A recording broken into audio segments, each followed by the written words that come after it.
Chapter 1 Gaining Purpose. The tunnel seemed to stretch on forever. Looking over her shoulder, Zelda wasn't able to see the light of the opening any longer, but that didn't mean they were nearing the other side yet. This was her least favorite part of the journey. She sighed again, tilting her head, and gave her mother a bored look. Queen Z Tibersis Hyrule either did not notice Zelda's impatience, or did not care. She continued to look straight ahead. Zelda made a quiet "humph" and looked down at her saddle. She knew these trips were important, but she just couldn't muster any excitement for them. The sages were so boring. Zelda began visiting the sages 4 times a year when she was 7 years of age, as her mother had done before her. The training sessions had been frightening at first, but Zelda had soon lost her fear of underperforming. The ghostly group of tutors quickly gave the impression that they could not be impressed. Now the sessions held only frustration and disappointment. Zelda much preferred her private sessions with her mother back at home, but the queen insisted that these sessions were important. The sages were closer to the goddesses, and therefore were better able to measure her progress. Or something like that. Never mind that. Her mother possessed the lifeblood of the goddess Hylia herself. Zelda sighed for the millionth time and spurred her pony into a trot, earning her startled looks from the guards and a surprised exclamation of "Zelda!" from her mother. Zelda smiled as she moved to the head of the caravan and turned her pony toward the queen. She passed her mother with a whoop of joy and turned the small beast again once she had reached the end of the line of soldiers. Her cry of defiance echoed from the cavern walls until she slowed to a walk by her mother's side once more. The queen bore an expression of mild frustration as she fixed Zelda with a focused gaze. "Zelda," she began, her voice melodious and tired. "How many times must I ask you to behave with the decorum owed to your station?" Zelda grinned and stuck her tongue out at her mother, who winced. "But Mother, you know this is the most boring part of the trip." Zelda bent her head forward and fixed a small pout on her lower lip.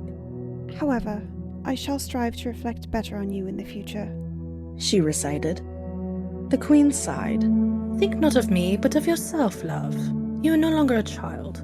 You must show me that you are ready for the responsibilities coming to you. Not for my approval, but for your own success." Her mother paused. Zelda was hoping the queen would leave it at that when she finally rejoined. "There are some who do not think you are ready for what little responsibility we have already given you." Zelda looked up at her mother, a sinking sensation dropping through her chest and landing in her stomach. "But what do you think, Mother?"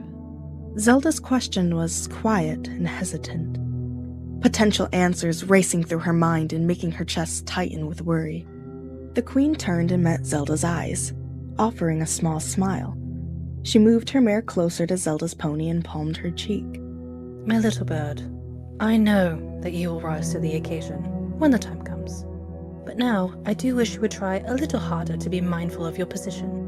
You are constantly representing Hyrule, your father, and me." Zelda returned her mother's smile and nodded, turning forward to watch the dark tunnel ahead of them. At less than 13 years of age, she still possessed the wild spirit of a forest sprite. She often let her curiosity drive her actions, as her parents had encouraged when she was young. Her father was particularly encouraging that she should always investigate things she didn't fully understand, but even he had been more serious with her as of late. It seemed childhood was indeed coming to an end. Zelda stood in her stirrups and strained her eyes, trying to see the light at the end of the tunnel. She was about to spur her pony forward again when she caught her mother watching her out of the corner of her eye. She settled back in her saddle and fixed a smile onto her face. The soldiers' torches flickered off the tunnel walls.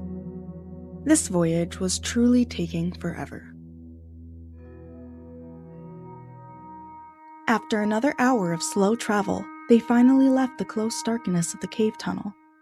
Zelda took a deep breath and smiled up at the sky, which was streaked with pinkish clouds. The sun had started its descent. They made camp on the edge of the Gerudo Desert, surrounded by boulders and scrub greenery.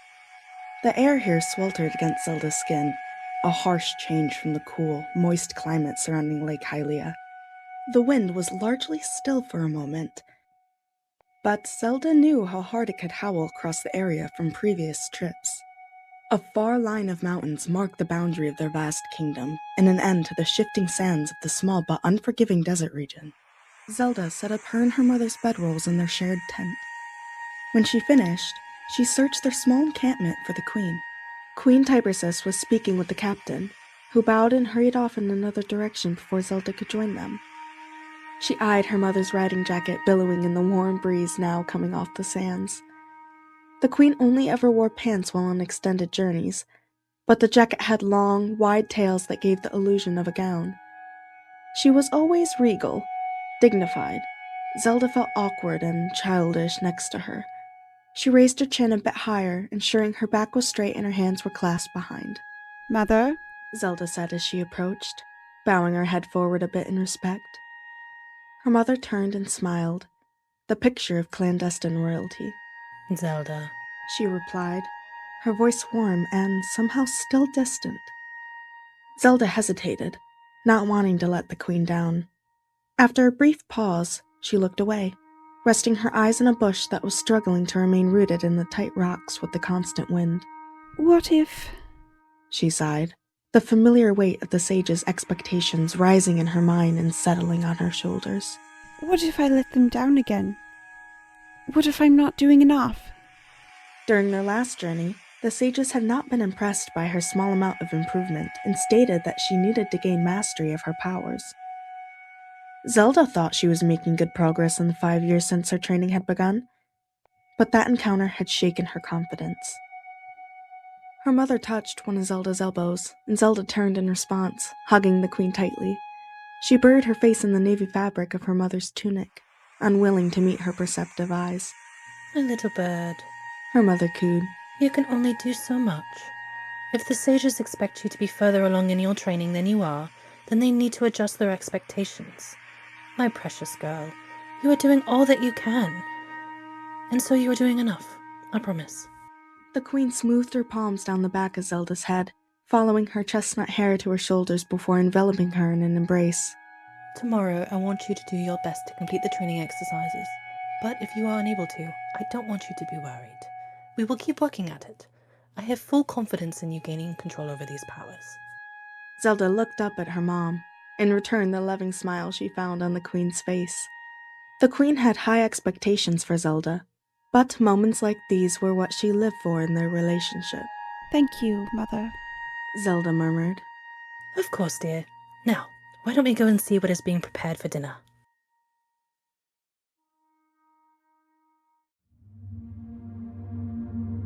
You must concentrate, Princess. The Sage of Fire told Zelda again.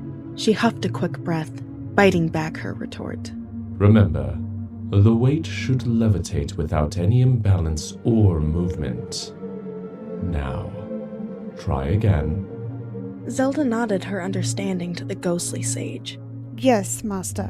She replied before turning once again to look at the small pedestal. The short pillar was actually a sundial, but the sages had decided it was a good place to start this exercise. A large round disc, longer than Zelda's hand in diameter, was balanced against the sundial's needle. It bore 3 raised triangles in its center, but otherwise was unadorned. Zelda had been trying to raise the disc to her eye level using her light power alone. This would only be her 4th attempt, but the frustration felt by the sages had been apparent to Zelda since her first. She tried to clear her mind to focus on the quiet well of power hidden deep within her chest. Zelda took in a long, slow breath, released it from her nose with control, and raised her hands. She flourished, rolling her wrist before stilling, her fingers now outlining a triangle around the gold plate in her vision. She exhaled as she moved her hands further apart, tightening the field of magic she had surrounded the plate with. Pursing her lips and dipping her chin, she lifted the glinting metal into the air. It wobbled a bit as it started the ascent, but rose in a smooth motion for the majority of the distance. Once it had reached her eye height, she held it still and stared at it, willing it to remain in the air. The sages behind her hummed, the Sage of Spirit even going so far as to say, "Wonderful control, Princess." Zelda didn't acknowledge the compliment. Any break in her concentration might cause her to drop the disc, and she did not want that to happen now. A brief pause followed. Each second that passed felt heavy, extended by the weight of the plate, the sizzling heat of the sun, and the fear of failure that followed her like a rumbling cloud while in the presence of the sages. Zelda struggled to control her breathing. After her third shaking exhale, she began feeling desperate. Sweat ran down her forehead and the back of her neck. The sun continued to beat down on her. "Very well." The Sage of Fire called, just as Zelda thought she would have to drop the plate. "Now, bring it to my hands." Zelda blinked, struggled for control again, and turned when she felt that she could make an attempt. The disc floated motionless on her left, and the Sage stood expectantly on her right. Altogether, about 20 yards separated the two. She planted her feet, took another breath, and on the exhale, she pulled the disc across the terrace. It began wobbling violently about halfway to the Sage's waiting hand, and she slowed it, fighting to regain control. The plate slowly stilled. Zelda ignored the burning sensation in one of her eyes as a drop of sweat slid into it. Her breaths began to come in gasps now. But still she focused, bending the full force of her will on the plate. It began moving again, slower than before. As it came over to the Sage's ghostly palms, Zelda rotated her hands and the plate followed suit. It slowly settled flat in the Sage's grasp.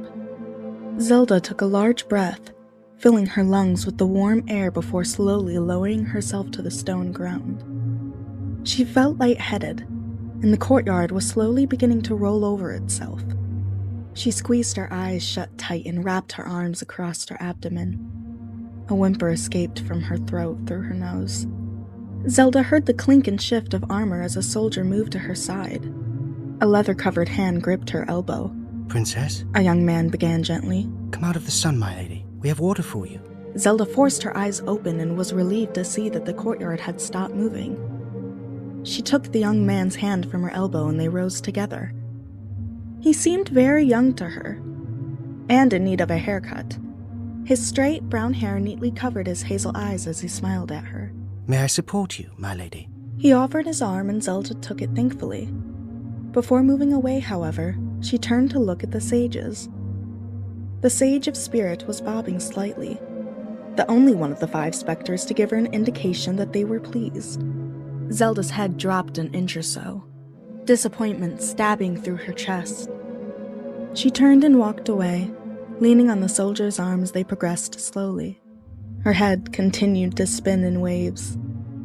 The training continued for 3 days, during which time Zelda was able to accomplish a little less than half the tasks set for her. Everything they asked her to do was new after the exercise with the gold plate, the latter portion of which had also been new. She continued to struggle through the training, and the young soldier made sure that she always had water within a few feet of where she was training. Between exercises, Zelda investigated the old courtyard. She'd been there many times by now, but it seemed a better use of time than simply standing and waiting for the sages to finish their deliberations. The queen saw Zelda in the mornings and evenings. She was always encouraging, but Zelda knew the sages were frustrated by her slow progress. Her mother spoke with the sages before they left the ancient temple every night, and Zelda was never present for the conversation. She often heard snippets and echoes. Her current trajectory of improvement would not merit the goddess spirit in 6 years.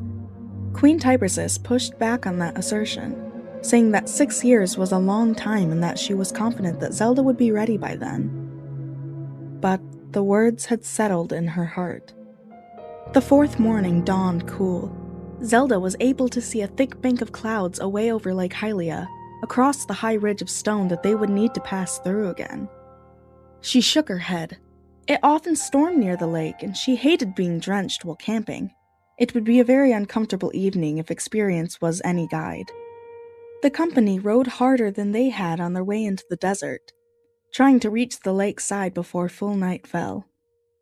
Zelda was silently grateful for the excuse not to talk to anyone, wrapped up in the feeling of defeat the sage's words had instilled in her. They slowed the horses to a fast walk as they passed through the dark of the cave tunnel, and the queen took the opportunity to check in with Zelda. You seem quiet this evening, my sweet, she said, fixing Zelda with a curious look. Zelda looked down at the reins in her hands before replying. I am tired, Mother, she murmured. It was not a lie. Zelda couldn't remember ever feeling so tired before in her life. It was also not the whole truth, however. Zelda didn't want to talk about what she was feeling. Not now, while it was still so raw. She looked forward, hoping her mother would let it drop. There was a pause, and when the queen spoke again, her voice was gentle. That is fair. You've been very hard at work these few days. Zelda turned her head a bit so she could see her mother in the corner of her eye. The queen smiled as she observed Zelda. Her posture relaxed and open. Zelda sighed and turned forward again, not wanting her mother to think she needed a pep talk. She nudged her pony into a slow trot and aimed for the captain heading their group. She felt poorly enough, as it was without anyone trying to put a positive spin on the sage's words. The night was loud and uncomfortable, all of their equipment having been drenched as they set up camp. Zelda woke with water saturating her bedding pad and growled in frustration. Moving her bed, a small puddle formed beneath where she had slept. Thunder had rumbled like giants arguing all night as the storm swept over the area and moved off over the continent. Zelda groaned. The lack of sleep, coupled with how damp and cold she felt, was enough to set her mood off in a poor direction. Zelda ate the food prepared for her quickly, savoring the warmth of the scrambled eggs. The queen approached with her slow, measured steps as Zelda finished filling her mouth. She closed her eyes and concentrated on the heat blooming down her chest and into her stomach. Queen Typersis gently cleared her throat and gave Zelda a pointed look when she had her attention. Little bird, her mother chided. What did we discuss on the way to the temple? Zelda's temper flared, but she tried to keep her emotions in check. She swallowed her overly large mouthful of food. I am freezing cold and wet, Mother, she replied, her voice edged with more frustration than she had intended. She continued with more control over her anger. I am sorry to have acted in such a way. I will strive to eat more slowly, to not disappoint you further in the future, even if I am shivering from the cold. Zelda's mother began rubbing her upper arms vigorously to warm her. She smiled at Zelda, eyes dancing with quiet amusement. Zelda furrowed her brow. Oh, my dear. Come, stand under the sun's rays. It will help to warm you better than a small bowl of food, anyhow, the queen said, leading her daughter out from under the small tent where the food had been set on a table. Zelda looked at the ground as she followed, the picture of dejection. After standing silently together for a few moments, Zelda's mother gently squeezed her shoulders. See? Better already, no? She smiled down at Zelda, who looked up into the clear blue sky. Yes, the sun does help. Thank you, Mother, Zelda replied. She did her best to put a smile on her face. Will you be going to the spring of Legendarium soon? The queen watched her daughter for a moment before replying. Zelda fidgeted with a button on her riding tunic as she withstood the scrutiny. Yes, little bird. Would you like to come with me? Zelda's eyes snapped to her mother's, unsure that she had heard correctly. With her perceived shortcomings with the sages still in the forefront of her mind, she stuttered. Well, yes, absolutely. I mean, are you sure? But Mother, why now? You usually leave me with the guards, and with what the sages said, Her voice petered to a stop, losing volume as the ramble progressed. She wasn't sure if her mother knew that she'd been able to hear some of what the sages had said, and she didn't want the queen to think that she'd been eavesdropping. She whimpered and put her face in her hands. The queen rubbed a large circle around Zelda's back. Perhaps seeing what you are working towards will help you to focus more easily. And besides, I told you, your father and I want to start giving you more responsibility. Consider it part of your duties as the princess. It will be fully yours one day. Zelda peeked up over her fingers as her mother spoke. When she had finished speaking, the queen wrapped her arms around Zelda and held her firmly against her chest. Little bird, do not mind what the sages had to say. I believe you will come into your power as you grow, just as I did before you and my mother did before me. She placed a kiss on top of Zelda's head, gently swaying them as they stood. One day, you will spread your wings and soar. For now, we will keep training, all right? Zelda turned and looked into her mother's eyes before nodding once. Only then did she let a small smile rise to her face. The cavernous room that housed the light spirit Legendarium glittered around Zelda, water droplets on the walls refracting the light that the spirit shone effortlessly from above their pool. The high ceiling domed far above her head like a cathedral, sending the dripping sounds of the pool cascading like wind chimes. Zelda's mouth hung open as she studied the cavern stone walls, the pool of water below, and the magnificent serpent floating before her mother now. Their radiance was almost too much to bear without a screen to protect her eyes. But Zelda didn't want to miss anything that her mother did. The very air of the cavern seemed to buzz with light energy. Zelda smiled, feeling truly blessed to be present. The queen had her eyes fixed on the spirit, her hands flat against her thighs. A soft glow emanated from her upright figure. From where she stood near the entrance of the spring, Zelda couldn't tell what was happening between the two ethereal beings. 1,000 questions formed in the back of her mind, tucked away almost instantly for their conversation later. The light from the spirit intensified, and Zelda squinted, not wanting to miss anything. The spirit suddenly snaked high into the air before arching their back and diving backward, disappearing beneath the water's surface for a heartbeat before resurfacing and returning to its original position facing Zelda's mother. Zelda opened her mouth in wonder. The queen raised her hands towards the sky as Legendarium moved and now held them close to her chest. She reached toward the great serpent after it became still again, and a small ball of light passed from Queen Typesis to the being, bursting and swirling around onto their great chest on impact. Zelda's eyes were the size of fists as she stared at the transfer. A strange longing overcame her, and she knew in that moment what she was working for. As the queen turned and began walking toward Zelda, she smiled. There was much work to do. Chapter 2. A Friend. You must slow down, princess. The gruff voice of Zelda's Sheikah trainer rang across the courtyard as she was again caught in the shoulder by a swinging bag of sand. Zelda did not rise from the flagstones, instead taking an opportunity to massage her sore upper arm. She threw a venomous glare at the man standing over her, his arms crossed and brow furrowed. Ivan, if I go slower, will I not be hit more easily? Zelda turned onto her knees, beginning to push herself upright once more. Her long braids swung over her shoulder with the movement, but she did not feel the fine hairs brush her skin. Her arms and legs were wrapped in a form-fitting dark material, 2 belts strapped to her hips, and one across her chest with various pouches attached to them. A few practice knives were strapped on her thighs, even though she did not know how to use them. Yet. Ivan had told her it was to train her body to move with the extra weight when she'd questioned their presence. As Zelda stood and turned, Ivan's gaze darkened. His eyes roamed over her whole face, taking in every ounce of frustration and defiance. He quickly released a breath in something that might have been a chuckle or a sigh. His eyebrows smoothed away from each other, and he put his hands on both of her shoulders. Princess, you need to learn how to balance action with contemplation. He finally stated. This is a skill that will serve you in both battle and policy.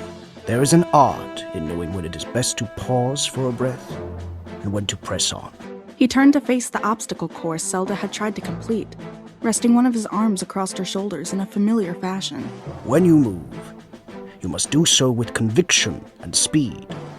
But before you move, you must pause and analyze the situation. Rushing in head first will rarely serve you and will almost always put you at some risk. Zelda frowned and nodded. I thought I had the timing down before I continued. She looked up at her trainer as he squeezed her shoulder. I thought I had paused long enough.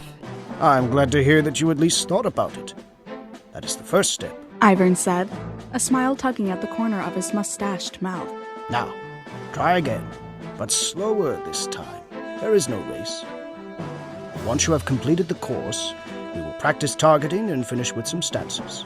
Agreeable. Zelda nodded, already moving toward the beginning of the course. She sank low into a crouch, waiting for Ivern's signal. She breathed in and out slowly. Begin!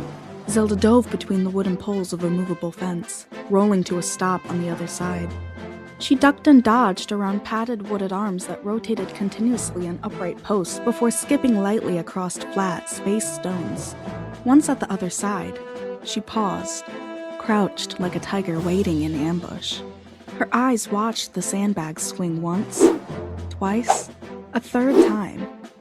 She took another cleansing breath before she moved. Zelda slid between the bags, allowing them to swing past her like courtiers swirling in a ballroom. Effortlessly, and with grace. She hesitated a moment before diving past the next bag, the one that hit her 4 times already. And the extra breath of time made the difference. She continued her movement without incident. After the last bag, she dove forward and landed with her hands gripping either side of a short tree stump before launching herself forward and over to land on her toes on another stump. The stump wobbled with her landing, and she paused, quickly dropping into her low crouch, trying to maintain balance and composure. She did her best to ignore Ivern's muttering on the other side of the courtyard. Once grounded again, Zelda dove through a hanging ring and rolled forward on the ground. She sprang up with a whoop, turned to Ivern and grinned. Woo! Did you see? Ivern chuckled and gave a polite court clap before exclaiming, Excellent work, Princess. Look what happens when you remember to slow down. Zelda laughed and grinned up at the sky. Yes, I will always remember to listen to your advice the first time in future. Zelda dropped her shoulders, releasing tension that she hadn't realized she was holding. Ivern walked through the course, stopping all of the moving parts. He turned and gestured to the other side of the courtyard. Very good. On to target practice. Ivern exclaimed, eyes bright. Zelda nodded before turning and skipping to a box with small throwing darts resting on its surface. It was not far from the wall, where a target stood waiting for her attempts. Zelda loved target practice, whether with a bow or with her throwing knives. She found hitting the target to be almost effortless. It was nice to only have to focus on fine-tuning the skill, rather than building a solid foundation for once. Unlike with the hand-to-hand combat drills they had started on the day before. Zelda shook her head, lightly banishing the memory. She knew it was a necessary skill, but it would be a hard one to develop. The solid thump of fist hitting stretched leather repeatedly echoed across the courtyard. The sun warmed Zelda's shoulders and the crown of her head, and she reached up to adjust the wrap around the lower half of her face. At least the cloth was white. Ivern barked out adjustments to Phaedra as she continued to bob, weave, and attack the practice dummy in front of her. Her short, white blonde hair clung to her forehead. Zelda tilted her head, watching her training partner's efforts and trying to absorb the information Ivern was giving her. Her trainer had brought the other girl to join them 6 months ago as Zelda's skills with hand-to-hand combat progressed slowly, and the princess felt that the addition of a training partner had catapulted her skills. Phaedra was a young recruit to the palace guard. Her Sheikah heritage gained her a place amongst the other trainees, all sons of the city.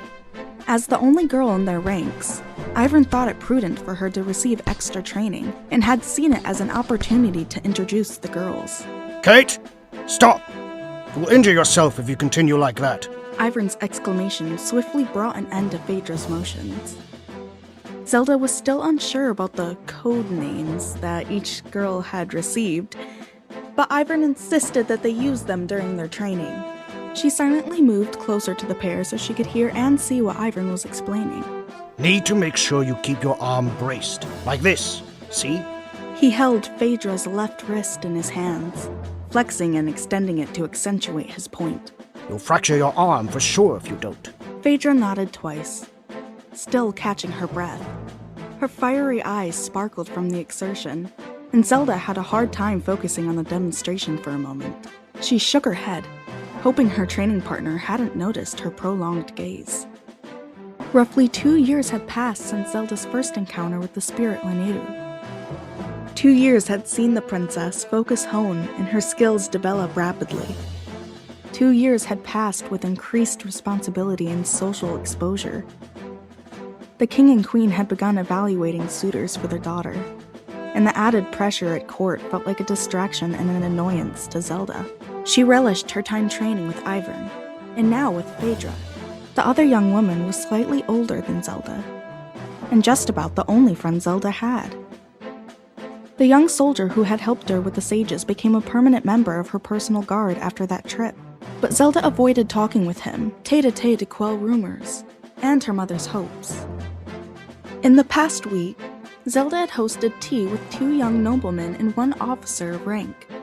She found the interactions boring at best and uncomfortable most often, her obvious lack of interest making the suitors behave more nervously than they may have otherwise.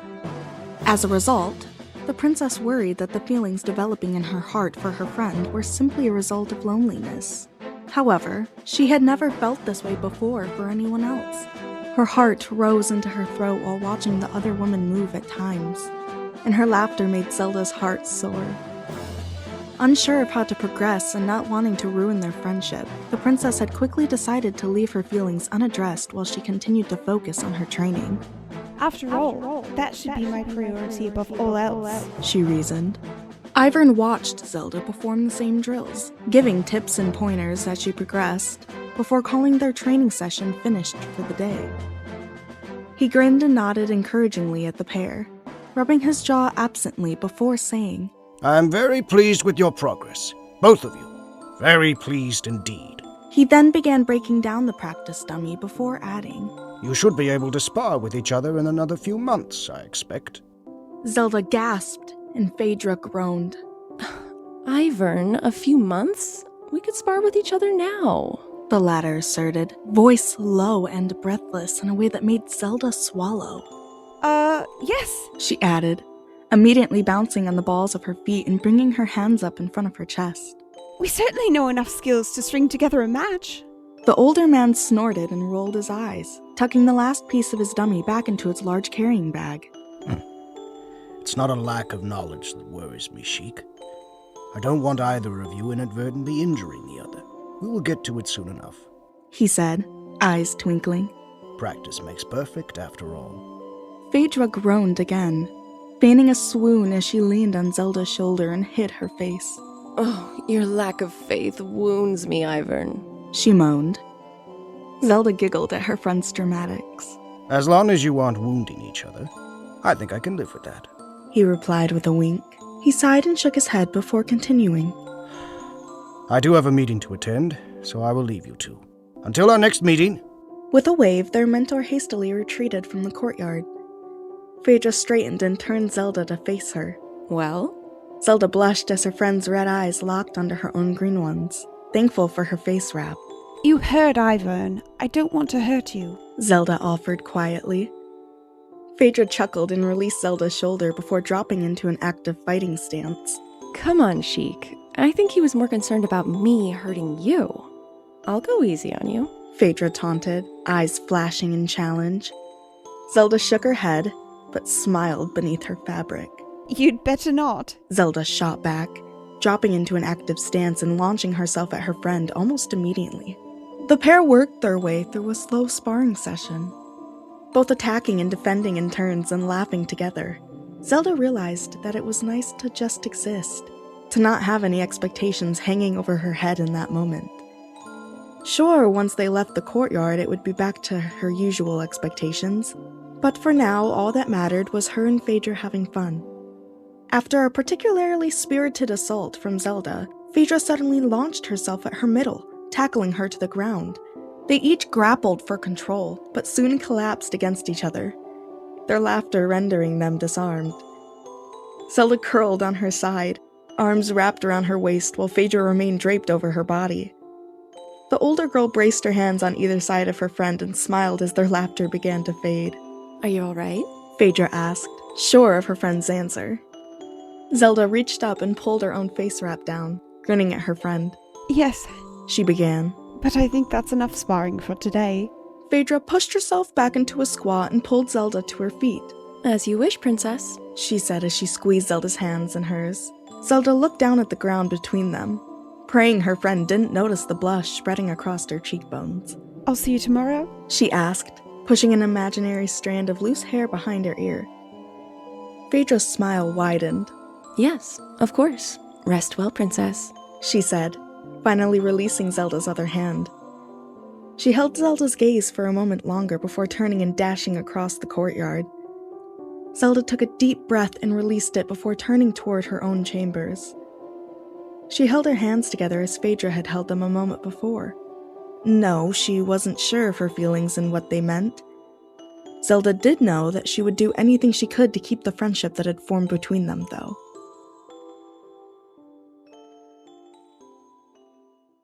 Chapter 3. A Meeting of Leaders. Zelda set her teacup down in its saucer before placing both on a low table near her. Usually, she loved the library. As a young girl, it had been a portal to other times and places for her, a seemingly unending source of imagination. Today, the light filtering through the windows only seemed to highlight the dust in the air and the lack of space between the rows of books. Zelda felt trapped. The young man in the opposite armchair took another delicate sip of his tea before setting it down as well. He pushed his circular spectacles further up the bridge of his nose, an action Zelda suspected was a nervous habit. He had already done so 10 times since entering the library 15 minutes prior. Zelda looked longingly out at the blue sky. She should be helping with final preparations for the trip she was taking with the Queen, not wasting her time with another suitor. Practicing any number of skills would be a better use of her time than this. They never seem to know what to say.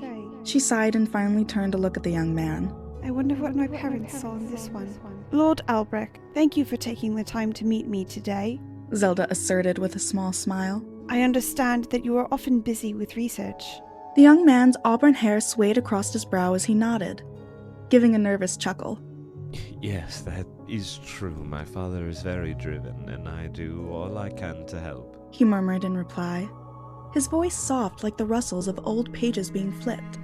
He cleared his throat and sat up a bit straighter in his chair before continuing.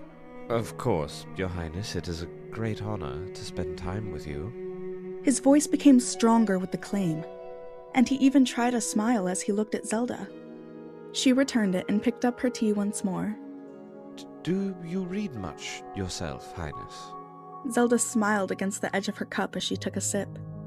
Resting the saucer in her lap, she replied, When I was younger, I read often. I was always fascinated by history and cultures different from my own.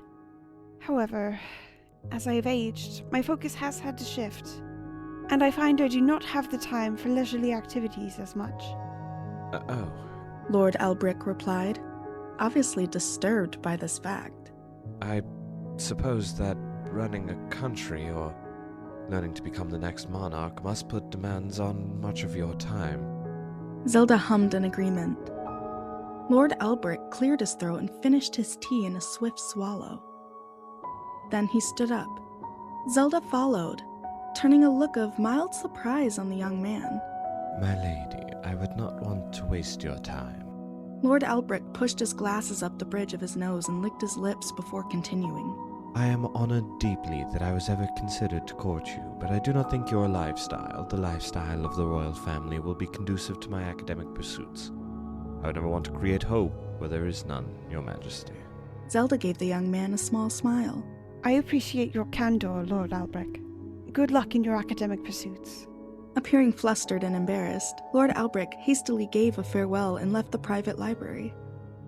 Zelda heaved a sigh. That is the third suitor this week, she mused. At least he seemed to possess some common sense. She shook her head and turned toward her suite. Now, to finish packing. Large, puffy clouds floated past the mountaintop as Zelda looked up at it. The peak was still some distance away, but a steady stream of dark smoke was visible rising from its top and mingling with the clouds. Zelda shifted in her saddle, made somewhat uneasy by the sight. My lady? Asked Fergal, moving his mount closer to Zelda's own. The kind soldier was ever vigilant to Zelda's emotions, and was often the first to notice if something was bothering her on these trips. She smiled at him briefly before returning her gaze to the summit. It appears the mountain is smoking, she stated. I wonder when it last erupted, and if we need to worry about evacuating the area anytime soon. Fergal looked at the peak as well before nodding. He smiled at Zelda and replied, I did some research on the area this week to prepare for our journey. The caldera that the Gorons live near is active, but there have been no significant eruptions in recent years. Please, try not to let the smoke make you uneasy. He continued, smiling and nodding as they walked their mounts along the road. Zelda nodded in turn before answering. Thank you for your reassurance. Of course, Princess. Please, let me know if there is anything else I can do to make you more comfortable. Fergal offered before slowing his mount and directing her back to the edge of the road again. Zelda breathed deeply, enjoying the crisp feel of the air away from the castle. In a few more hours, they would pass through the small village of Kakariko, where they would be hosted at the inn. The Goron settlement was only a short hike further. Zelda tried to clear her head and watch the clouds float by, but something made her feel restless. She glanced around at the various members of their entourage. When her eyes drifted over her mother, the queen lightly spurred her mount and took Fergal's place at her side. It is a lovely day for riding, is it not? The queen reached out and squeezed Zelda's elbow as she asked the question. A warm smile spread over her face. Zelda returned the smile and nodded. What were you discussing with our dashing god friend, dear? Zelda rolled her eyes. Mother, that is inappropriate, she admonished quietly, returning her eyes to the horizon. Queen Tibersis chuckled, the sound light and joyful. Oh, come. You cannot deny that he is quite handsome, she continued. Zelda sighed. He was merely putting me at ease about the smoke above our destination. Do you know when the caldera last erupted? The queen's smile became tighter, more measured as she dropped back into a more business-like air. The mountain erupted many years ago, and the Gorons moved to their current location at that time. I think the caldera is known to occasionally throw some rocks, but it should not be anything to be worried about, little bird, she supplied. After a pause, she continued. Zelda, answer me honestly. Would you like me to include Fergal in our list of potential suitors? He comes from a decent family, if I'm not mistaken. The sound of horse hooves clipping against the ground was her only answer. Following another lengthy pause, Queen Tibersis sighed. Please answer me, dear. I want to involve you in this process as much as I can, she added. Zelda finally turned and looked at the queen. Must you find me a suitor already?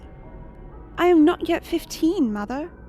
I have no interest in those sorts of things, she answered, feeling warmth rise in her face as she spoke. The queen reached across the space between them and squeezed Zelda's hand. I know, little bird. You have been so focused on your training. I am proud of your progress. I met your father when I was 16, though, and there are many eligible young men in our kingdom for your father and me to consider, she answered as gently as she could. We want you to be happy. So if there's anyone you already know who you would like us to consider, I want you to tell me. Phaedra's red eyes and bright smile rose unbidden in Zelda's mind. Anyone? Yes! Are there any young men I should know about after all? Zelda couldn't help but feel disappointed at her mother's specification. But why? She wasn't sure of her feelings toward her friend, but she knew it felt wrong to discuss with the queen. You could include Fergal, I suppose, she replied quietly after a moment's thought. Queen Tibersis smiled at Zelda. Zelda had seen Goron merchants in Castle Town before, but this was her first time visiting their settlement. Many of them were similar enough to their traveling brethren. However, Zelda had to catch herself and intentionally look elsewhere a handful of times while they waited for everyone to gather.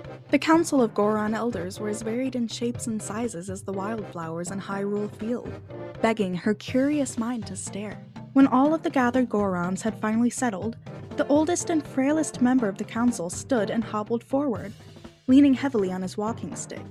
My brothers, He began, opening his arms wide and glancing around the crowd. the council has come to a decision. The new patriarch of our tribe. Here he paused for breath. Zelda struggled not to giggle at the dramatics. The new patriarch of our tribe is Brother Darvis. As one, the Gorons planted their feet and brought a fist to the open palm of the other hand before their chest. They then bowed their heads and chanted. Chief Darbus, may his strength never fail us. Zelda also dipped her head in respect for the gravity of the moment, and the solemnity held by the Council of Elders. A hulking monster of a Goron emerged from the inner sanctum, draped in a robe of red with golden accents. The motif of their people was proudly stamped along the robe's hem in gold and repeated in continuous joining crests to make up the bangles he wore around his ankles. He walked forward until he filled the space left amongst the elders, where he also planted his feet and joined his hands. The cavern was filled with the sound of his booming voice as he asserted, I am honored and greatly gratified to be chosen as our new patriarch. May my strength never fail to grow the success of our tribe. Zelda looked on with awe and admiration as the Gorons sent up a great cheer for their new leader. The whole exchange felt traditional, but still deeply profound. She wondered briefly if she would ever be able to feel so connected to her people. Her parents claimed to be servants of their citizens, but Zelda always saw them as above their people in every interaction the royal family had with common folk. Not here, though. The warmth of familiarity and mutual trust was palpable amongst the Gorons. Before she could run away with her thoughts, the queen touched Zelda's elbow lightly and nodded toward the crowded patriarch. We should pay our respects, she murmured, and Zelda nodded quickly. Yes, I am excited to meet him, she whispered back, beaming before checking her emotions. Smoothing an imaginary crease from the front of her skirt, Zelda said, I mean, it will be good to show our support for our fellow leader.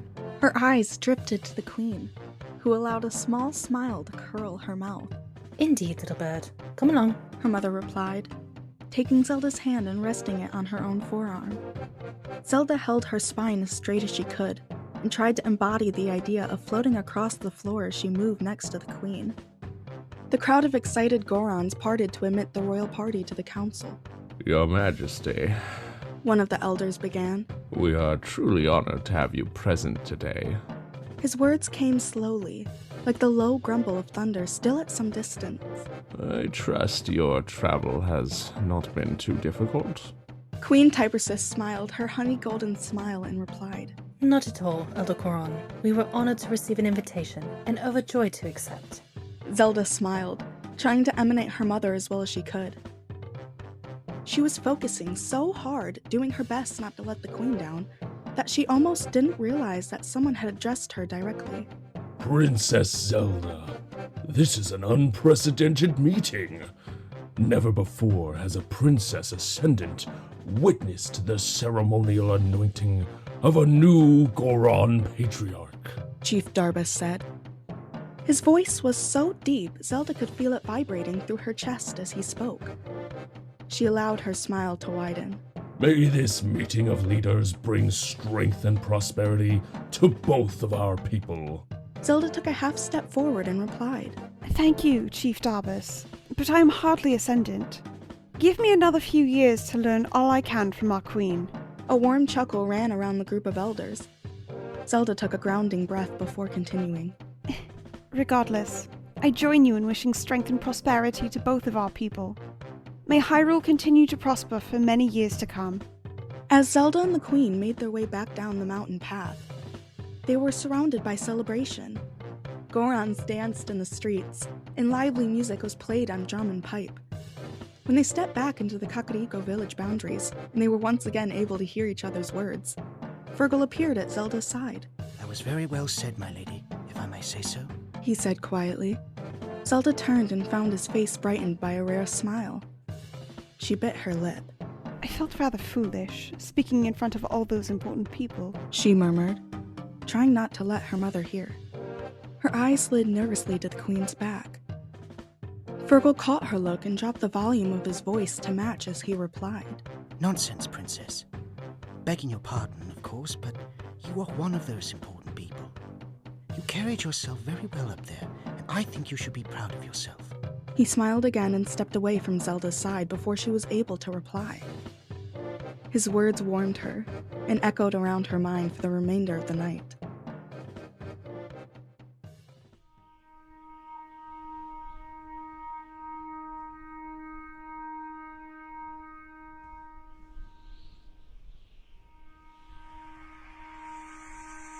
Chapter 4. The Guardian. The sun was high and hot. Zelda paced near the low wall of the terrace, the warm wind peppering her fair skin with microscopic pieces of sand. She hardly noticed. Today was her last day with the sages, and they were testing her limits.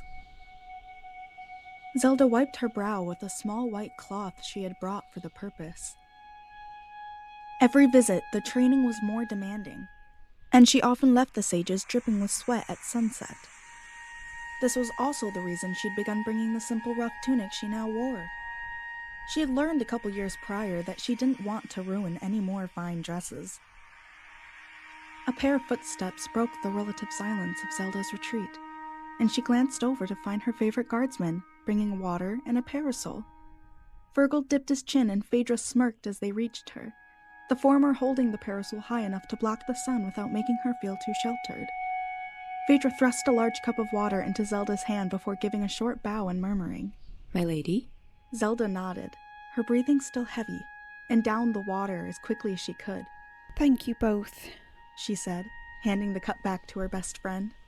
About 2.5 years had passed since they started hand sparring, and the girls were closer than ever. Zelda was very careful to keep that fact to herself, unsure if her parents would approve of such a friend. In private moments like this, however, she enjoyed their camaraderie.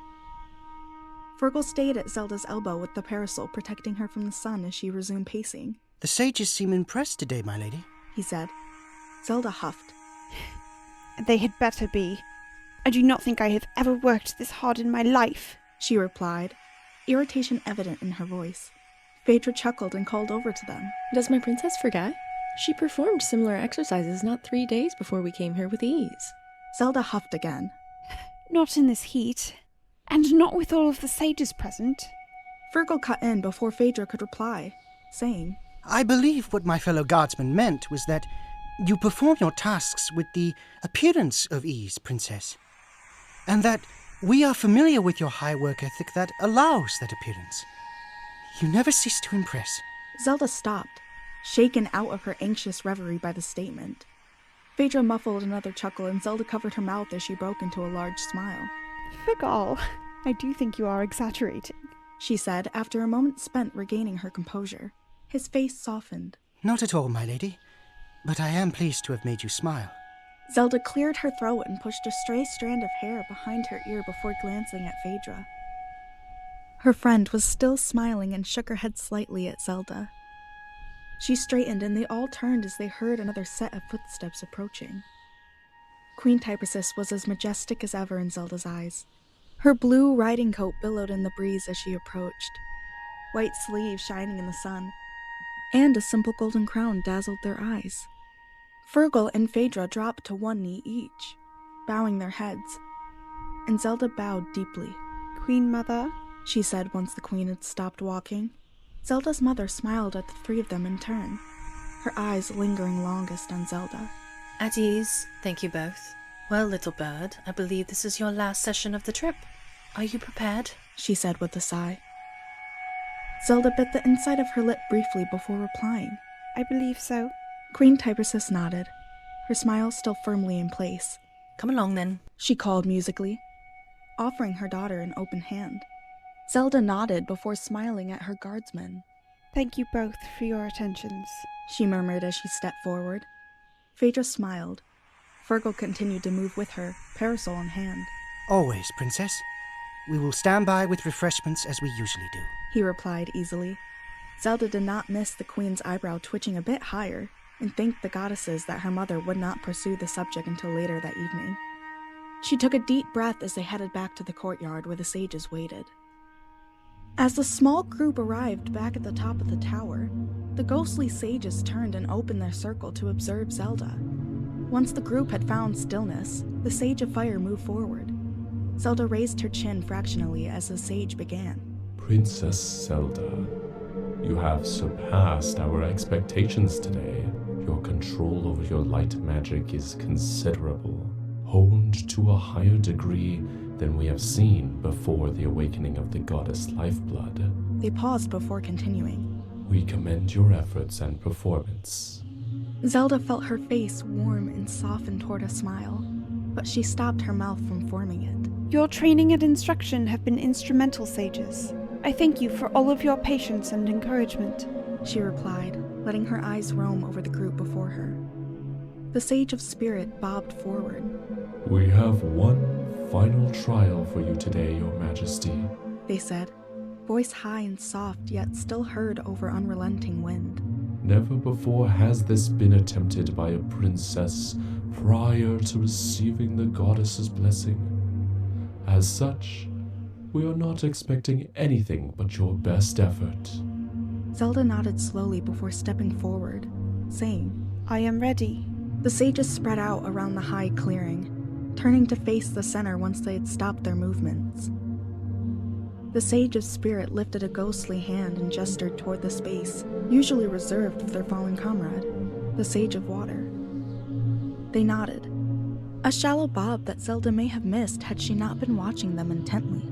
She moved to take the position, and Zelda heard the Queen take a sharp breath. Sages? She called suddenly, her voice far more commanding than Zelda was accustomed to hearing. Are you certain? A low murmur rolled across the courtyard, as all of the sages hummed assent before they each raised one floating hand, palms facing the center of the clearing. Queen Typhus strode across the clearing, lips pursed.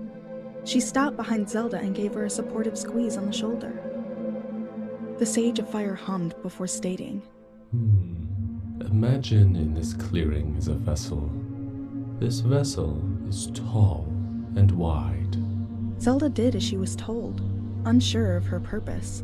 I have it, she murmured after a moment's focus. The sage hummed again. Good. Now fill the vessel with as much light as you can, without allowing any to spill. The Sage of Fire bent his ghostly head down until the crown was facing across to the Sage of Forest.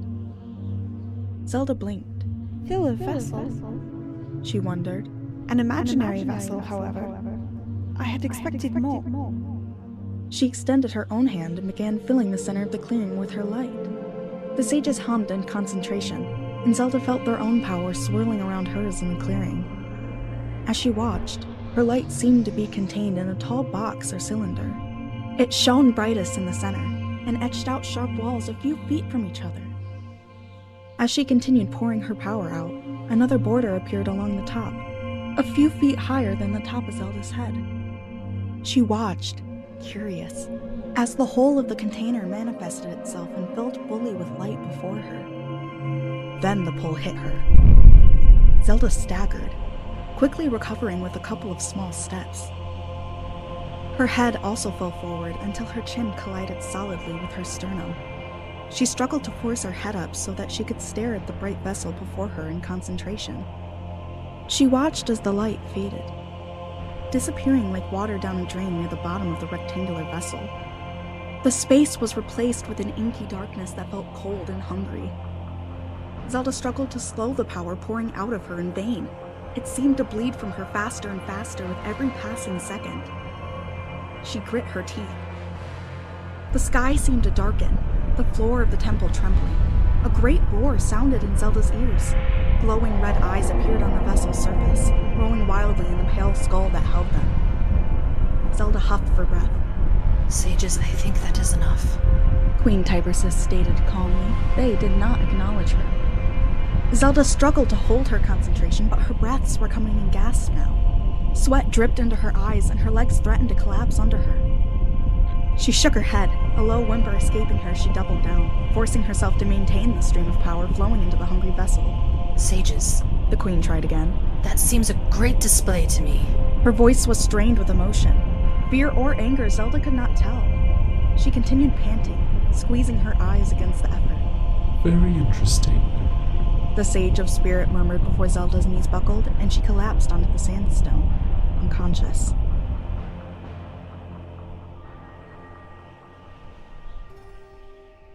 Disappointed does not begin to describe how I feel right now. Your hubris placed my daughter at risk, and I expect an explanation.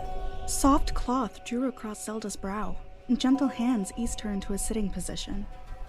A wave of nausea hit her as the pain lancing through her skull registered. Princess, are you with us? Can you open your eyes? Fergal's question was quiet, but urgent, threaded with worry.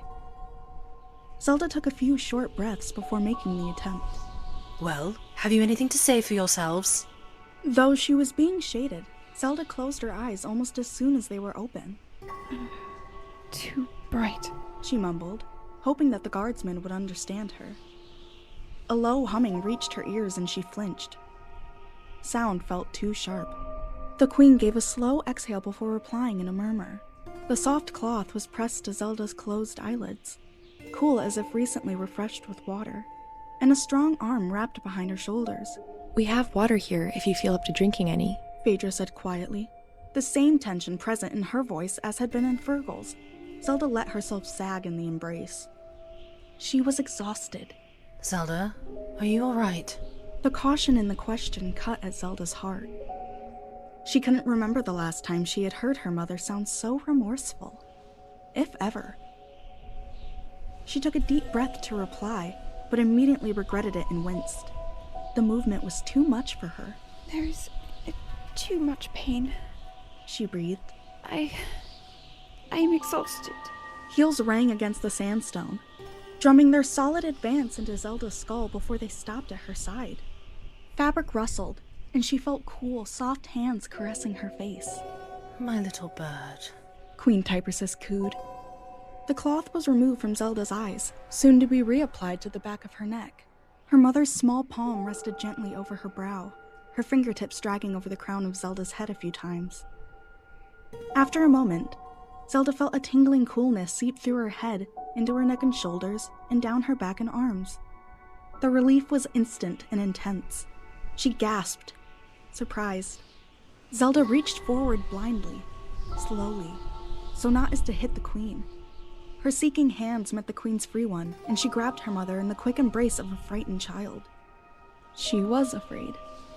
Queen Typersis held her for a time. Zelda wasn't sure how long.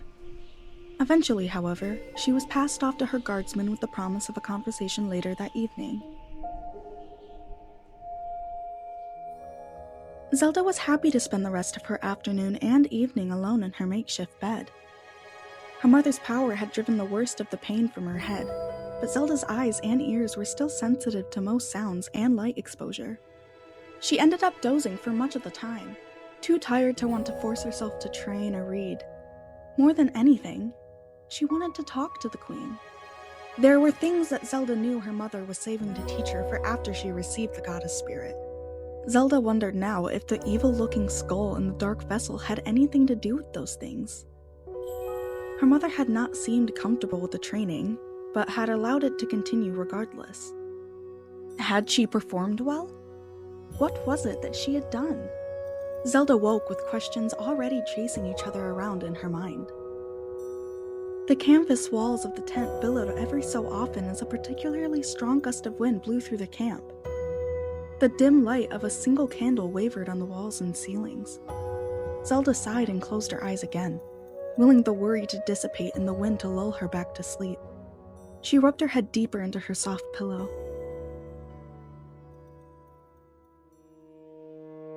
Little bird? Zelda's mother called gently, a hand patting her upper arm. Zelda fluttered her eyelids in response before allowing them to open. She blinked against the weak light. Mother, Zelda began. What time is it? Queen Typersis smiled gently. It is after the evening meal, my sweet. I have a bit of stew and bread for you if you feel well enough to eat. She murmured, smoothing a few strands of Zelda's dark hair back into place behind her ear. How are you feeling? Zelda nodded, considering the question. She pushed herself upright into a sitting position before starting again. I am still very tired, Mother, and my head is pounding. What happened today? The queen stood and walked over to a low table that held a steaming bowl, a plate, and a cup. She sighed as she took the bowl and cup in hand, turned, and paced back to Zelda's side. Kneeling down, she carefully passed her daughter the cup and resettled on her hip before collecting her thoughts. The sages tested you. You've done very well and progressed your training further than even I had been aware of in the last year, Zelda. You should be very proud of yourself. The queen said quietly, her voice colored by affection and something else. Zelda took a sip of the cool water in the cup, and bowed her head as she swallowed, warmth rising in her cheeks. I am proud of my progress. Thank you, Mother. However, the test today... She trailed off, staring into the reflective surface of her water. I imagine that dark vessel, the thing inside. I imagine these are not things that you will explain to me now, at least not fully. But I was frightened today, Mother. I have never felt such a pull on my power before. I thought it would all go out of me. I thought I would be left empty, she murmured. Zelda closed her eyes and shook her head gently. Queen Tibersis reached out and grabbed Zelda's wrist, rubbing her daughter's arm with the pad of her thumb. I know. I've spoken with the sages and they will not expose you to the Guardian again until after the goddess ceremony, as it should have been, she asserted, a quiet anger creeping in to edge her voice sharply. They allowed their hubris and curiosity to overcome their good sense. Zelda passed her cup back to the queen and took the warm bowl from her hands. She stirred the spoon through the stew for a moment while she considered her next words. Looking up at the queen below her long lashes, Zelda asked, And you think I will be ready? For the goddess ceremony, I mean. Queen Tibersis gave Zelda one of her radiant, soft smiles, and she was immediately reassured. Of course I do, little bird, the queen replied. You have developed your abilities more than enough. Your interactions with our people grow more comfortable and regal every day. I know you are ready. The stew was warm and gave Zelda another chance to pause and consider her words as she chewed. I'm scared, Mother, she finally whispered, unsure of the queen's reaction, but needing to admit the fact. There seemed little point in attempting to conceal it further. Of course you are, my sweet. I felt the same when I was your age, the queen replied. Zelda looked up quickly and closed her eyes against the aggravated throb she felt in the back of her head. Truly? Yes. It is a frightening prospect, receiving the grace of the goddess, and I have no doubt that you will bear it with your own grace, however. Queen Tibersis repositioned herself so that she was sitting next to her daughter, and wrapped a comforting arm over Zelda's shoulders. It is an amazing event. I will be here to support you through the changes. All is well. Zelda leaned her head on her mother's form, her stew forgotten in her lap for a moment while she listened to the queen's reassurances. She couldn't imagine her mother being as frightened as she now felt.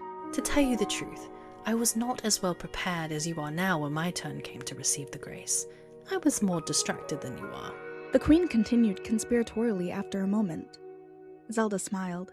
You were distracted? She could hardly believe it. Queen Tibersis chuckled. Yes. Your father joined the royal guard a few months before my ceremony, she explained. She gave Zelda's shoulder a light squeeze. My own mother was more focused on my marriage than your father and I have been for you, so she allowed my focus to waver unchecked. Don't look at me like that, it's true. Zelda picked her head up and turned a disbelieving eye on the queen. She felt her parents were being pushy enough about her suitors. The queen chuckled again before shaking her head and continuing. Well, I suppose you can believe what you want. However, your father and I are very proud of the work you are doing to better yourself for your people. Your dedication makes us nothing but excited for the next chapter in your story. Zelda returned her head to her mother's shoulder and tightened her arm around the queen's waist. Thank you, she murmured, still trying to digest the new information about her mother, but happy about their conversation overall. After a moment, she returned to eating her stew.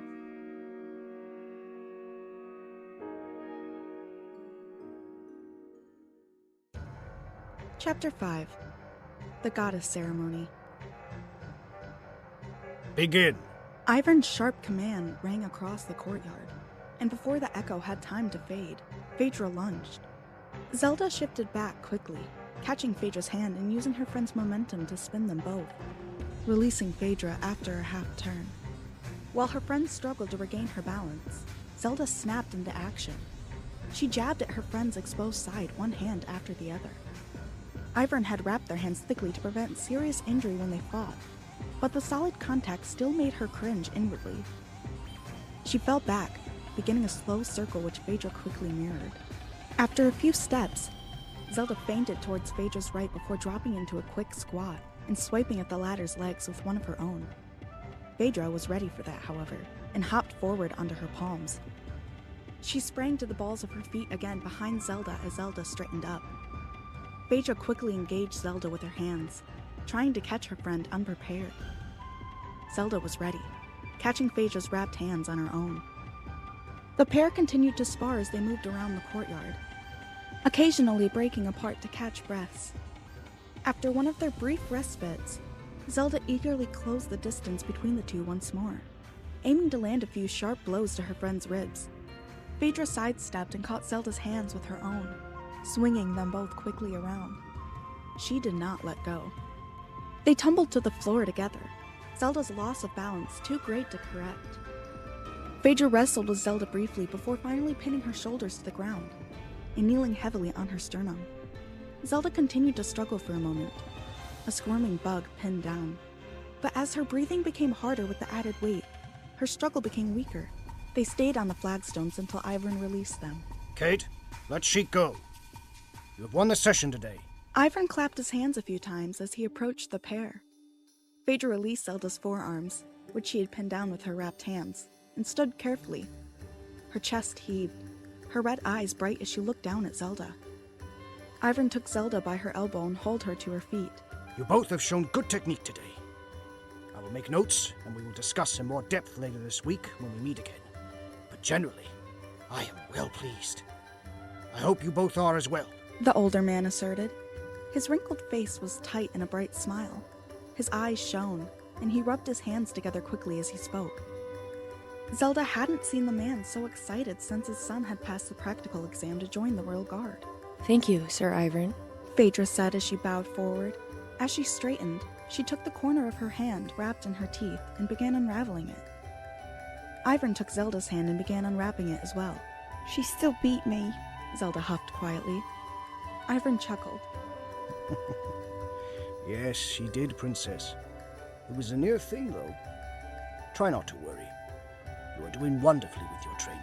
He replied just as quietly. He squeezed her hands before he stepped back. Now, I hope you don't have anything too strenuous planned for the remainder of the evening. You both deserve a rest. With a wink, Ivern grinned and turned his feet toward the entrance of the courtyard. Zelda stared after him, still frustrated with her performance. Well, what do you say then, Sheik? Phaedra wrapped a toned arm over Zelda's shoulder and leaned against her casually. Zelda felt a small smile tug at one side of her mouth as she looked at Phaedra out of the corner of her eye. Well, what? You know I always have more training to do. She replied quietly. Phaedra snorted. You always have more training that you could do, but since it's always there, is it so important that you do it tonight? She stepped in front of Zelda and grabbed her shoulders. Come down to the tavern with me, Sheik. You've been stressed lately. You could use a chance to loosen up. Zelda's eyes widened. What? She spluttered, completely surprised by her friend's offer. Kate, I cannot just go to the tavern, you know that. She continued. Her resolve was already weak, however. The hands on her shoulders made her stomach flip. Any chance to spend quality time with Phaedra was welcome for Zelda, especially since the chance was becoming less and less frequent these days. She blushed as she reached up and took Phaedra's wrist in her hands. Phaedra squeezed Zelda's shoulders before replying. Come on, your personal guard will be with you the entire time. And you need a break, Sheik. You can't deny it. Before waiting for a reply, Phaedra released a shoulder and caught one of Zelda's hands. She then turned and pulled Zelda along with her toward the courtyard entrance. Zelda huffed a laugh but allowed herself to be led away. After sliding onto a stool, Zelda glanced around the smoky tavern. The ceiling soared high over the room, increasing the volume of the voices as they bounced and hummed around the vault. Tapered candles sat on two corners at each square table, and hanging lanterns held small blazes to keep the area well lit. A well-endowed woman chatted with the other patrons down the large and solid wooden bar from where Phaedra had claimed their seats. Dried meats sat on shelves behind her along with various bottles, and dried spice plants hung from the shelf edges. The tables were filled with patrons. Phaedra squeezed Zelda's hand and finally released it. She had held it for the entirety of their journey down to the tavern, and while Zelda missed the contact, she hoped that her palm had not become too slick with sweat. Phaedra flashed a quick smile and flagged down the bartender with a hand. Phaedra, is that you, girl? Having the usual then? The woman grabbed a clean glass and set it on the bar in front of Zelda and Phaedra as she moved down, beaming at the pair. Zelda was glad that they still had their face wraps up. She was not supposed to be outside the walls of the castle, especially after darkness fell. She shot her friend a quick glance. The usual? Phaedra rolled her eyes and looked at the bartender. Not tonight, Telma. I'll take 2 ales. And it's Kate tonight, if you please. This is my friend Sheik. She replied, gesturing lazily towards Zelda. Zelda bobbed her head in a quick, shallow bow. My pleasure. She murmured, dropping her voice by an octave. Oh, all right, Kate. I suppose you don't care to know that Shay and her father are in the back room tonight, if you aren't Phaedra. Telma spoke as she put the glass away, replacing it with 2 tankards. She picked them up and turned to the side, walking down to fill them with a large barrel resting at the end of the bar. Phaedra replied while the amber liquid filled the tankards. That's right. I need to be focused tonight, understand? I'll tip you handsomely to give us some privacy, friend. Telma straightened a bit as she finished filling the mugs. Her eyebrows shot up and her mouth opened in a perfect ring as she called. Oh, can do, missy. She winked as she set the tankards down before turning and retreating to the other end of the bar. Who are Shay and her father? Zelda asked quietly, looking down into her mug with a dubious expression. She had never tried ale before. Why did Phaedra not order wine, like she knew Zelda preferred? She supposed there was no time like the present for trying new things, and took a small sip, unsure of the sour scent wafting from the liquid. The drink was not unpleasant, but the aftertaste left something to be desired. Zelda refocused her attention on her friend instead.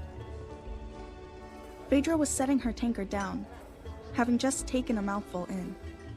After swallowing, she replied, They are other members of the guard. Not the royal guard, mind you. Though Shay has the skills, she can't stand the politics of the capital. She took another long draught from her mug. We're here to talk about you, though, my friend. Zelda felt her cheeks redden under her face wrap as she looked back into her tankard. Everything is always about me, Kate. She began. She paused, searching for the right words. But there is so much pressure to perform admirably with everything I do. I guess, well, I don't want to let anyone down. Phaedra set her ale down and took Zelda by the shoulder. Her hand was warm and supportive, firm but not constricting. Zelda tilted her head and looked sidelong at her friend. After staring into Zelda's eyes for a moment, Phaedra squeezed her shoulder and tilted her head a bit closer. You won't let anyone down, Sheik. She murmured. Your parents think you're ready, so I say you trust them. They might know what they're talking about. She finished the statement with a chuckle and released Zelda's shoulder again. Zelda nodded, breaking eye contact to look into her full tankard again. Zelda scrunched her nose before asking, You drink this regularly? You enjoy it? Phaedra laughed and something loosened in Zelda's chest at the sound. Well, She said, after a long training session, I find it usually helps me relax a bit more than my usual drink. It isn't too strong either. What is your usual drink? Fire style and apple juice? Phaedra admitted sheepishly, naming what Zelda understood to be a very sweet drink commonly enjoyed by people new to alcohol. She hummed and smiled before taking another sip of her own amber liquid. Our friend Kate can be a rowdy one. Her usual helps her get going. Telma offered with a wink. She stood polishing a glass. Her hips set in an angle and her chest leaned forward just enough to offer Zelda a full view of her cleavage if Zelda looked. After glancing the bartender's way briefly, Zelda pointedly focused her attention on the bar before her. I don't doubt it. Zelda replied in her false voice, and then quickly pulled her mask down, pulling a long draught of ale into her mouth. She replaced her mask in a smooth motion. Phaedra wiggled on her stool. Telma, you're chipping into your tip. She said gruffly. Telma feigned surprise. Oh, my mistake, sugar. You just let me know if I can get you anything else. She answered, winking again at Zelda and swiveling her hips into a swagger toward the other end of the bar.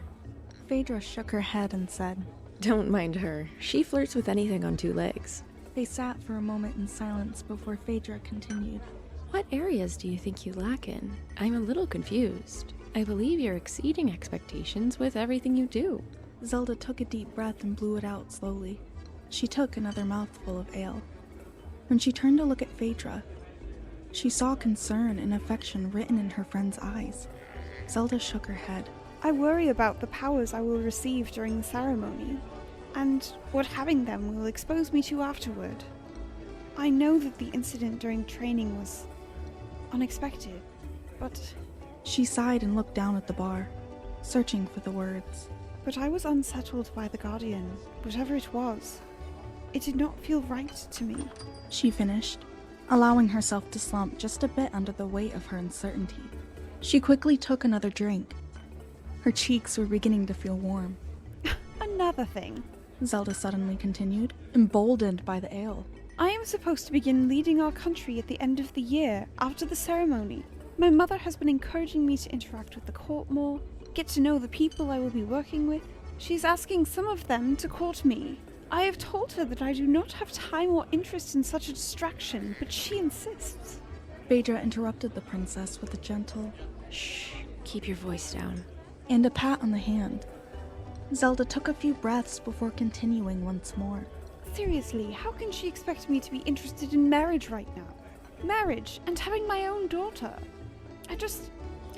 I am too young, and there are too many other, more pressing matters weighing on me right now. Phaedra drained her tankard as Zelda spoke. Setting the empty mug down, she put an arm around Zelda's shoulders and sighed, resting her head on Zelda's form. I know.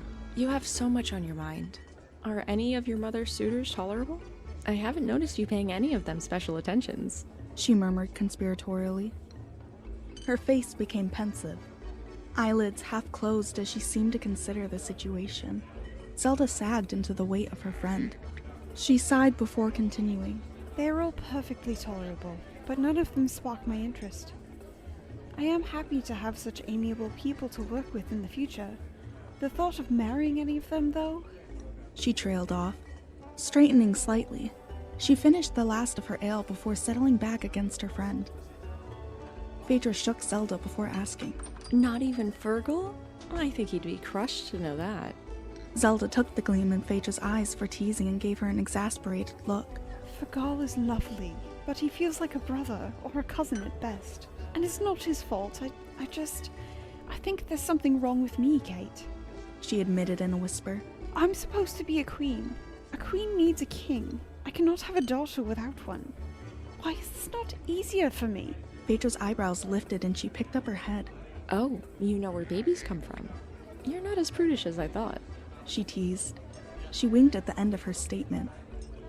Zelda took the bait and gave her friend a small shove, but couldn't stop the grin that came to her face. As you have observed many times before, I am very learned, Zelda pointed out. Speaking of which, I should return to my room soon. I need to do some reading at least before I retire for the evening. Phaedra rolled her eyes, but didn't argue. She waved at Telma the next time the bartender was looking in their direction. Thank you, Kate. For the drink and for listening, Zelda said quietly as Phaedra counted out her coins. Phaedra smiled warmly at the words. Anytime, Sheik. She replied. The rhythmic click of Zelda's heels echoed strangely as she made her way across the open space before the throne set under the great goddess monument in the throne room.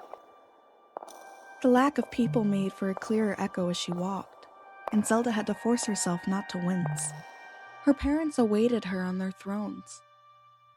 Ivern stood nearby on one side with 2 other royal advisors, and a group of knights stood on the other side.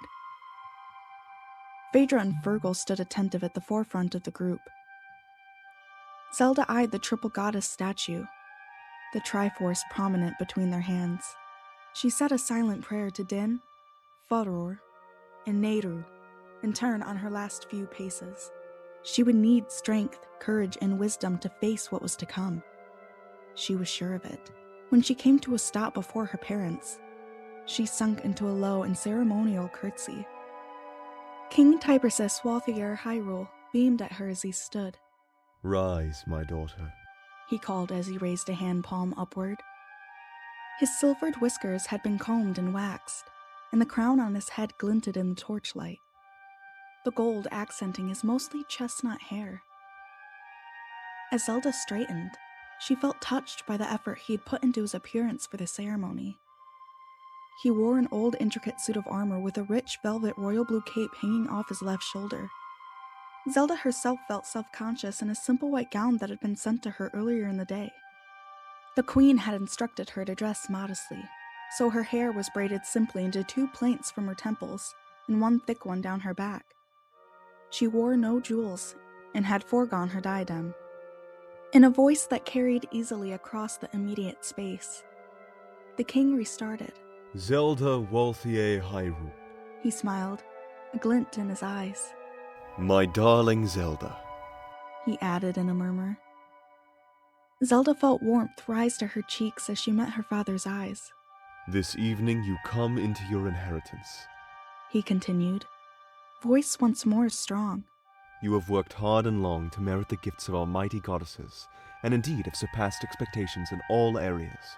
Tonight marks the start of your transition to leadership in this great land that we call Hyrule. Those assembled tonight have borne witness to your toils, and come now to witness the greatest mystery of our royal line, the formal passing of the gifts of the lifeblood. Zelda dropped her gaze and squeezed her fingers together where they were clasped before her to prevent herself from fidgeting. All attention in the room was on her. She hadn't learned to tolerate the attention comfortably yet. Just before she spoke to break the tension, Zelda's mother stood and joined the king before her. She wore a gown of violet with black lace laid over the skirt. She smiled her warm smile at Zelda before speaking. The events of tonight will change your life forever, she stated, loud enough to carry but still somehow quiet enough to feel intimate. Zelda raised her eyes to her mother's. May it be changed for the good of Hyrule, and for your own good, little bird. Zelda swallowed and nodded once before saying, I am prepared. Queen Typersis nodded once and reached out, taking one of Zelda's hands. Together they moved around the thrones until they stood directly under the golden triforce suspended above by the goddess statues. The queen took Zelda's free hand and they stood facing each other for a moment before Queen Typersis murmured, Get ready to soar. Before she could react, Zelda's hands became very warm. She felt she couldn't pull away from her mother if she tried. As she looked up, the queen began glowing gently from her heart. Her eyes were lightly closed and her lips moved slowly, as if she murmured something only for herself to hear. Zelda heard her mother sigh as she gasped, a surge of golden light suddenly bridging between them and resting over her own heart space. Zelda subtly squared her shoulders, feeling all at once calm and confident. She blinked slowly before looking at her mother again. Queen Typersis looked worn out, the few silver gray hairs threaded through her dark brown hair now more prominent to Zelda. Fine wrinkles became apparent at the corner of her mother's eyes and mouth. Her eyes now lacked the usual luster Zelda found there. Nonetheless, Queen Typersis beamed at Zelda before pulling her into a tight hug. Zelda rested her mouth on her mother's shoulder as she returned the gesture, and was surprised by the sorrow settling on her now. She smiled at the queen when they pulled apart once more. The ceremony was not what she expected.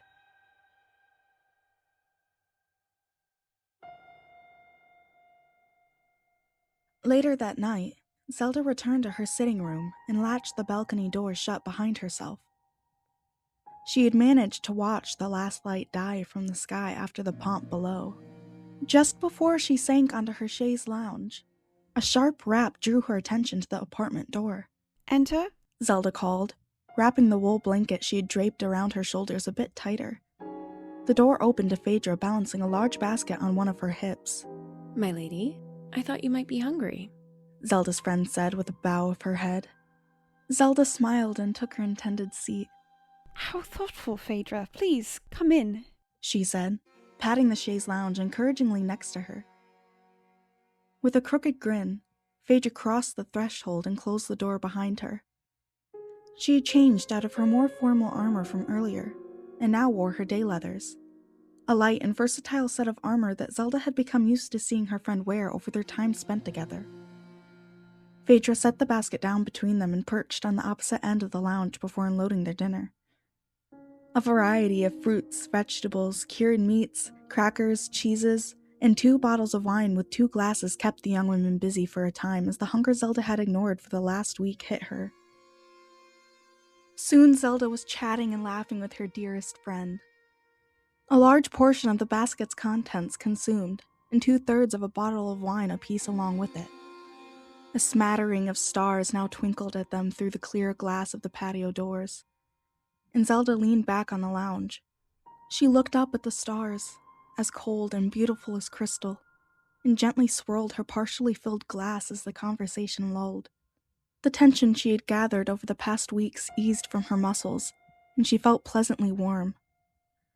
She adjusted her gaze to Phaedra and smiled.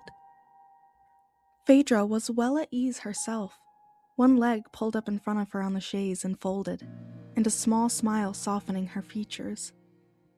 A glowing blush had crept across the Chica's face, and Zelda wanted to reach out and touch the pink skin. Her friend was normally so pale, an attribute only accentuated by Phaedra's white hair. Oh. Phaedra gasped, blinking as she came out of her reverie. Zelda sat up straight and pulled her hand back. Her eyes widened, and she quickly hid her offending hand in her skirt. Oh, Phaedra, forgive me, please. I did not mean... Zelda exclaimed, flustered and horribly self-conscious all of a sudden. Phaedra smiled at Zelda and reached for her hand, pulling Zelda closer on the chaise once she grabbed hold. Princess, no apology necessary. You can touch my face if you would like to, Phaedra murmured, placing Zelda's hand fully on her cheek. She grinned and her red eyes glinted like flame through a crystal. See? No harm done. Zelda's heart took off when Phaedra had taken her hand, and now she concentrated on taking a few slow, even breaths. A sudden thought occurred to her, and she whispered, I would like you to call me Zelda, I think. You are my dearest friend.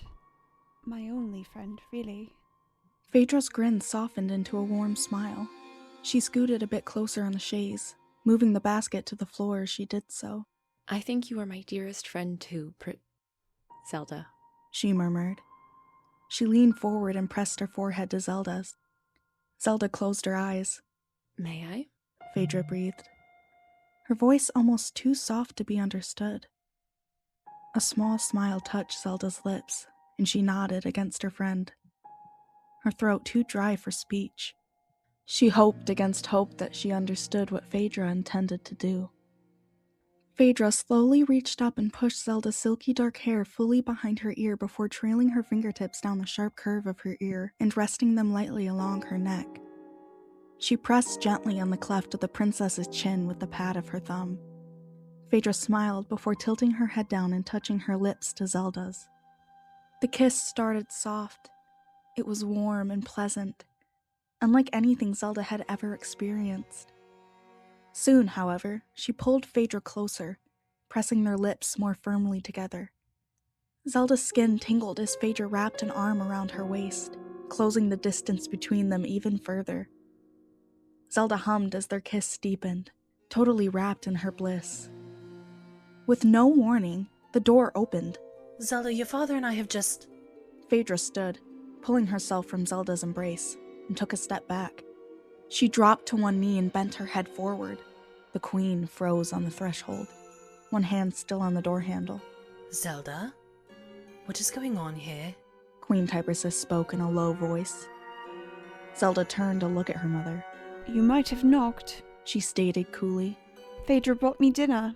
We were celebrating, she continued as she stood. The queen took another step into the room and away from the door.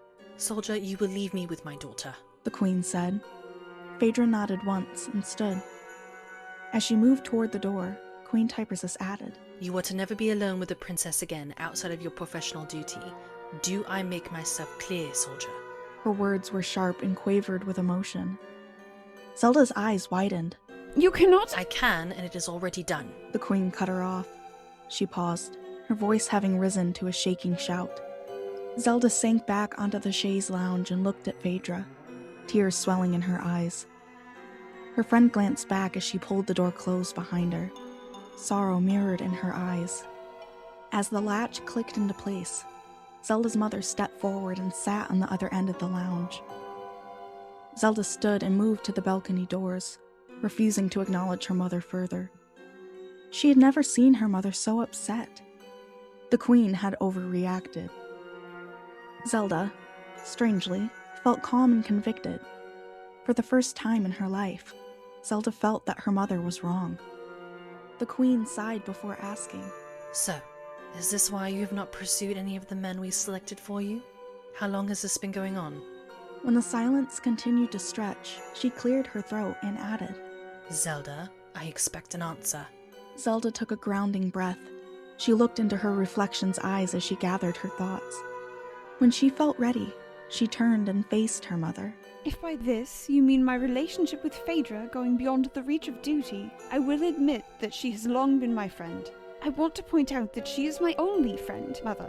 A princess does not have time for such frivolity as friends. Zelda closed her eyes and hands as she took another deep breath.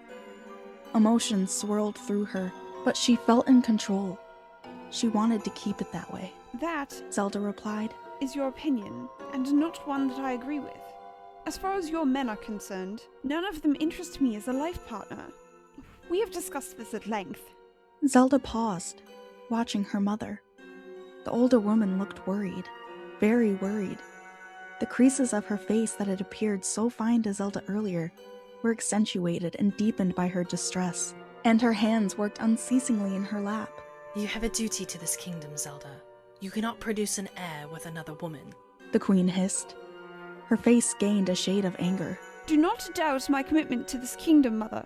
I know my responsibilities. Zelda snapped back. I do not want to have this conversation again. Please leave, she added, moving to the door.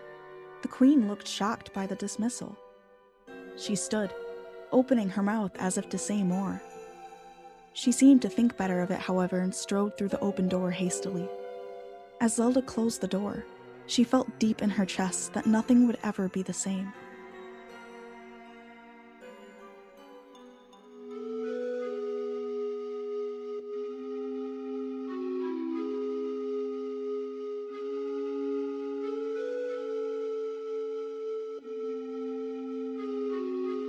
Chapter 6. The Invasion. Over the next weeks and months, Zelda felt more and more sure of herself and her choices in her role as princess. She felt more confident when speaking, and was comfortable making final decisions about meetings and policy direction. Her father always had a smile of support or a gentle word of redirection when needed. Queen Tibersis tried to speak privately with Zelda a few times after she dismissed Phaedra, but Zelda had refused to see the queen. This was the only decision she had made that she was not confident in. Zelda knew that she was acting childish, that speaking to her mother would help to resolve the tension she felt acutely in their relationship, but she felt too hurt to rationalize the situation. She no longer bears the goddess soul, she justified.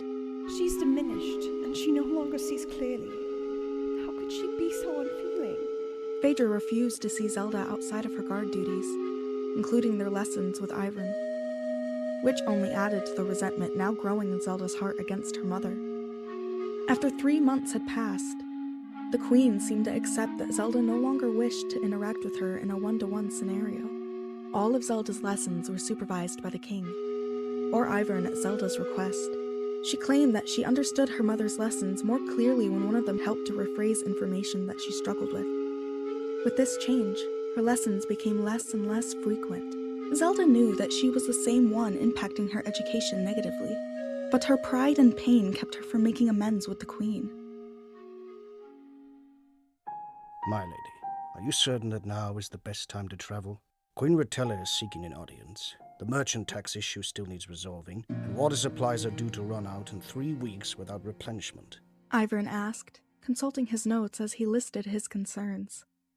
The large oak table was surrounded by a fairly small group that morning.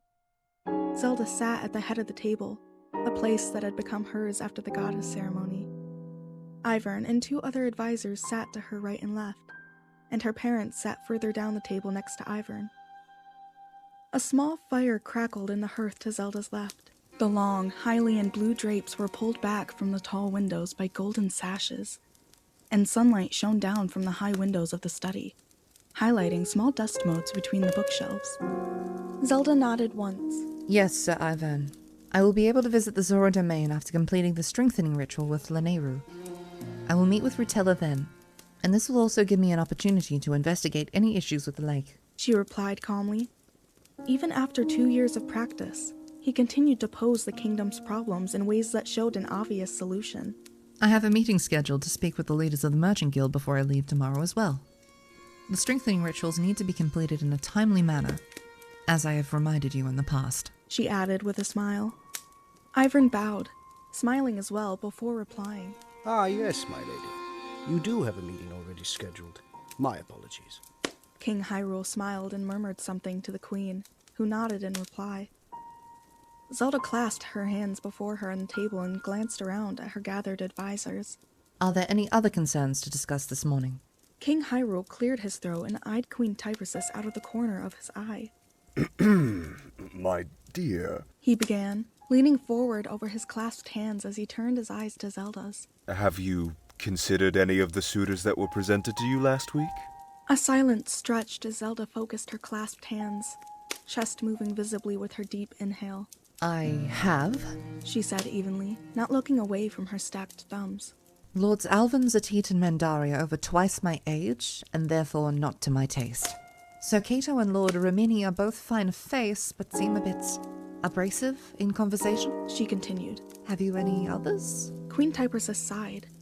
King Hyrule released a slow breath and glanced around at the other advisors, whose discomfort mirrored his own. Zelda, our kingdom does not have an infinite supply of eligible bachelors, and we have presented a total of 47 men to you over the past 5 or so years. Are there none among them that you could at least try to get to know? The queen's questions started their cyclical argument about suitors, in which Queen Typhus always pleaded with Zelda to consider the men presented, and Zelda refused with resolve.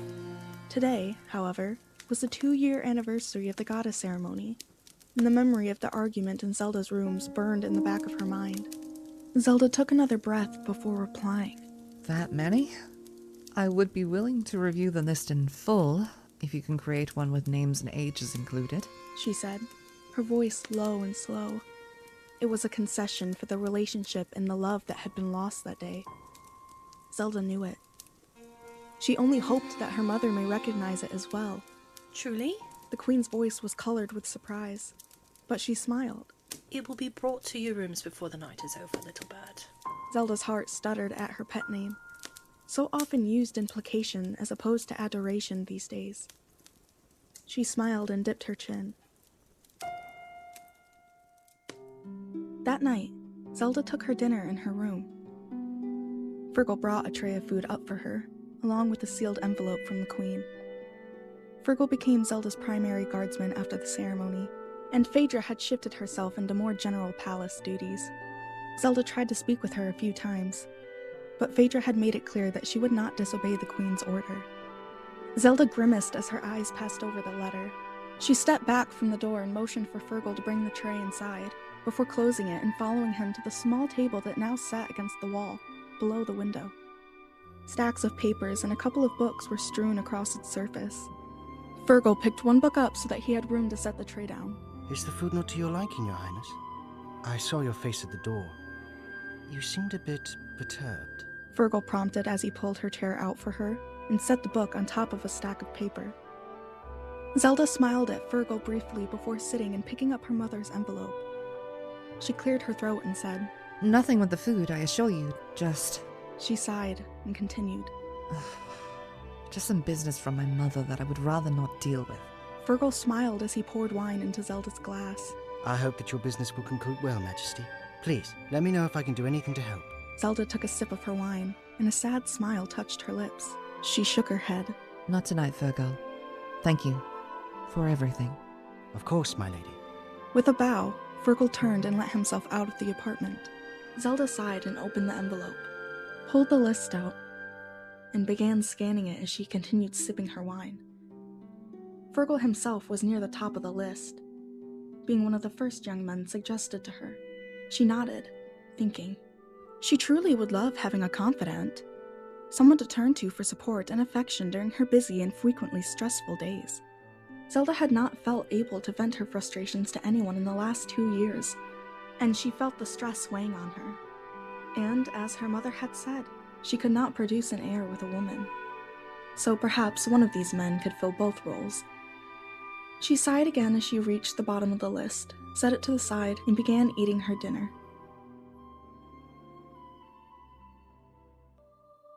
The space is better suited to large gatherings and ceremonies.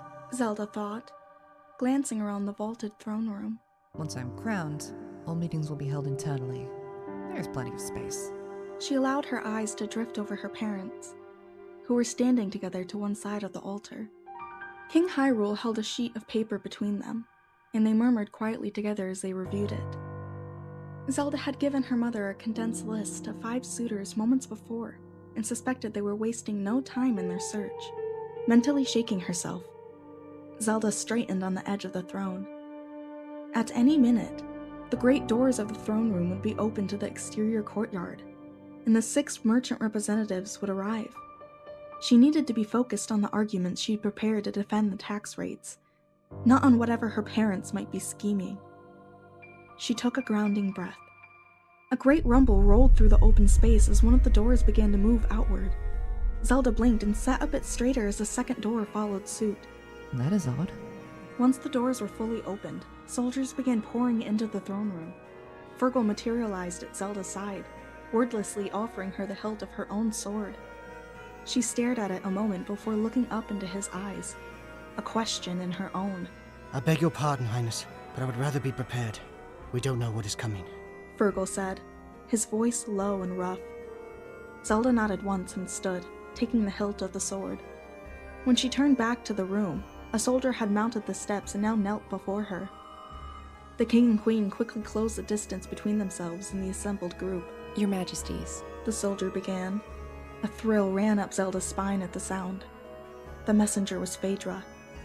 After a short pause, she stood and continued. There is something coming. For your safety, I must beg you all evacuate to the inner sanctum. We will cover your retreat. Fergal took half a step forward and asked. What is it, Captain? He rested a hand on the pommel of his sword. We appreciate your concern, but if there's a threat to the kingdom, we would stand and face it, soldier. Queen Typersis said assertively. Their words blended into a jumble of sound. Zelda pursed her lips, eyes fixed on Phaedra. The captain shook her head once and released a breath.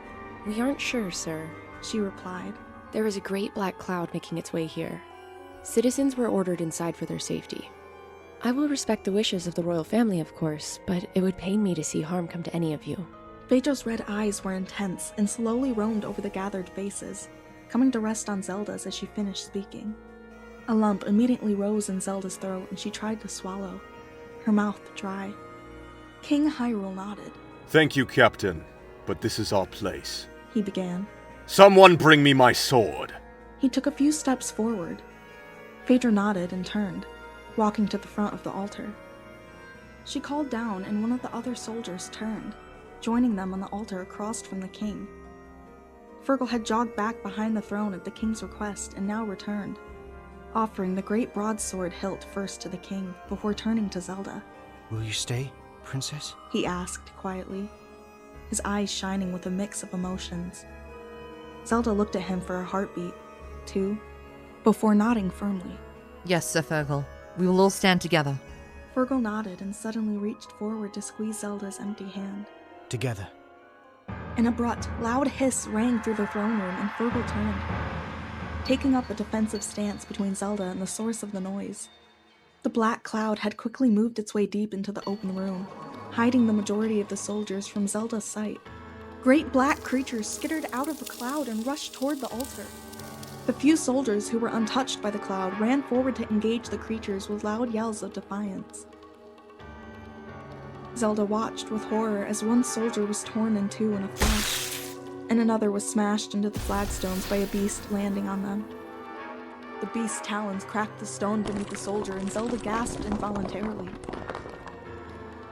The other remaining soldiers quickly lost their battles as well, the majority being hoisted into the air and suspended by their throats. As the black cloud cleared, the floor of the throne room was revealed to be covered in soldiers' corpses. Blood splattered the flagstones in chaotic sprays. Zelda's blood rushed in her ears, and her legs were itching to move, to run, to carry her far away from the scene before her. Her stomach dropped, and she broke out in a cold sweat across her brow. She tucked her chin, steeling herself for what was still to come. Phaedra surged forward, stopping halfway down the wide stone steps as the tallest person Zelda had ever seen strode through the wide-open throne room doors. two massive black beasts flanking him. His dark robes flowed in a strange manner as he moved through the hall, blue patterns seeming to run away from his shoulders. He wore an oily gray mask that towered above his shoulders, coming to a stylized point. A large curling tongue drew Zelda's eyes down from the pointed nose and bugged eyes toward an amber gem set into a graphite mantle that trailed across his shoulders, and further down his chest. Before he reached the steps, he stopped and turned his head from side to side, surveying the destruction in the room. After a moment, a low, greasy voice echoed into the space, stating, "It is time for you to choose. Surrender or die." One of the smaller creatures darted forward and grabbed Phaedra, the movement almost too fast to see. It lifted her feet high off the ground and held her struggling by her throat. The intruder chuckled, the sound slithering up the stairs and across the remaining group of Hylians. "Oh yes, a question for all the land and people of Hylia. Life or death?" The remaining soldier on the altar turned and looked between Zelda, Virgil, and the king and queen, terror apparent in his eyes. Virgil glanced at the soldier before looking at the king.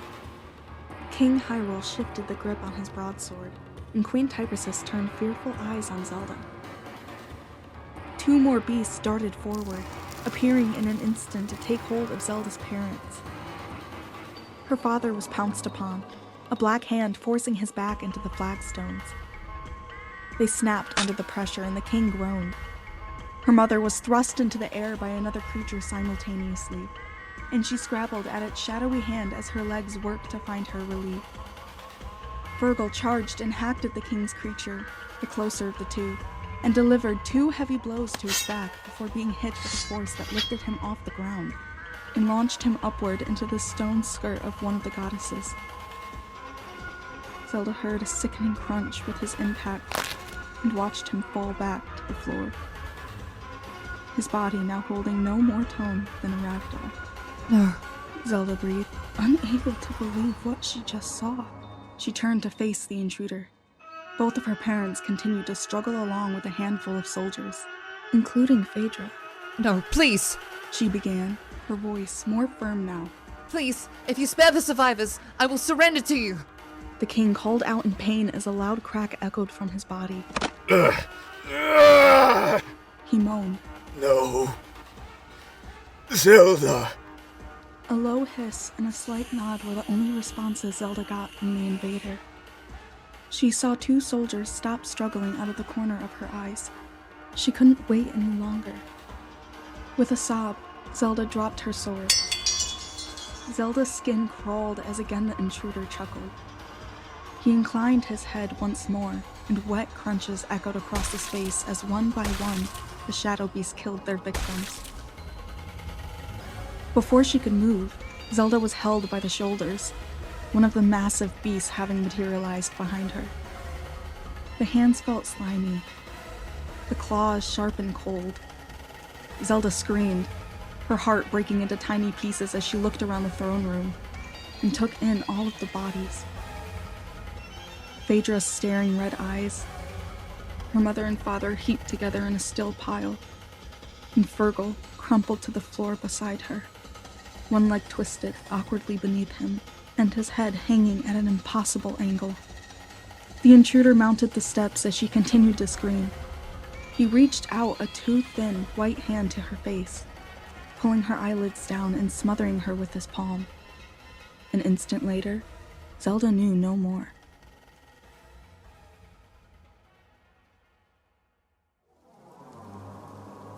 Chapter 7.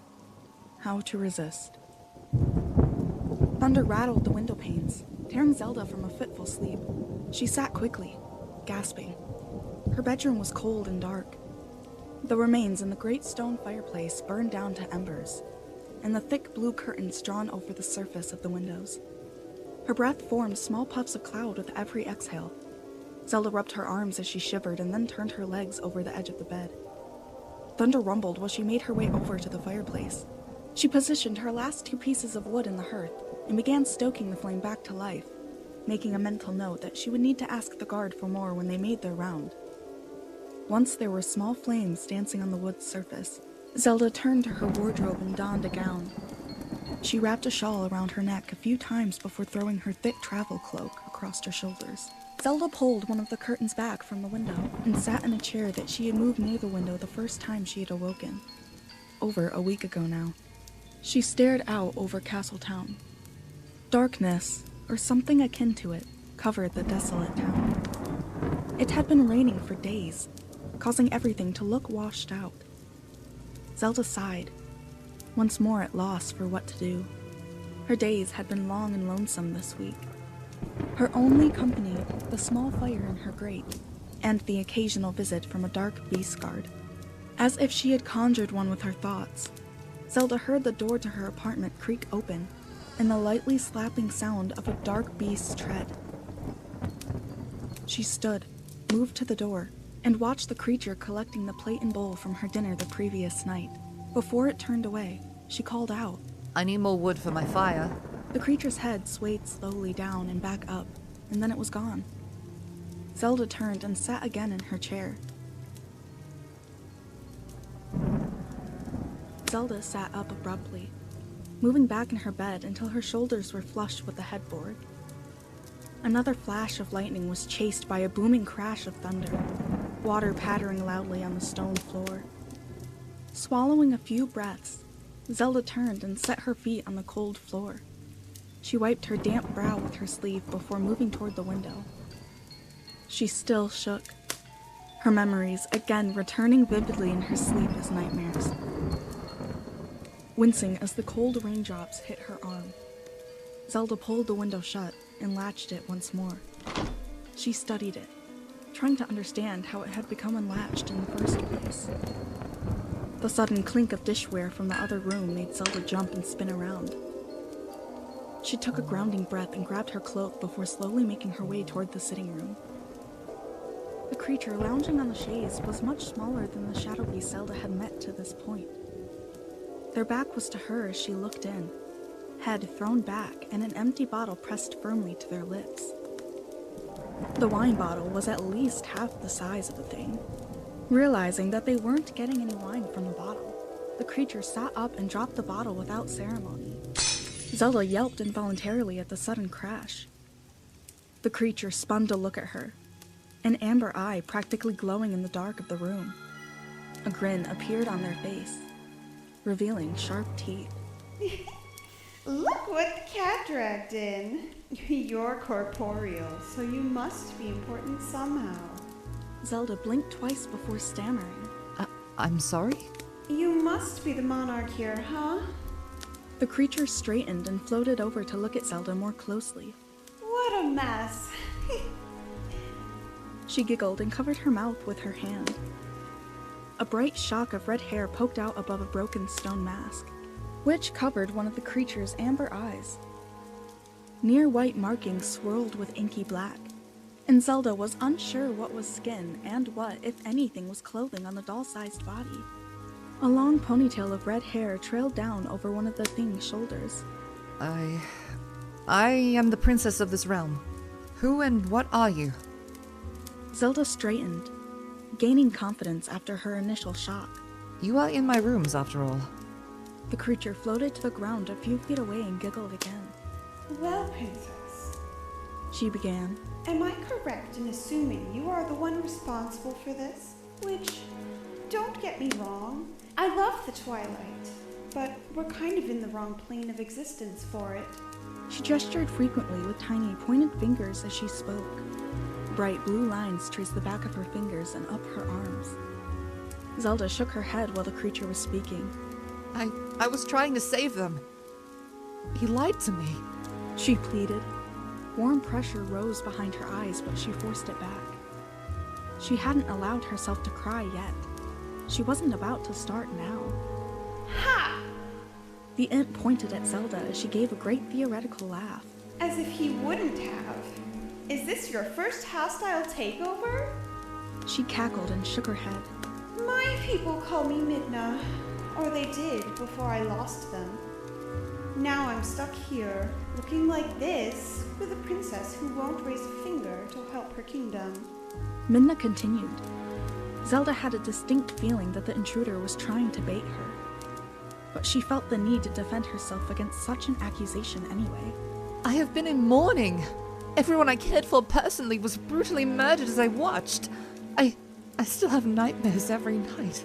Zelda trailed off, watching Minna bare her teeth and shake her head. You aren't the only one who's lost what's close to you, princess. The imp growled. So I suggest you find a way to get over it and carry on with saving your people. Zelda stared. She felt as though she had just been struck across the face and leaned back into the doorframe for support.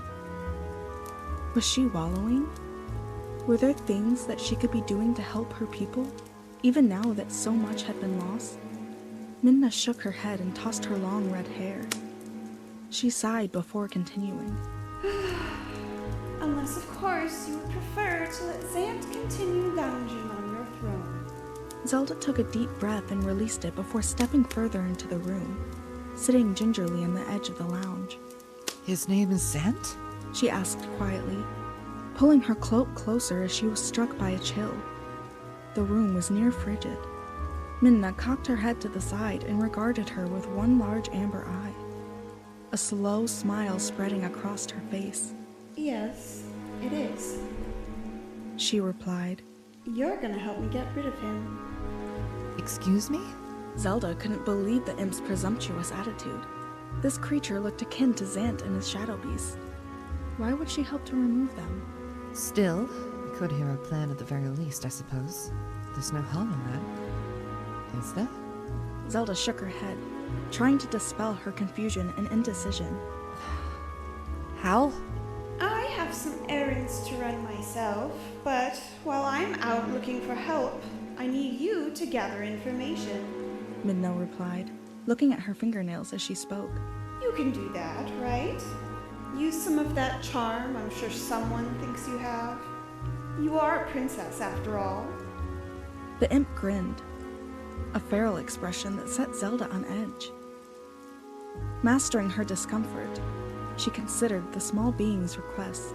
You want me to glean information from Zant? She clarified, unsure of the request. The imp nodded. Before she could reply, Zelda continued. You're going out to look for more help? Please, correct me if I'm wrong, but if I understand you correctly, I am your help. Poor princess. Told from birth she is her people's salvation, only to crumble like an ancient cracker at the first sign of danger.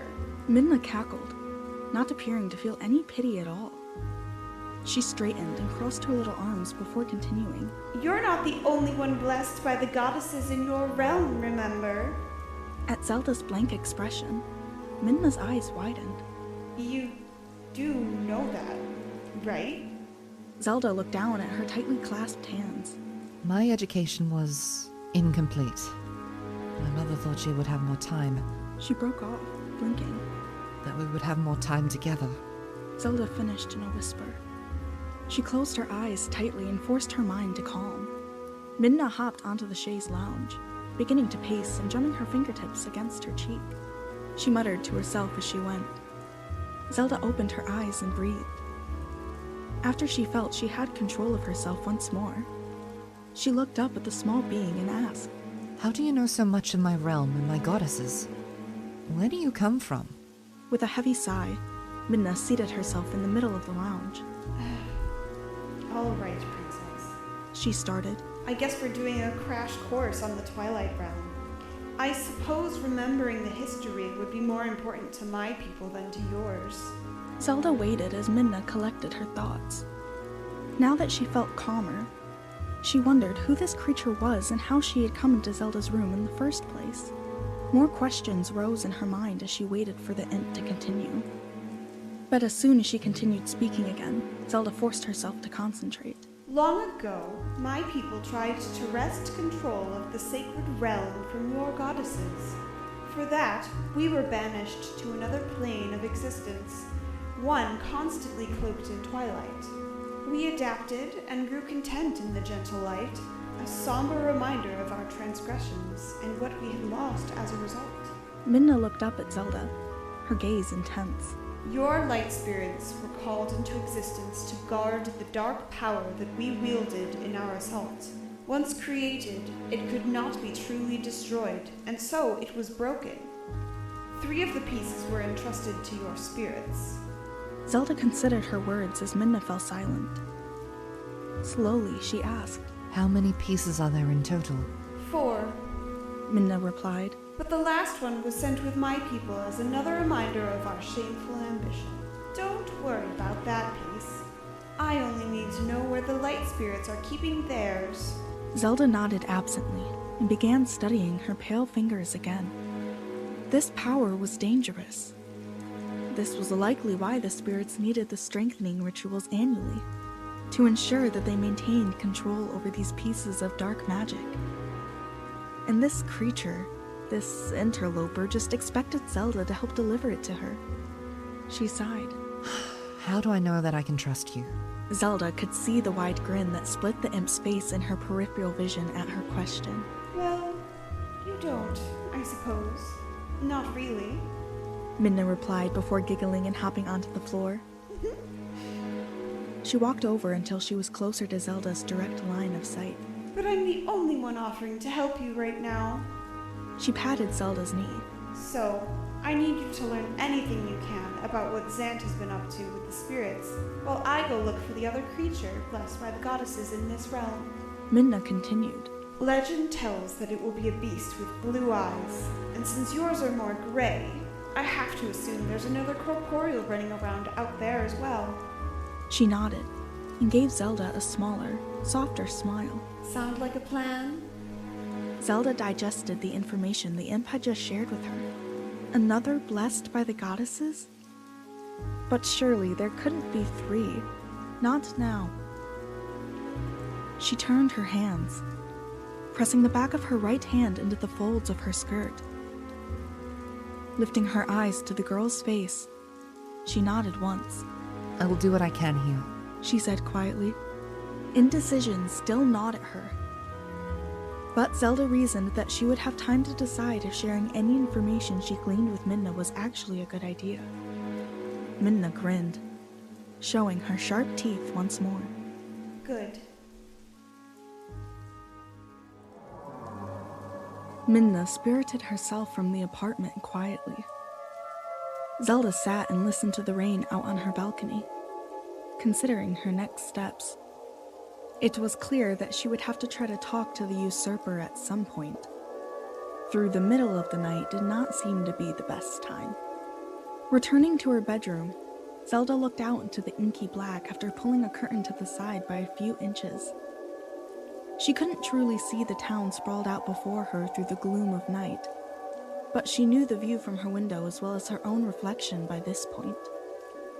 Down below the oppressive clouds and the lingering drips of twilight, Zelda's people were still there. They endured, despite all that had happened at the castle that fateful day. She tucked her chin and steeled her resolve. Enough was enough. Zelda would figure this out, whether her impish visitor was truly an ally or not. She drew the curtain and moved to her wardrobe. Too restless to lay back down, Zelda changed out of her nightgown and into her shika leathers as quickly as she could. I will go down to Telma's bar and see if she's heard anything, she planned. Zelda returned to the bar a handful of times on her own after losing Phaedra to her mother's anger, and knew that Telma's place was a bit of a hub for the lone wolves and the disgruntled in the kingdom. Zelda could only hope that others would be as desperate as herself to return their land to a more normal state. Sheik shivered, missing the warmth enveloping her when she was wrapped in her cloak. It would be too cumbersome to wear while she was gathering information, however, so she resigned herself to some discomfort in the coming days and weeks. Sheik resolved to venture into the castle to learn more about the habits of her captors. Ivern had impressed upon her the importance of knowing all she could about her opponents years ago, a goal that she was expected to further with her own reconnaissance when given the opportunity. This situation seemed to fit the bill. Sheik already knew when to expect a guard at her room, The past week had given her ample time to understand that she was being checked on at regular intervals, but only during waking hours. While she didn't know for certain if the dark beast checked on her in the middle of the night, she chose to take it as a working assumption. None had come to her door this night, nor any of the nights when she had awoken after a terrifying dream. She began moving through some active stretches while she constructed a plan.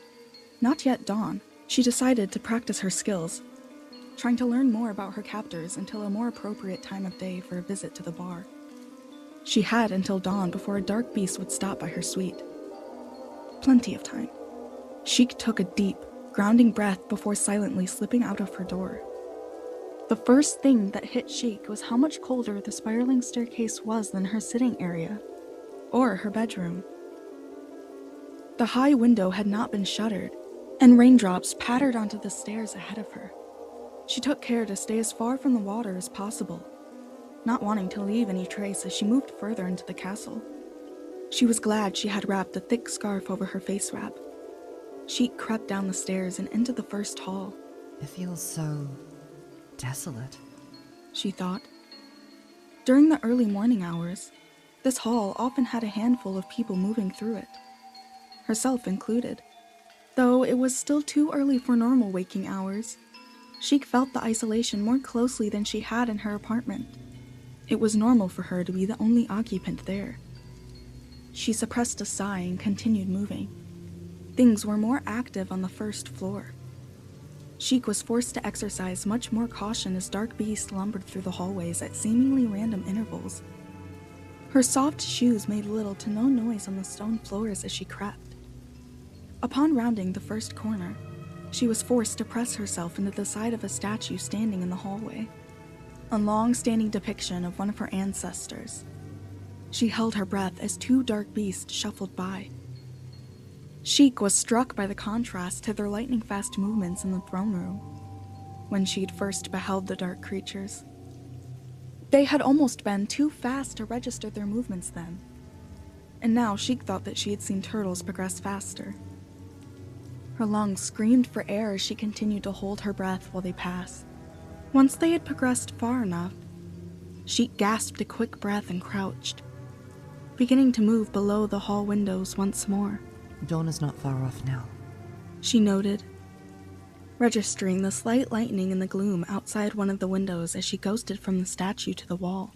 More excursions will be required, but I can venture a bit further before I turn back. She drew a silent, deep breath and released it fully before creeping her way along the shadows. The study was further down this hallway. The door to the study lay open, a blue glow spilling from it.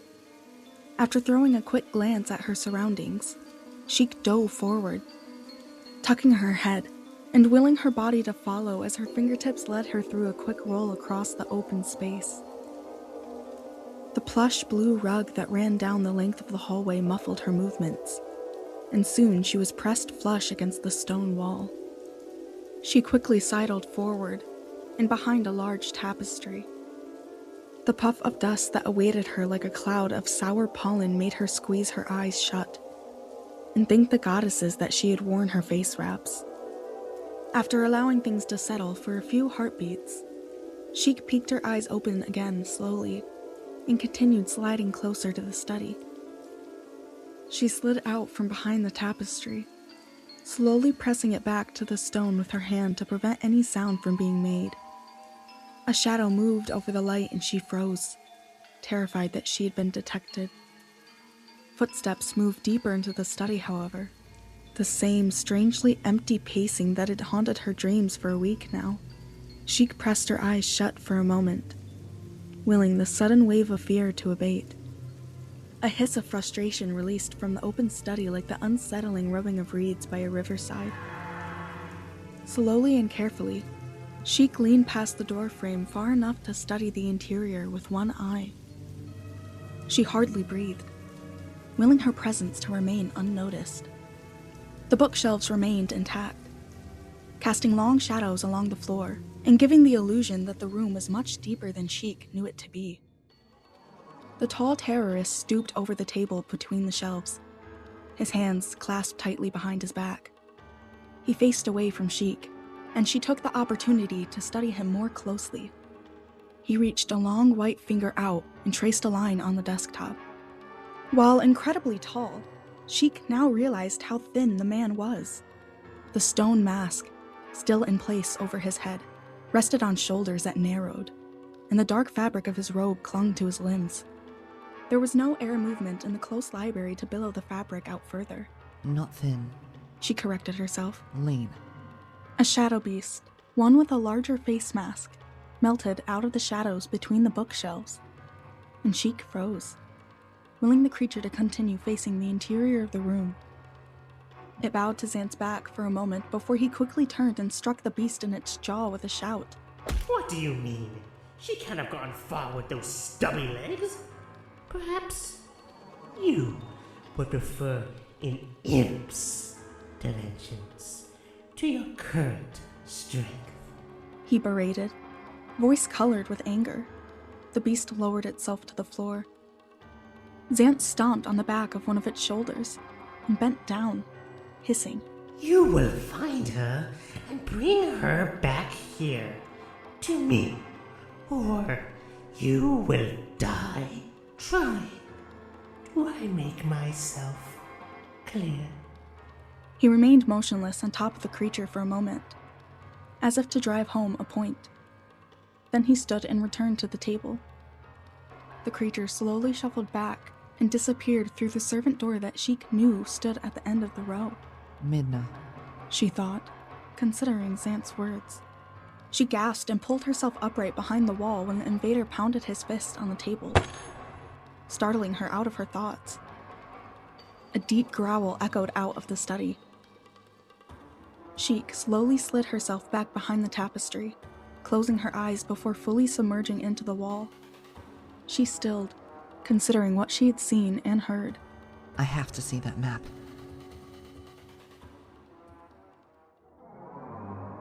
Sheik made it back up to her suite with little difficulty. She donned her thick cloak and stoked the fire before settling into the high-backed chair near the window, her usual habit over the last week. Once the dark beast had delivered her breakfast and left her again in peace, she quickly ate the meager meal of bread and cheese, replaced her cloak, and again took to the halls. Now that it was daylight, Sheik expected to see soldiers manning their stations as she made her way from her suite to the sewers 5 floors below.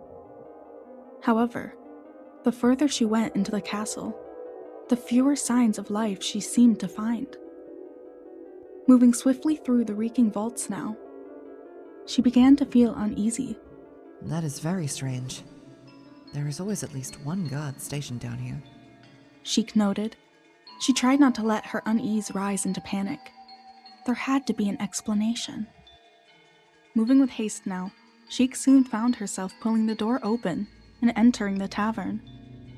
The familiar smells of ale, sweat, and dirt met her face, bringing tears to her eyes for more than one reason. She skipped over to the bar and leaned hard against it. Telma? Zelda did not bother obscuring her voice as she usually did when in the tavern. She had not thought to do so until after she spoke. And now her near-panicked voice echoed back to her from the empty space. She turned to sit on a stool, but stopped herself when she caught sight of something small and silvery glowing from the back room.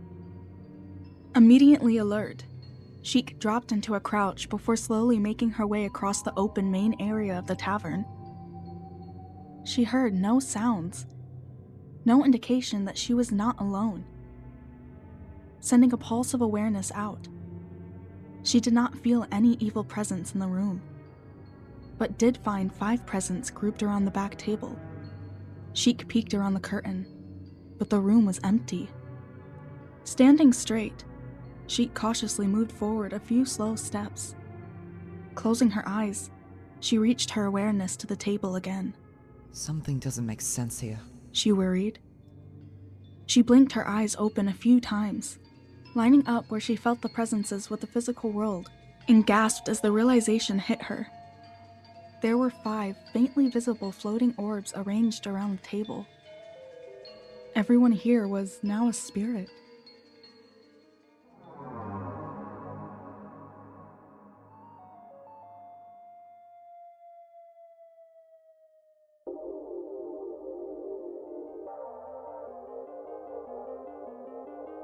Chapter 8. Progress. Sheik's heart pounded as she made her way back up through the sewers and into the castle proper.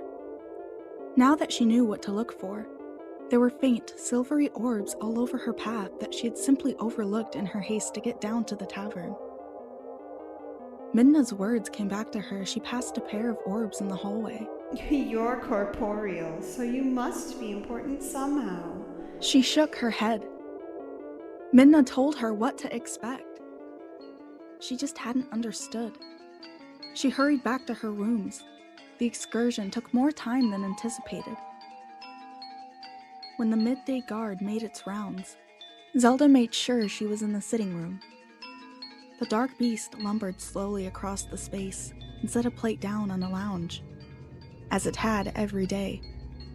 Before it could turn away, however, Zelda cleared her throat. After I've eaten, you will take me to see your leader, she asserted, pleased that the statement at least sounded confident.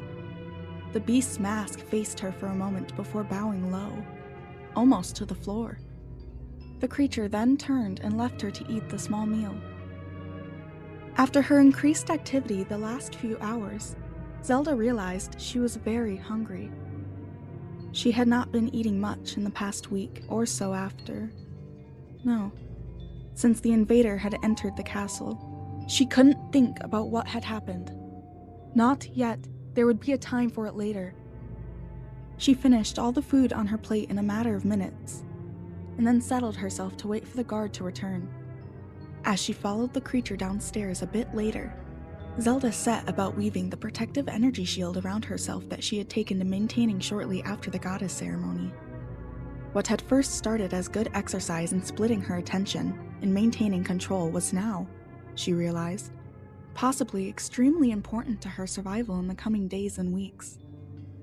At least until she learned more about her adversary, Zelda decided that shielding herself could only be a good idea. The dark beast led the princess to the study, and she couldn't help but hope that the map was still sprawled across the table. A quick glance around the space quickly showed Zelda that the map was rolled up, though still present on the table. This was the only difference in the room from the morning. The eerie blue glow continued to light the space from near the fireplace, and Zant stood between Zelda and the table. Well, the usurper hissed when Zelda stopped walking. She positioned herself a few steps past the doorframe, but still a few strides away from her towering foe. I must say, Princess, I'd expected this meeting to come much sooner. I suppose I owe you gratitude for leaving me in peace to do with your realm as I see fit, he continued. Zelda's pulse jumped as he spoke.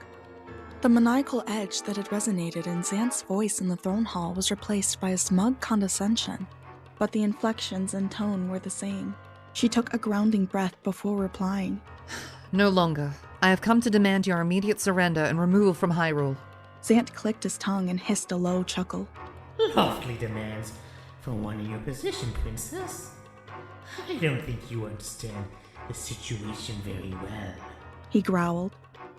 He began taking slow steps to close the distance between them and circled around behind Zelda, blocking her only route of escape. Twilight now covers the land. There is no stopping it.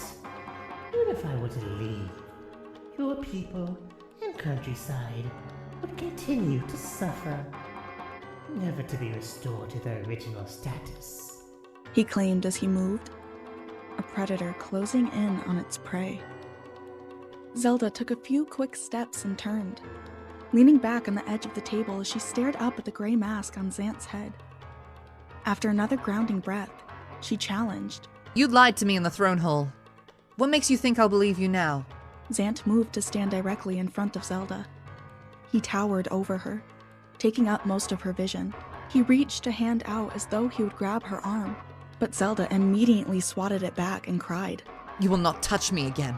I will find a way to defeat you. I will restore the light. She sidestepped and took a few steps toward the door before stopping at the sound of laughter behind her. It was dark and twisted, but still recognizable as amusement. She turned back to look at the man. Zant half turned and hissed. What makes you so confident, Princess? You couldn't stop me from claiming the lives of those closest to you.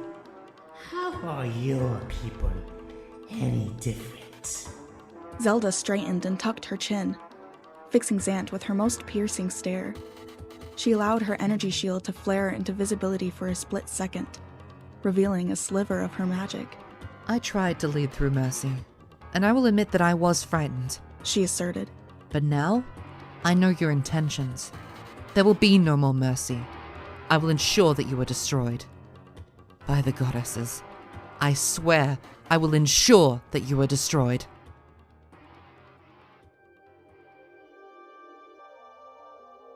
That night, Zelda slept a dreamless, peaceful sleep. She felt refreshed when she woke the next morning. And even though she was still unable to see the sun through the twilight, Zelda felt there was a light at the end of the tunnel now. Midna had restored her hope. Zant was not impregnable. Her excursion the previous morning had told Zelda that there was something in Hyrule that he wanted. Something that he had yet to obtain. All she had to do was figure out what. After her small breakfast, Zelda donned her Sheikah garb and returned to the halls. Excitement thrilled through her limbs, willing her head to study immediately. Habitual prudence checked her enthusiasm, however, and she decided that spending time learning the habits of the guards and the invader would be the best use of her time for now. Surveillance had never been something Sheik had enjoyed practicing during her training, but the practical application involved much more adrenaline and care than her zero-stake missions through the castle as a teenager. Though she had more knowledge on the best hiding areas, she still felt the dark beasts were more perceptive than they let on. More than once during her exploration, Sheik was forced to hold her breath and freeze as still as possible while a creature stood nearby, swinging its mask back and forth slowly. She did not think they could see, or at least not in the same way that she was able to. They seemed to rely on sound most heavily, or on the input of another beast. Sheik did her best to avoid the groups of beasts after she was cornered by a trio outside the throne room on her third day of surveillance. The day prior, she had heard someone yelling from within. Curiosity drove her to try and sneak her way inside, and though the wide antechamber was empty before, Sheik made her way to the door. She had quickly regretted her haste in moving forward. She had checked the room. She was sure of it. Still, before she could press her ear to the outside of the door, a couple of hefty thuds resounded behind her and she froze. Two shadow beasts lumbered through the space, moving slowly until one of them seemed to register Sheik's presence. Then, moving almost in tandem, the beast rushed Sheik, one pinning her to the door with its claw-like fingers, and the other cocking its head at her before raising a hand to strike her down. Sheik registered a few things in that heartbeat. The cold, uncomfortable touch of the creature radiating through her sleeve, terror rattling down her spine and freezing her where she stood. Voices being raised from within the throne hall once more, and the undeniable compulsion to send a wave of her light magic through the antechamber. Trusting her instinct, Sheik exhaled hard and blasted the chamber with light. As soon as she was able to snatch her arm away, she slipped between the shadow creatures and ran as silently as she could through the opposite door and back up the hallway. Heart pounding hard against her ribs. She glanced back once and almost stopped running when what she saw behind her were not two enraged shadow beasts, but two small creatures. Soft lines, black, blue, and cream colors topped by small shocks of red hair, were the only details she caught before the door to the throne hall opened, and Sheik focused on running once more. Back in her rooms, Zelda tried her best to calm her racing heart. After sitting and working through breathing exercises for a while, Zelda slowly regained her feet and began pacing before the window in her bedroom. Initially, the experience had not only frightened her, but felt like a failure. Now, however, she examined her memory of the incident more closely The shadow creatures seem to be connected to each other somehow. Perhaps through some sort of mental link? That is interesting. She thought. And I could hear a raised voice when they rushed me. What did it say? Zelda pulled the hood of her cloak more securely forward around her face and snuggled deeper into the thick scarf she had wrapped her face with. She moved to stand before the fire. Her fingers and toes were cold to the point of pain this afternoon. Once she was a bit more comfortable, she closed her eyes and crossed her arms. She wanted to remember what the angry exclamation had been. The voice had sounded deeper. Male. But unlike Xant's, Who could be here now, and able to wield such anger without consequence? she sighed and moved back to the windows, staring out at the twilight. A light giggle behind her made Zelda turn and gasp as she found the room was occupied by others beside herself. Midna sat astride a dark wolf with distinct white markings on their forehead and blue rings in their ears. The imp rolled her eye as the creature relaxed their alert stance and slowly approached Zelda. Midna? Zelda was stunned, her mind still trying to pull words from her memory. She felt it was struggling to process the present now. Midna grinned and said, You remembered my name? What an honor for me. Glancing back down at the wolf, Zelda mentally shook herself. So, this is the one for whom you were searching? She asked gently. Midna hummed before replying. He's not exactly what I had in mind, but I guess he'll do. She nodded with a toothy grin as she finished her statement, and Zelda suppressed a smile. Dropping to one knee to look at the wolf in his intelligent blue eyes, Zelda allowed a small smile to rise to her lips. She looked the creature over and frowned a moment later, however. You were imprisoned? Her question was sorrowful, and she paused before continuing. I am sorry. The wolf cocked his head to one side and gazed at Zelda with bright eyes. He seemed to smile at her. Zelda tucked her chin, glad that her hood concealed much of the sorrow in her face. Midna rejoined. Poor thing. He has no idea where this is or what has happened. She straightened up and fixed Zelda with a slightly evil grin, putting her hand on her hip before continuing. So, don't you think you should explain to him what you've managed to do? You owe him that much, Twilight Princess. She chuckled, and Zelda felt the words tear straight into her heart. She bowed her head, squeezing her eyes shut tight. Midna was right. She was right, and this poor man deserved an explanation. Zelda took a grounding breath and looked up into the wolf's eyes once more. Listen carefully, she began. This was once the land where the power of the gods was said to slumber. This was once the kingdom of Hyrule, but that blessed kingdom has been transformed by the king that rules the twilight. Zelda sighed and shook her head. It has been turned into a world of shadows, ruled by creatures who shun the light. She added before pausing again. Emotion had colored her last statement. A hint of sorrow and despair she had been feeling before Midna's first visit. And so she paused to gain control once more. Once she felt she had it, she turned back to the window and told the story of that fateful morning in the throne hall. She managed to keep her tone even, though she was forced to clasp her fingers together to still their shaking. The kingdom succumbed to twilight, but I remain its princess, Zelda continued, turning back to her guest. She reached up and removed her hood before blinking at the wolf once. I am Zelda. The wolf's eyes lit with recognition as he gazed at her. You don't have to look so sad. Zelda looked up at the imp, unsure if she was being serious. We actually find it to be quite livable. I mean, is perpetual twilight really all that bad? Zelda pursed her lips. Midna, this is no time for levity. The shadow beasts have been searching far and wide for you, she said quietly. Why is this? The imp rose in the air and spun, stopping with her back to Zelda. Why indeed? You tell me. Midna shrugged and giggled. Frustration rose, but Zelda forced herself to remain in control. Time has grown short, she said. The god will soon make his rounds. She pursed her lips again as Midna dropped herself onto the wolf's back hard. You must leave here, quickly. Rolling her eye, Minna said. She's right. Let's get out of here before they find us. But, Princess? The wolf stopped in his tracks, halfway to the door. Minna looked over her shoulder at Zelda. Don't forget your end of the deal, okay? She gave a toothy grin and wiggled her fingers before giggling and turning herself forward once more. Though the imp had tested her control, Zelda was impressed that she had returned so soon with their added help. Her apparent dedication was reassuring, so Zelda straightened and looked at the girl before replying. Worry not, Minna.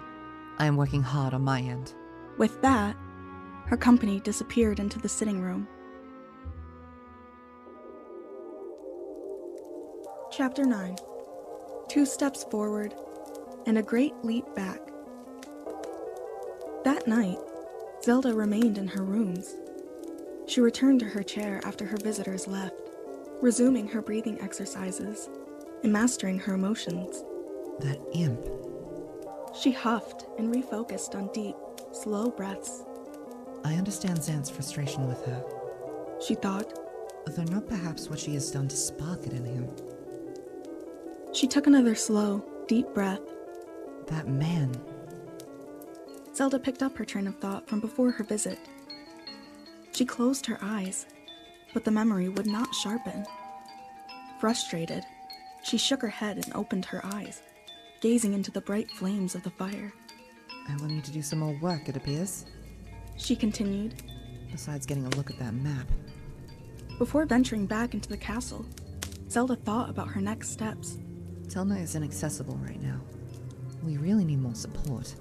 She huffed a sigh.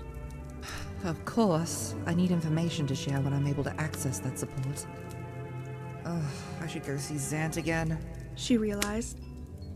Just the thought of being in the same room as that man sent chills up her arms and down her spine. Zelda pulled her hood back into place and crossed her arms after moving the chair closer to the fire. Today was rocky, but I will do better. I must. Zelda gave herself the rest of the night for recovery. The encounter with the Shadow Beast earlier in the day had truly shaken her. She deserved some time to regroup.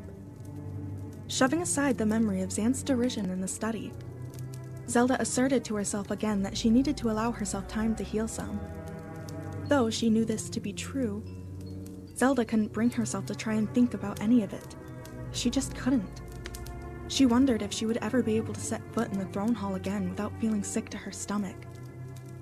Zelda huffed a sigh and jumped up, starting to pace the floor. She stopped by her bed after a few turns of the room and began changing into her bedclothes. She wrapped her scarf back around her neck and her cloak around her shoulders when she had finished and returned to her chair. The evening guard had not made his rounds yet, but she felt worn out. There had been too much today. Too much. She drew her legs up to her chest and curled into the chair, staring into the fire.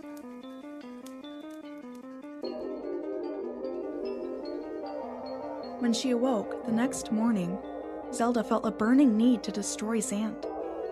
Minna's visit had left her feeling drained, but also reminded her acutely of what happened and what was still happening in her kingdom. She dressed herself in her Sheikah leathers and donned her cloak over top while waiting for the first guard to make its rounds. Once the guard had again left her alone, Zelda plaited her hair, wound her face wrap and scarf, and slipped out of the room.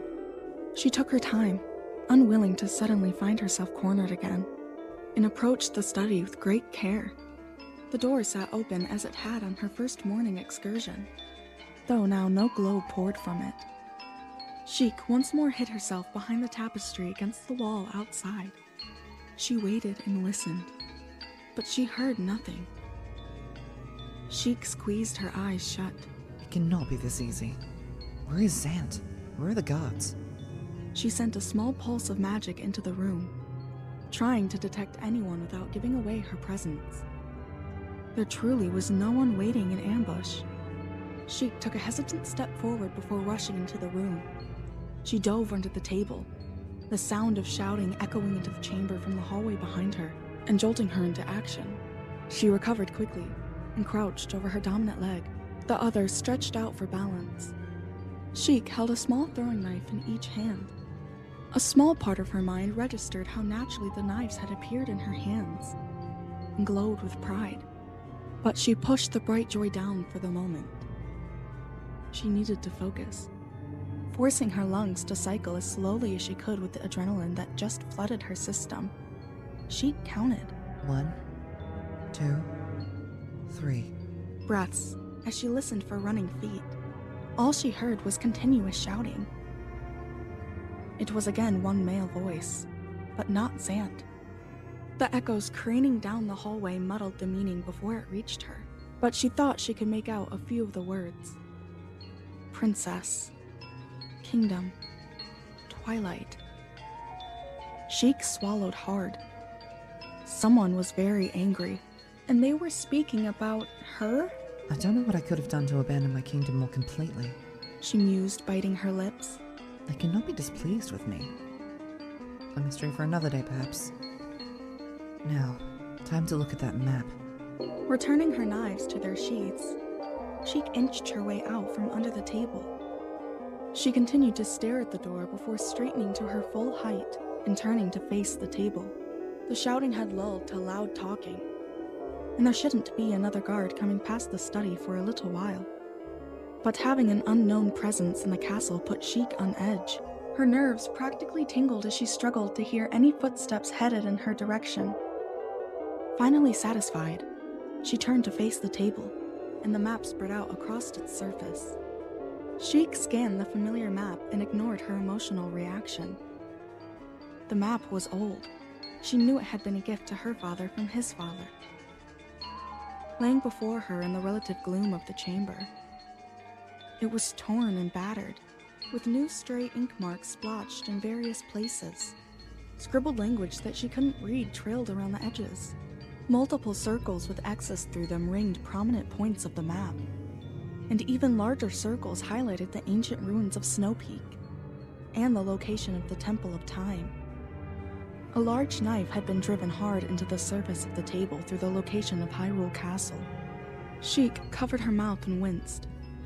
It appeared that their new visitor had quite the temper. Giving the map a more deliberate scan, Sheik did her best to commit the markings to memory. Taking a deep breath, she crouched and made her way back to the open door. Giving the table one last glance over her shoulder, Sheik melted back under the tapestry once more.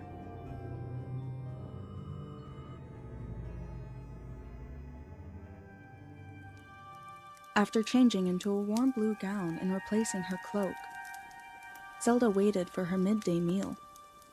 She wanted to know more about the new presence in the castle. She resolved to demand another audience with the shadowed intruder at the conclusion of her meal. Soon, Zelda followed the shadow beast downstairs. It led her to a new room today, a formal drawing room the late queen had used to entertain nobles on occasion. The walls were hung with portraits of past royal families, and faded tapestries depicting the creation of Hyrule by Din, Faror, and Nehru. Just seeing the golden goddesses gave Zelda a sense of confidence. The creature gestured to one of the couches in the room, watched her sit, and then left her alone. The hearth set into the opposite wall sat cold and empty, and two tall windows filled the space with a watery, cool light. The room was populated by 3 couches in total, a low table spanning the distance between them all, and small statues of various creatures from across Hyrule. Near each goddess tapestry stood a small figure of a Goron, a Hylian child, and a Zora. Zelda had always found the statues somewhat uncomfortable while growing up. She did not understand why their allies were displayed in less than their true-to-life size, as the statues of the royal family around the castle were. Today, they were a small reminder of times past, and a suggestion of what she had to fight for. The door flew open with force and crashed into the wall behind it. Zelda jumped in her seat and gasped before immediately ensuring that her magical shield was in place. Zant stalked into the room, footsteps uncharacteristically loud. He sat heavily on the couch across from her. Zelda hummed after a moment. Bad morning? I cannot say I'm disappointed. Zant hissed, His hands clenched into fist on his knees, and his chest heaved as he took a deep breath. What could you possibly want from me today, princess? He growled. You appear no closer to your goal of destroying me. I might watch your tone when addressing me. In fact, such insolence will get you into trouble. Zelda paused a beat, examining her folded hands in her lap before fixing Zant with her best icy stare. You hold no authority here, and I will address you however I see fit. She smoothed her skirt across her lap before continuing. I need more firewood in my room. I require more than scraps for meals. You will ensure more food is sent at each mealtime. Also, she paused, watching as Zant rose from the couch and practically glided to the mantel over the empty fireplace. Once he had again stilled, she continued. There is a disturbance in the castle. I feel a more hostile presence. You will tell me what has happened to cause such a change. A low chuckle reached Zelda's ears, and she froze her face into a mask of indifference, willing her emotions to remain manageable. She had doubted that the invader would acquiesce easily, but his derision was unsettling. Zant turned and began walking toward Zelda, the chuckle continuing as he grew closer. He towered above her before he sat on the couch next to her and placed a lanky hand on her knee. She felt her heart begin to speed up in her chest. Oh, princess, he chuckled. I think you are fine. Thank you are the one without authority here. He gripped the joint, hand large enough to reach across the top from tendon to tendon. Zelda returned her eyes to her hands, her pulse jumping into a gallop. He should not be able to touch me without pain, she thought, somewhat stunned. Worry began swirling in the back of her mind, and her chest became tight with fear. I will grant you more wood, but you will subsist on the food provided to you. Zant tightened his grip on her leg, and an involuntary gasp escaped her lips as pain lanced through the area. I am blessed, my foolish princess. I will gladly tell you that I have been blessed by my God's manifestation. He is greater and more terrible than even I myself am. He paused again, leaning forward. Zelda scanned his body with her magic and became nauseous. His whole body was cloaked in dark power. Zelda had never encountered a magic like it before. The spiraling tongue of Zant's mask slid back, revealing thin lips and pale skin. Zelda's heartbeat jumped higher. One day, perhaps even soon, you may have the joy of meeting him yourself. Zelda felt something pop in her leg, and the pain increased sharply as Zant further tightened his grip across her knee. She whimpered. Her throat had long gone dry, so she whispered with as much force as she could muster. You are hurting me. Zant chuckled right into Zelda's ear and closed his hand even tighter on her leg, nails punching through the fabric of her skirt and into the flesh beneath. She gasped and bit her lip hard. She started to shake. I wonder, he hissed. I wonder how much pain you could take, how far I could push you. You would no doubt lose consciousness before I could have any real fun. With his free hand, Zant reached up and grabbed Zelda's braid close to her scalp, pulling her head back and down with a jerk. She gasped, biting her lip again before another whimper could escape. I won't give him the satisfaction. I won't, she thought, squeezing her eyes shut tight against her tears. Then again, perhaps you would surprise me, as she did, Zant said with a sigh. His breath was cool against Zelda's skin, and she shivered. It is tempting, truly, he growled before sharply biting the outside of her ear. Zelda cried out involuntarily, the bright pain too much for her to withstand in silence. Let go of me, she quietly demanded. Zant chuckled again before cooing. What, princess? enjoying yourself? The door opened at that moment, and Zant released Zelda's hair.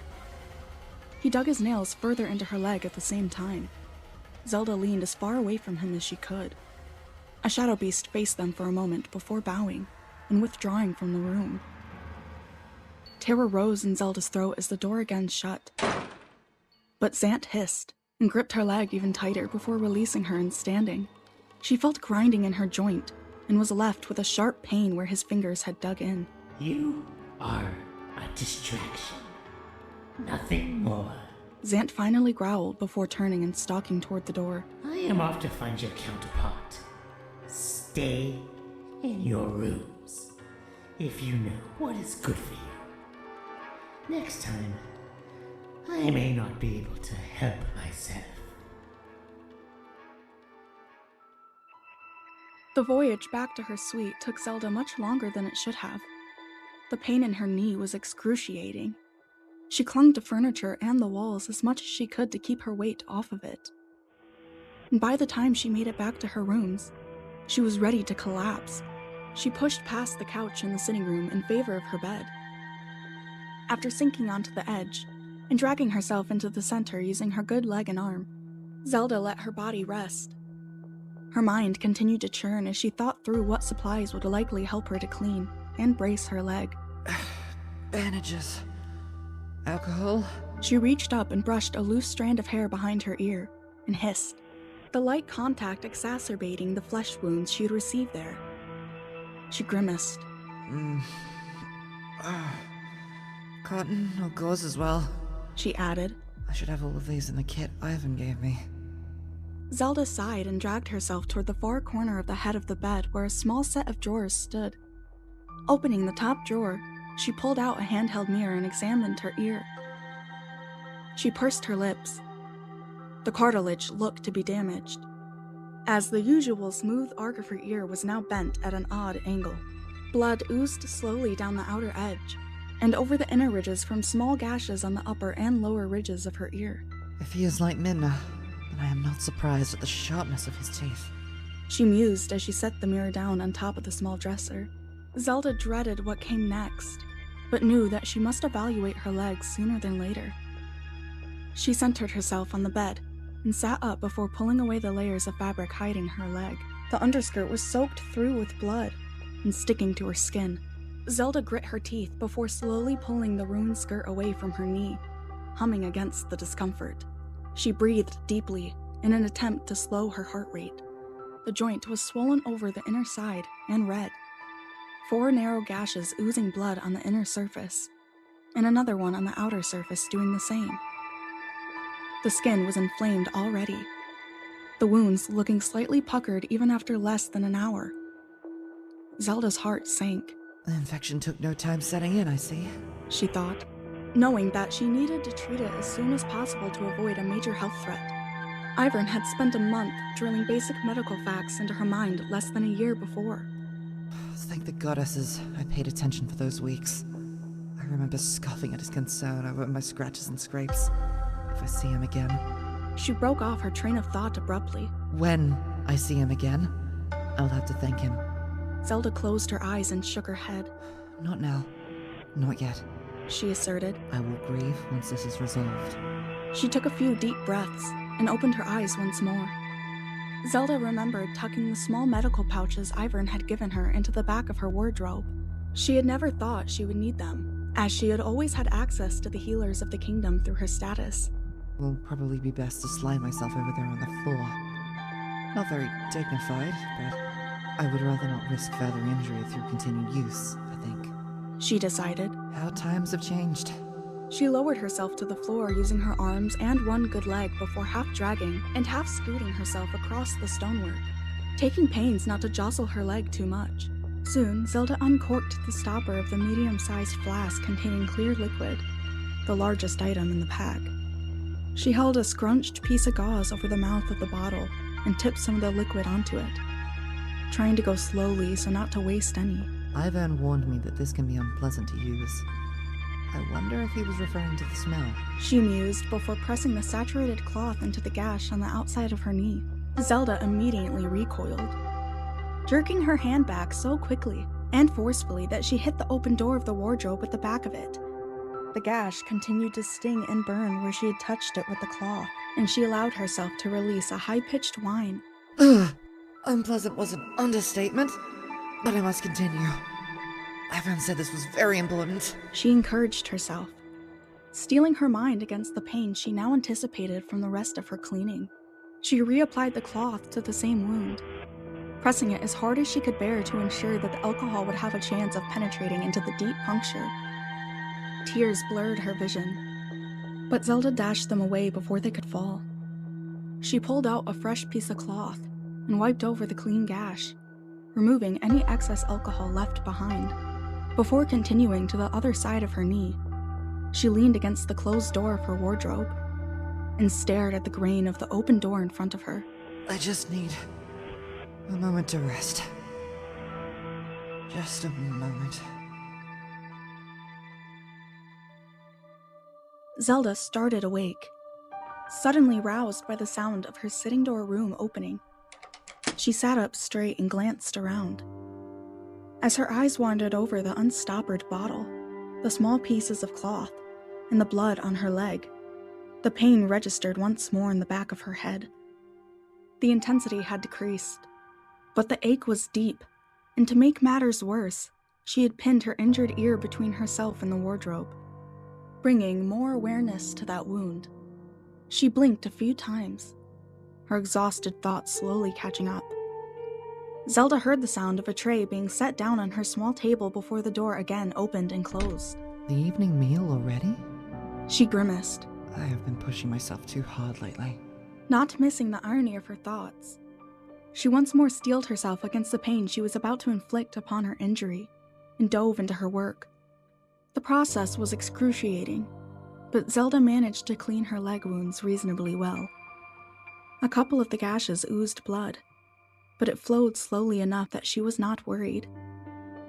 She absently wrapped her knee with a couple rolls of gauze, ensuring the wounds were covered and the joint had some support. Stomach growling, she sighed out of her nose and prepared another alcohol pad for her ear. Zelda's eyes widened as she hobbled through the sitting room toward her small table. On the tray sat a small bowl of stew and a teapot with a teacup next to it. She sank into the chair. Any hopes of bringing her meal back to her bed wiped away with little disappointment. If she was forced to stay upright to enjoy a warm meal, so be it. Zelda poured herself a steaming mug of tea and began stirring the stew as she thought. Well, at least I know with some certainty where Zant is concerned with in Hyrule. She mused. It is a start, if nothing else. I wonder if Telmer and her people have noticed anything strange in those areas. Or anywhere else, for that matter. She hummed in surprise as she took her first mouthful of the stew. It was seasoned very well, dried herbs and spices combining to create a flavor experience that was both delicious and the slightest bit tingly on her tongue. She began to eat in earnest. What had Zant meant by finding my counterpart? I know of no other monarchies in the area besides the Zora peoples, and Queen Rutelia has a son, not a daughter. A small amount of cream had been added to the pot of tea, and she sipped it experimentally. Zelda closed her eyes briefly, appreciating the slightly muted flavors that the cream produced. The warm drink was the perfect level of comforting. Zelda hummed in appreciation. This meal was prepared by no shadow beast. Is this supposed to be some sort of apology? She continued eating, unsure if it truly mattered to her or not. The next evening saw Zelda back on the floor near her wardrobe to check her leg wounds. She was disappointed to find the same puckered red skin beneath the bandage, but at least it did not appear any worse. A small amount of yellowish drainage was present on the bandage, and crusted around the punctures. Zelda carefully cleaned her wounds using some water that she had saved from breakfast for the task. She turned to her pack once they were clean, and began rummaging through the small contents, kicking herself mentally for not remembering the ointment that Ivern had taught her about. Pulling out the small glass jar, she smiled. The ointment would help to fight back any infection, according to her teacher. Taking care to only remove a small amount from the jar, she began spreading it over the punctures. The supply Ivern had given her was very small, so she needed to balance using enough to fight the infection and not using too much. She would likely need to keep applying it for a few days. and therefore needed it to last. Once her puncture wounds were taken care of, Zelda rubbed the small residue left on her fingers into her ear wounds. She grimaced, the direct contact bringing bright pain back into the area. She then rewrapped her leg and climbed into bed. She continued trying to piece through the information she had heard during her reconnaissance trips through the halls. On the 4th day since her injury, an unexpected miracle took place. The shroud of twilight surrounding the castle disappeared. Zelda, sitting in her chair before the fire, hurried herself to her windows once the light filtering through them had shifted from the oppressive gray that it had been to the golden white of her memories. Her legs still hindered her, but at least she could bear some weight now. Looking out over Castle Town, the streets were muddled with motion once more. People mingled, and merchants hawked their wares. Minna must have done this, somehow. Zelda realized. Her and that poor man. With a start, she turned to look at her wardrobe. I must go and see Telmer at once. Zelda's noon meal had arrived less than an hour before, so she reasoned that she had time before the guards would again make their rounds. She donned her Sheikah scarf as quickly as she could, somewhat hampered by her injury, and plaited her hair down her back. She put her face wraps in place and slipped into the stairwell. Sheik was forced to move much slower with her injured leg, but she eventually made her way through the sewers and into Telma's bar. Being still early in the day, there were only a handful of Patreons in the main room of the tavern. Sheik shuffled up to the bar where the hostess stood, wiping glassware. Well, Sheik. Telma's alto voice resonated with warmth and surprise as she pronounced Zelda's false name. Aren't you a sight for sore eyes? How have you been, honey? She leaned forward towards Sheik on the bar, resting an elbow and bringing her bosom dangerously close to spilling from her corset in the process. Telma? Sheik began before swallowing her nerves. Warmth had blossomed across her cheeks. The flirtatious tavern owner had always seemed to harbor a soft spot for her that long endeared her to Sheik. It is good to see you, my friend. Times are uncertain. She continued. Telma set her glass and rag down and turned to face Sheik directly, resting her other forearm on the bar. Sheik chose to ignore the shifting bosom beneath the tavern owner's face, and instead took a deep, slow breath. Aye, uncertain times indeed, sugar. Why don't you come in the back room with me a minute? Sheik contracted her brows, confused. With a wink, Telma continued. I don't bite hard, honey. But anyway, there are some people I think you should meet back there. She grinned and straightened up as Sheik's face cleared. Maybe we can spend some quality time together later on. You look like you could use some relaxation. She added with another wink as they both moved toward the back room. Sheik's cheeks burned anew. Coming to the edge of the table, Telma raised her voice a bit as she said, Everyone, meet Sheik. She's another concerned citizen with considerable skills. I think she can be some help to our cause. Sheik, this is Shad, Shay, Alru, and Russell. Sheik started at the second name and hastily reached up to rub the back of her head to cover her movement. She never met Ashe, but she remembered the praise Phaedra had given the soldier. She nodded at each person in turn. A bespectacled scholar of sorts, a standoffish soldier with thin braids, an older man in travel-worn clothing, and a stoic character sitting at the table with a leather helmet firmly covering the majority of his face. The table was covered by a large map of the kingdom and surrounding lands, and Sheik now approached it, coming to stand close enough that she could support some of her weight with its edge. She took a deep breath, surveying the parchment as she gathered her thoughts. I have been in the castle, she finally murmured. The energy of the room shifted slightly as the 5 people around her began paying close attention. She cleared her throat before continuing. The invader is very interested in 2 locations in particular. Here. She reached toward the upper left side of the map and tapped the location of the ruins in the Snow Peak range of mountains, pausing for a moment. And here. She continued after a few heartbeats, tapping closer to the center of the map where the Temple of Time was hidden in the sacred grove of the Pharaon Woods. I do not know the reason for his interest, but the markings on the map I saw indicated that he could have been searching for something. Other areas had X's and scribbles blocking them from view. She added, trying to give as much detail as she could. The others exchanged a few glances, but remained silent as they considered her words. After another pause, Sheik took a breath and asked, Is it possible for any here to investigate these locations? We must know what he is up to if we are to stop him. Ashe crossed her arms and addressed Telma. Who even is this person? Are we just supposed to take them at their word? They could be sending us on a keys chase for all I know, and I don't fancy trudging through the snow for no reason, yeah? Shad pushed his glasses further up the bridge of his nose before hesitantly clearing his throat. How did you come by this information in any case? You say you were in the castle? Surely you couldn't have gotten past the guards, or the magical shield. A spark of recognition lit in the back of Sheik's mind at the tone and cadence of his voice, and she realized that Shad was one of the suitors that her mother had introduced her to some years before. Ashe barked a laugh. Oh, the guards are nothing to worry about. I wouldn't be surprised if they were able to take out the whole regiment single-handedly, she said, gesturing to Sheik with her hand. Ahem. Telma cut in, bracing her hands on the side of the table next to Sheik and leaning forward. While I do admire your caution, Ashe, I hope you know you can trust my judgment. I've known Sheik for a number of years now. She's a dear friend of Phaedra's, you understand? Telma's statement had an effect on Ashe, whose eyes widened in surprise. Before she could reply, Telma turned to Shad and continued. And Shad, honey, a certain amount of skepticism is healthy. But right now, I'll tell you that the captain of the guard often praised my friend Sheik here for her skills, even when they did not visit me together. If Sheik says this is the information she got, and that it came from the castle, I say we trust her. The young man closed his mouth and nodded, backing up a few steps to sit in a nearby chair.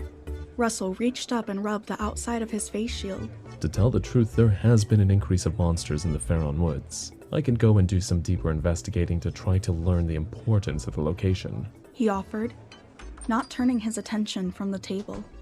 Sheik sagged against the table with relief. Thank you, she murmured, voice colored by the emotions now swirling through her mind at Telma's words. I suppose I will go trudging through the snow. Ashe grumbled, looking back to the map. The ruins at that location are so remote, I'm not sure that I'll be able to reach them on my own. Maybe there will be clues before I get that far though, yeah?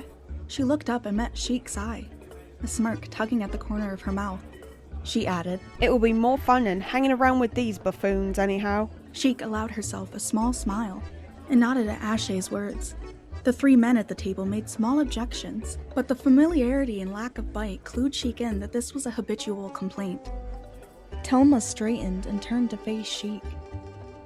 She winked before wrapping an arm over Sheik's shoulders and steering her back toward the bar. Well now, that wasn't so hard, was it? She grinned and continued. There's one other who has been helping us, honey, but he isn't here now. Cute as a button, that one. Bright blue eyes, athletic build. She wiggled her eyebrows as she spoke, momentarily distracted by her reminiscing. Once Sheik pulled away to sit on a stool, Telma continued. I'll make sure that he knows what we're working on too, sugar. Now, can I get you anything? On the house for all your hard work for Hyrule. She pulled out a glass and winked at Sheik again. As much as she would have loved to stay with her newfound compatriots, Sheik knew she needed extra time to return to her rooms. I cannot stay, Telma. Perhaps another time, she said, clearing her throat after the statement. Disguising her voice was a strain she was unused to. Telma smiled sadly and nodded. Sheik returned the smile. I figured as much, but I had to try to get you to stay. Sweets, you do push yourself, she replied, pausing briefly to look Sheik in the eye. You take care now, understand? These are uncertain times we live in, she finished, giving Sheik a final wink. You as well, Telma. Sheik slipped from the tavern and began her long and painful walk back to her suite, the spark of hope in her chest beginning to grow once more. She played the conversation over and repeat in her mind, excited to feel she was making a real impact. Once back in her suite, Zelda decided to draw herself a bath. She had not allowed herself the luxury since Xanth's arrival, but this afternoon she decided she had earned it. She felt grimy anyhow, her increased activity making her sweat. She hadn't properly washed in some time. After her soak, during which she took care not to let her injury get too wet, Zelda wrapped herself in a large towel and crawled into bed. She bundled herself in the blankets, and allowed her muscles to relax. The constant cold of the last few weeks had seeded a discomfort in her soul. The hot bath had been a better idea than she anticipated. She dozed in the bed until she heard the door to her suite open. Once she heard the shadow beast amble around and finally leave her sitting room, Zelda stretched languidly before making her way to the wardrobe. She dressed and fixed her hair before making her way into the sitting room, where she was met with a small portion of cooked carrots, a wilted salad, and what appeared to be pork tenderloin. Everything was once more seasoned to perfection, hints of spice prevalent in the carrots and meat. And though she could have eaten twice her portions, Zelda was grateful for the change in her fare. She did wonder at the sudden change, unsure what could have prompted it, and where Zant found such a skilled cook. Whoever it is must have their own supply of spices as well. Some of these flavors are entirely foreign to me. Moving slowly, Zelda returned to her bedroom and lowered herself to the ground before the fire. The warmth had seeped from her as she sat in the cool sitting room to eat her meal, and she realized that she needed to maintain some amount of warmth to help maintain her hope. She once more wrapped her scarf around her neck and pulled her hood up snugly around her ears.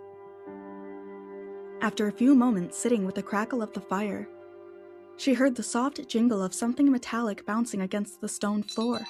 She turned and stood, moving to the wall where there was more furniture for support. Zelda covered her mouth with her hand as the blue-eyed beast entered her room with Midna collapsed along his back. The markings on her skin had inverted their color. What was once pale and clean now appeared sullied, and the swirling dark spots now reminded her of dirtied snow. Zelda took 2 steps forward and dropped to her knees, ignoring the sharp pain that erupted. She closed her eyes, pressing the back of her fingers into the crook of the imp's neck.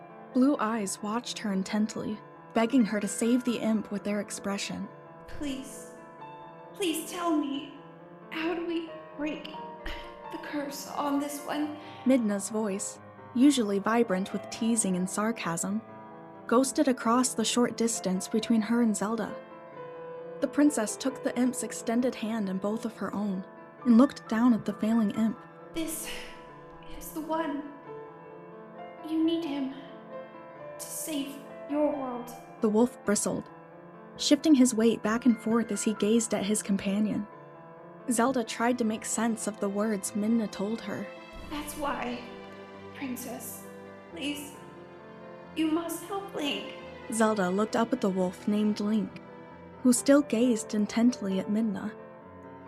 She released a breath before raising her hand and scanning the creature with her magic. The golden symbol of the Triforce appeared on the back of her hand. She tucked her chin, thinking, It is but 2 of us.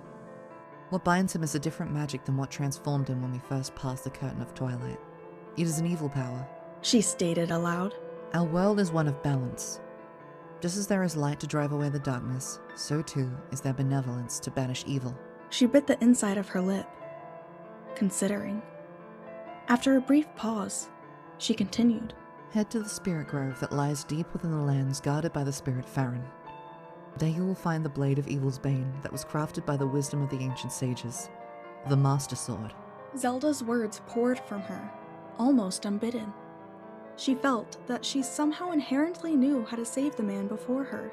The sensation was surprising, but strangely comforting at the same time. The Master Sword is a sacred blade that evil can never touch. Evil cloaks you like a dark veil, and that blade is the only thing that can cleave it. Zelda took a breath before continuing. Link, hero sent by the goddesses. Like you, I have been granted special powers. She raised her hand and turned it, showing him the Triforce that burned golden there. Midna rejoined, voice a little more than a whisper. Fine, Link. You can get to the woods on your own, right? The blue-eyed beast looked at Midna, a glint of reassurance shining in his eyes. Princess, Midna continued, resting her head against the floor. I have one last request. Can you tell him where to find the Mirror of Twilight? Zelda gasped, the question finally connecting dots in her mind. Midna is the Twilight Princess. Midna is the rightful ruler of the Twilight Realm. Minna, she began after a moment of silence. I believe I understand now just who and what you are. Despite your mortal injuries, you act in our stead. Memories from the last 2 weeks rose in her mind, every detail confirming her suspicions. These dark times are the result of our deeds, yet it is you who has reaped the penalty. She shook her head, refusing to let another innocent suffer for her shortcomings. Accept this now, Minna. I pass it to you. Closing her eyes, Zelda concentrated on sending as much of her light into Minna's fragile hand as she could. Please, please let me save her. She wished before opening her eyes. The imp rose from the floor, and now glowed brightly. Zelda smiled, as Midna's hand pulled from hers. The room lifted away, and she fell back. She expected to tumble head over heels as there was no floor to arrest her movement. But instead, she floated, drifting further and further away from the light. Her smile turned bitter, and a tear fell down her cheek. I chose this. For all of Hyrule. Together, they will save us all. With that thought, the darkness finally swallowed Zelda in entirety, and she knew no more.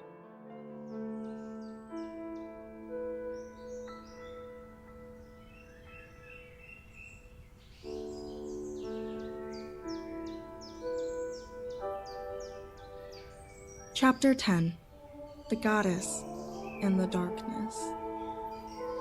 High, white clouds drifted by overhead, and a warm breeze gently tossed the ends of Zelda's long hair, tickling her neck. The sensation, coupled with a few thrilling songbirds, pulled her from the darkness that had enveloped her for the last... How long has it been? Where am I?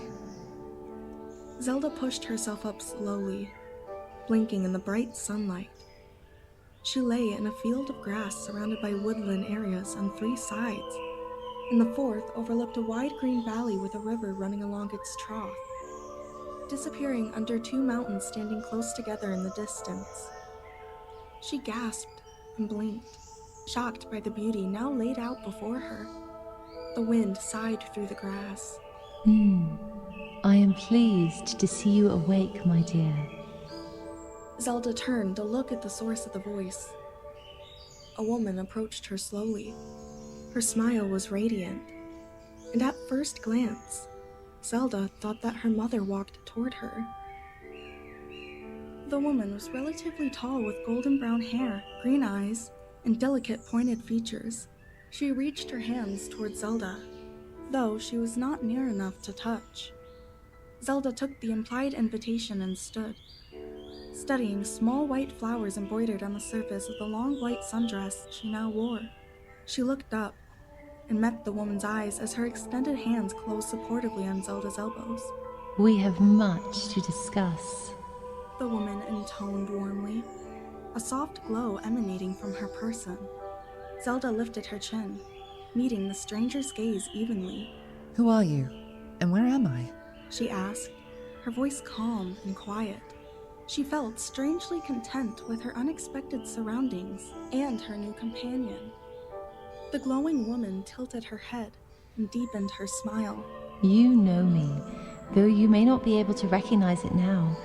I am Hylia, and I have been your companion and support throughout the last few years. The goddess stated. Zelda's eyes widened. That would explain her familiarity, she realized. But that would mean... She looked again at their surroundings, noting the serenity, peace, and the apparent harmony of their setting. Is this the sacred realm? Hylia gave a small nod, her smile becoming more amused, as though she still kept a secret. I recalled your spirit here from the darkness where it was adrift. You are a vessel, Zelda. As your mother before you and her mother before her, on and on back through history to the first Zelda. She began, turning to stand beside Zelda and prompting her to begin a slow walk. You are also your own person, strong, intelligent, and passionate. Unlike any before you, however, you have chosen to cast away my divine presence inherent in your blood prematurely, and it was this that caused your spirit to become unmoored. Hylia no longer smiled. Her light seemed to dim to some extent as she looked at the ground before them with a downcast expression. I restored your friend, as it was obvious that this was your intent. I must ask you, however, did you understand the gravity of your actions before taking them? Zelda stopped walking, feeling the weight of the goddess' admonishment like a stone around her neck. Her chest seemed to tighten, and her pulse skipped faster. I wanted to give my friends and my people the best chance at overcoming our present darkness that I could. I judged that right now, Minna is better equipped to deal with the threat. She answered after a pause, voice becoming stronger as she continued. I did not mean to cause offense, or to sunder our relationship, Your Eminence. The breeze picked up, blowing the goddess' hair from her shoulders. She closed her eyes and smiled faintly, enjoying its caress. After a moment, she opened her bright green eyes and gazed out into the blue sky. It is as I suspected then, child, and you were unaware of what you did. Hylia restated, a certain amount of relief creeping into her voice. Your reasoning is sound, though I must disagree with your conclusion. She looked at Zelda out of the corner of her eye. Have you so little faith in your own strength? Zelda tucked her chin and took a deep breath before replying. In truth, I have never been tested in a candid setting. At the first sign of a true threat to the kingdom, I froze. She turned and looked out over the gentle countryside below. People deserve someone who will fight for them. Minna and Link are doing just that. Minna is from the same realm as Zant, which leads me to believe that she will know how to stop them once and for all. I put my faith in my friends. She continued slowly, working through her thoughts as she spoke. As the future queen of Hyrule, I need to be able to trust my allies to perform admirably for the good of the kingdom. Do I not? She turned and looked at Hylia hard, caught between frustration, doubt, and apprehension. Why does she question me so? What's done is done. She pondered. The wind lifted the ends of her hair again as she looked back at the goddess. Hylia's smile grew fractionally as she clasped her hands behind her back and took a few steps in slow pursuit of Zelda. Yes, child. One must always have allies, she replied, her voice calm and clear as a still lake. Some would even deem such a sentiment wise. A quiet chuckle escaped Hylia's nose and completely took Zelda by surprise. I merely wish for you to recognize the strength and fortitude that you yourself have. There are still many trials ahead of you in every path of time discernible. She reached out and caressed Zelda's cheek, brushing the pad of her thumb along a cheekbone tenderly. My little bird. Zelda's mouth fell open at the sound of Hylia's last words, and she turned, hugging her arms. She made her way to a small rock sticking out of the sea of grass and sat with her back to it, breathing. She blinked. Hylia must have some memories of her past lives then. The goddess followed and knelt next to Zelda. I did not mean to upset you, she murmured. Zelda shook her head gently as Hylia continued. I, too, would see you spread your wings and soar, princess. She paused and shifted to her hip, looking out over the meadow with Zelda. After a few moments, she rejoined. There is the matter of your fellow blessed to discuss yet. Zelda took a deep breath, looking up at the sky. She turned to watch her counterpart and quietly prompted. Fellow blessed? Hylia nodded. The shadowed usurper is but a pawn. You have met with another bearer of the Triforce already. I fear you must be prepared to meet the third as well, she murmured, her light dimming and eyes downcast. Should the three of you meet, you must be ready to use your power, Zelda. You are strong, much stronger than you realize. Even so, it will be a struggle. Zelda furrowed her brow. Mean I am destined for this conflict? Hylia gave another small nod, and Zelda sighed. All my life, I have heard tales of the princesses who came before me. I thought them amazing. Their deeds worthy of the honor in which they are enshrined, but... The breeze picked up, swirling Zelda's hair across her face. She closed her eyes before continuing. I confess that I had hoped... I did not wish to be counted among them. She did not raise her voice over the shifting airs, but she knew Hylia heard her. A warm hand closed around one of her own. Little bird, The goddess cooed. you must gather your light and shine brightly. You have the potential to be one of the greatest of our line, if only you can learn how to trust yourself. With her other hand, Hylia reached out and smoothed some of Zelda's hair behind her ear. Zelda tried to breathe deeply, but her emotions got the better of her. She had held her control for so long. With a choked sob, she bowed her head forward until it rested against Hylia's hand over her own. Tears flowed freely now. Even as she struggled to draw breath, Zelda managed to assert, How am I to trust myself when I was unable to protect those I loved most in the world? How am I... She broke off and allowed the sobs to come more fully, giving voice to her suffering.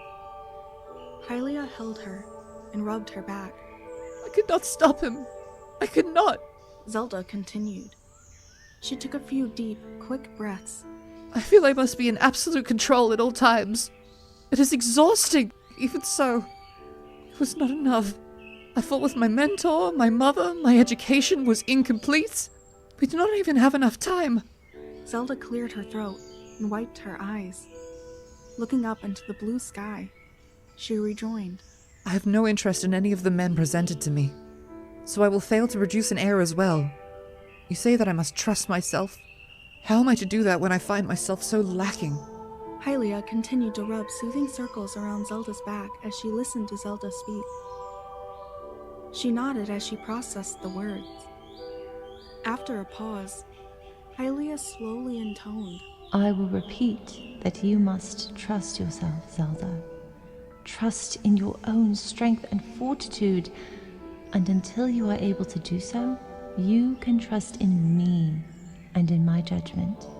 Zelda looked up at Hylia with watery eyes. The goddess continued. I know it feels hard right now, and you have lost much, but there is still much to gain and to experience. Have confidence in your wisdom, and everything will work out as it should. She gave Zelda a warm smile, and Zelda tried to return it, sniffling through her tears. I will try to do as you suggest, my lady, Zelda offered. Hylia's smile widened by a fraction, and she gave a shallow nod. Rest now. You will return soon, and I will not be with you. I must remain with your friend, if she is to endure. Zelda turned and leaned into the goddess's embrace before murmuring. Midna. She is also a princess, is she not? She rules in the Twilight Realm. Hylia nodded against Zelda's head and replied. The two of you have each suffered much in this situation. You are more alike than you give yourself credit for, child. Zelda nodded, allowing her eyelids to close. A sudden drowsiness overcame her, and she allowed it to lull her into subconsciousness.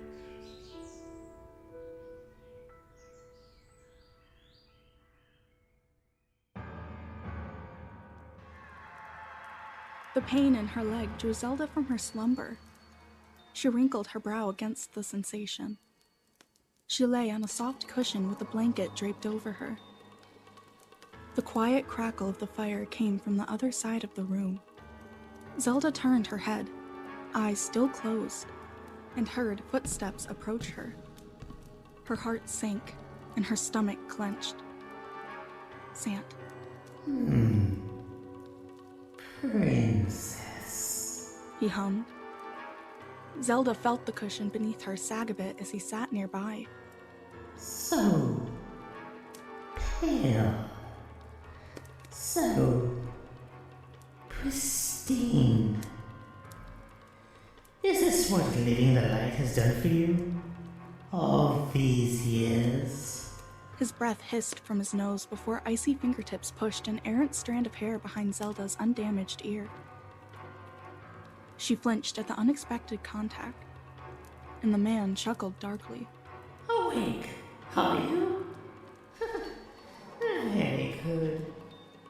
Very good indeed, Xant said, his voice a bit stronger than it had been a moment before. He rested his hand on her hip, above the injury he had given her earlier in the week. You were found on the floor, unconscious.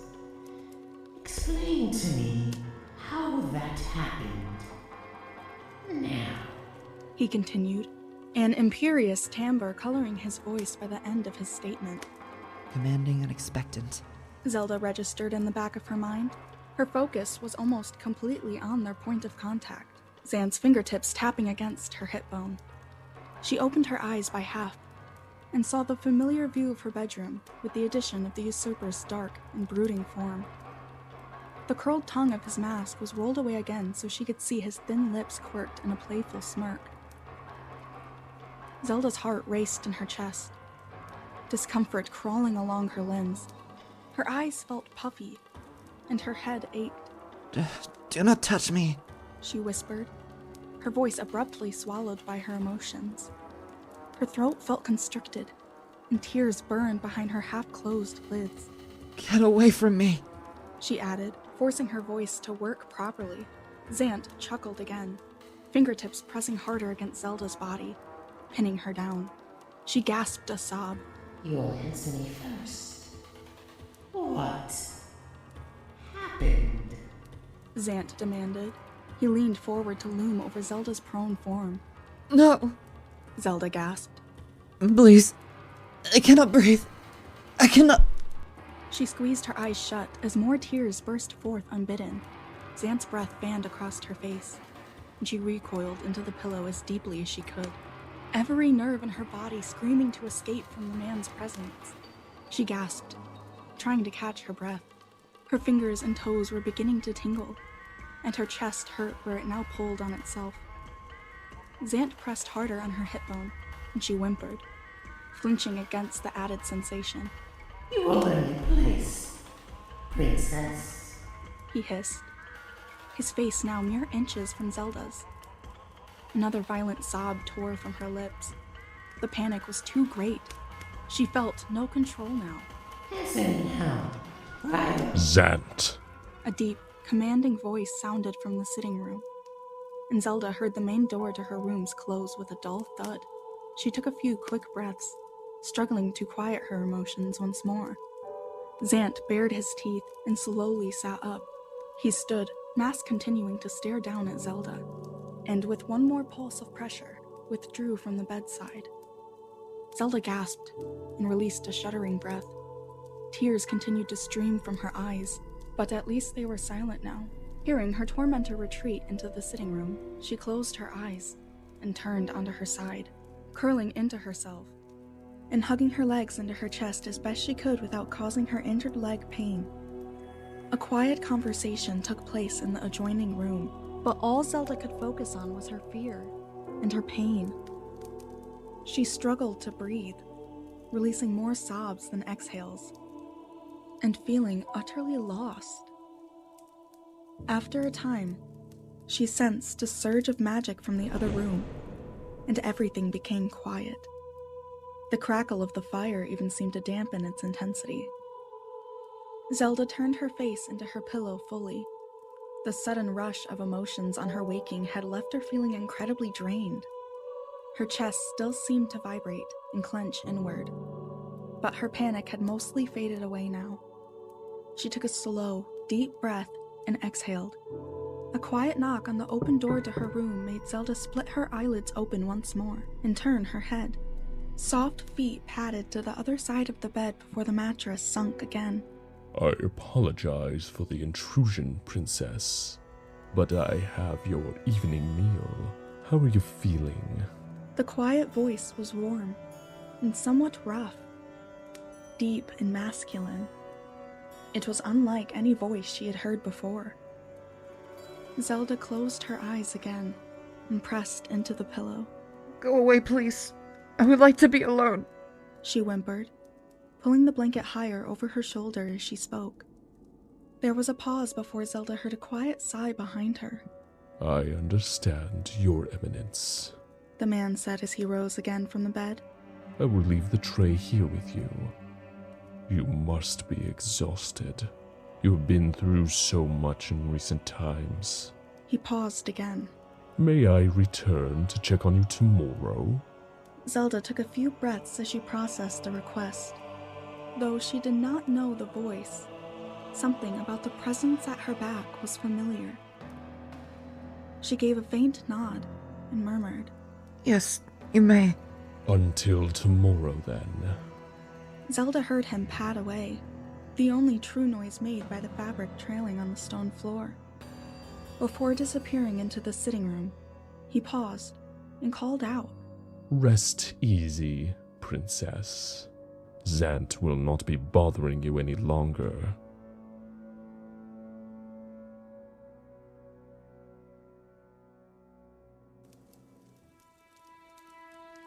Zelda let the tray sit on the other side of the bed for as long as she could before her hunger overcame her. She felt somewhat refreshed when she finished eating her dinner of creamy soup, thick-crusted bread with butter, sparkling wine, and fresh fruit. The soup was again flavored perfectly, with enough spice to feel, but not enough to make her unhappy. Now that Zelda was properly fed, she shifted the blankets still draped over her legs and pulled her injured leg closer to her face. A frown wrinkled her brow. Her bandage seemed freshly placed. The somewhat sour smell of an herb poultice still potent enough to make her scrunch her nose. The bandage itself was clean, but the fibers bore a striking resemblance to sand in color. All of her own bandages were pristine white. Yes. She sighed. Yes, I will have questions for my visitor tomorrow. Zelda slid her heel forward again and pulled the blankets back into place. The fire continued to roar in the hearth, and she absently wondered how it continued to burn when no wood had been added to the pile in at least a couple of hours. She turned and looked out into the night, arms wrapped around herself. I wonder if Midna has found the sacred grove yet. She mused. She truly is a great ally for such dark times. I can only hope that they will return soon, victorious. She shifted, cozying down in her bed. Rain began to patter on the panes of her windows. I will keep my guard up. I do not know how that stranger can claim to know Zant's mind, but I will not place my trust in him until he gives me a reason to. Zelda resolved. Reaching for her magic, she was shocked to feel how weak it had become. Refusing to panic again, she forced herself to take 3 large, deep breaths, in and out. She gave a small shake of her head. I suppose this must be the result of losing my light. Of asking the goddess to save Midna. Setting a weak shield around herself, she finally closed her eyes and allowed herself to slip into a heavy sleep.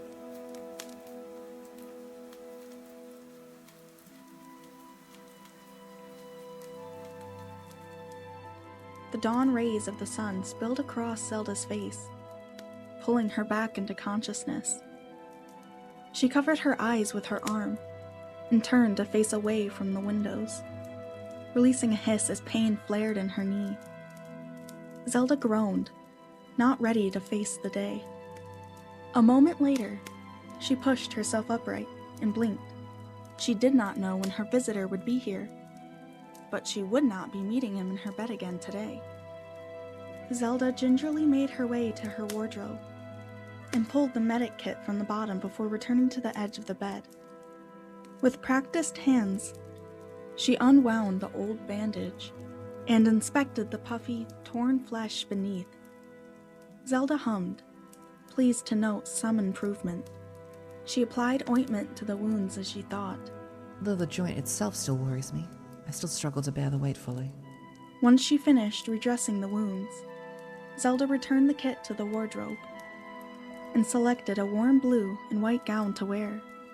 It bore Triforce motifs hidden in the hems and skirt patterns, though one who did not know would likely have to stare for a moment or two to see them. Zelda made her way to the window and sat in her chair as she combed and braided her hair back. The sun shone with strength, as though it too desired an end to the darkness that had accosted Zelda lately. A small smile appeared on her lips as she considered the golden rays drying up the rain puddles still visible on the street below. Zelda secured the end of her braid with a white ribbon and took a deep breath. She tried to let the sunlight grow in her heart, take root, and nurture her confidence as Hylia had suggested. I am blessed thoroughly by the gods. I will get through this if I can remember their strength, she asserted before standing and turning toward the sitting room.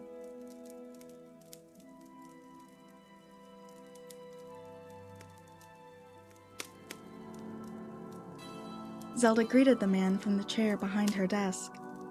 She paused in the middle of her breathing exercises when the door swung inward. The man had not bothered to knock, and the only noise alerting her to his presence was a low hum as the hinges rubbed against themselves. Ah, princess. Her new visitor exclaimed with a bright grin as he crossed the threshold. How wonderful it is to see you up. May I join you as you break your fast? The man striding across Zelda's sitting room made no sound, as he had not the night before, which was amazing in itself as Zelda saw his stature. He towered in her room, having been forced to lean forward somewhat as he entered to avoid hitting the doorframe. Blazing red hair framed dark skin and bright golden eyes. He wore a robe of black and purple over a high-collared black shirt and black pants. His feet were wrapped in purple silk slippers. A Garuda? A Garuda male? Zelda's mind reeled at the implications. I suppose, she finally replied, too stunned to come up with another reply. She had wanted him to stay for at least the duration of the conversation, so it really mattered little if that conversation was over a meal. She sat a little straighter in her chair. The man hummed as he passed Zelda before turning and sitting back onto the chaise lounge. Zelda stood and moved slowly to sit at the other end. The man watched her movements, recognition lighting in his eyes. Once she seemed settled, he quietly asked, Does your leg cause you much pain? Zelda took a deep breath before replying. Some, but it is nothing I cannot handle. Her spine felt rigid. She stared down at her clasped hands. The Gerudo inhaled, paused, shifted. He began.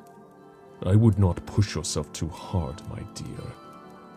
I regret that he may have caused significant damage to one of your ligaments. He should never have touched you at all.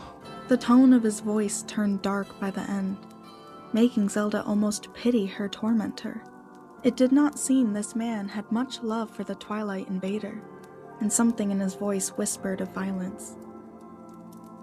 Zelda took a few grounding breaths, continuing to look at her hands in her lap. After a pause, her companion cleared his throat and continued. As there is no table for us, I fear we may need to sit closer together, Your Eminence. I can continue to hold the tray on my legs. Zelda glanced at the tray. There was no table, but as there appeared to be one plate each, she was able to make another choice easily.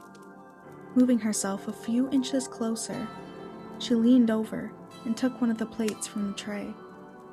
Zelda turned and balanced it on the arm of the couch before returning to the tray to claim a mug.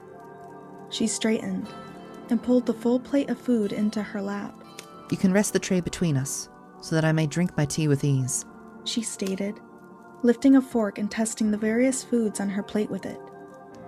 Her mouth began to water as the aromas rose with her prodding.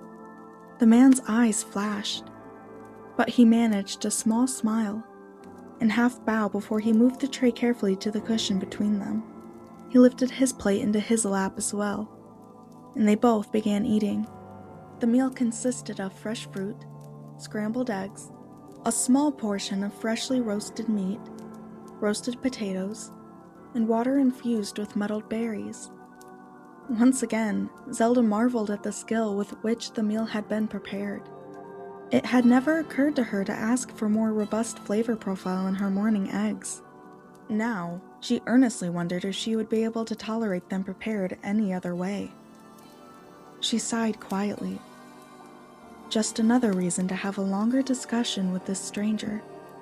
Once his food was finished, the man settled back into his side of the couch, mug of tea cradled between his palms.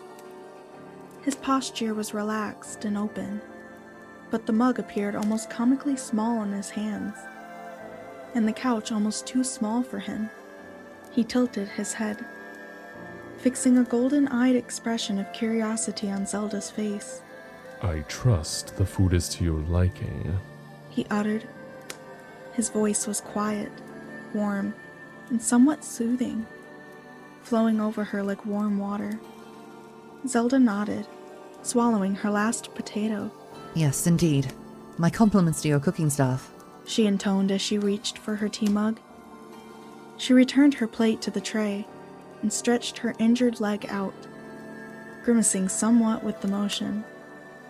The Gerudo had smirked at her words, but her discomfort returned a neutral expression to his face. He sat forward, resting his elbows on his knees, and asked, Would you like something for the pain? I fear it will only increase with continued use. Zelda flicked her eyes to the man's face, a feeling of unease registering in her mind at the offer. The man's brow was now contracted, accentuating age lines across his brow and around his eyes.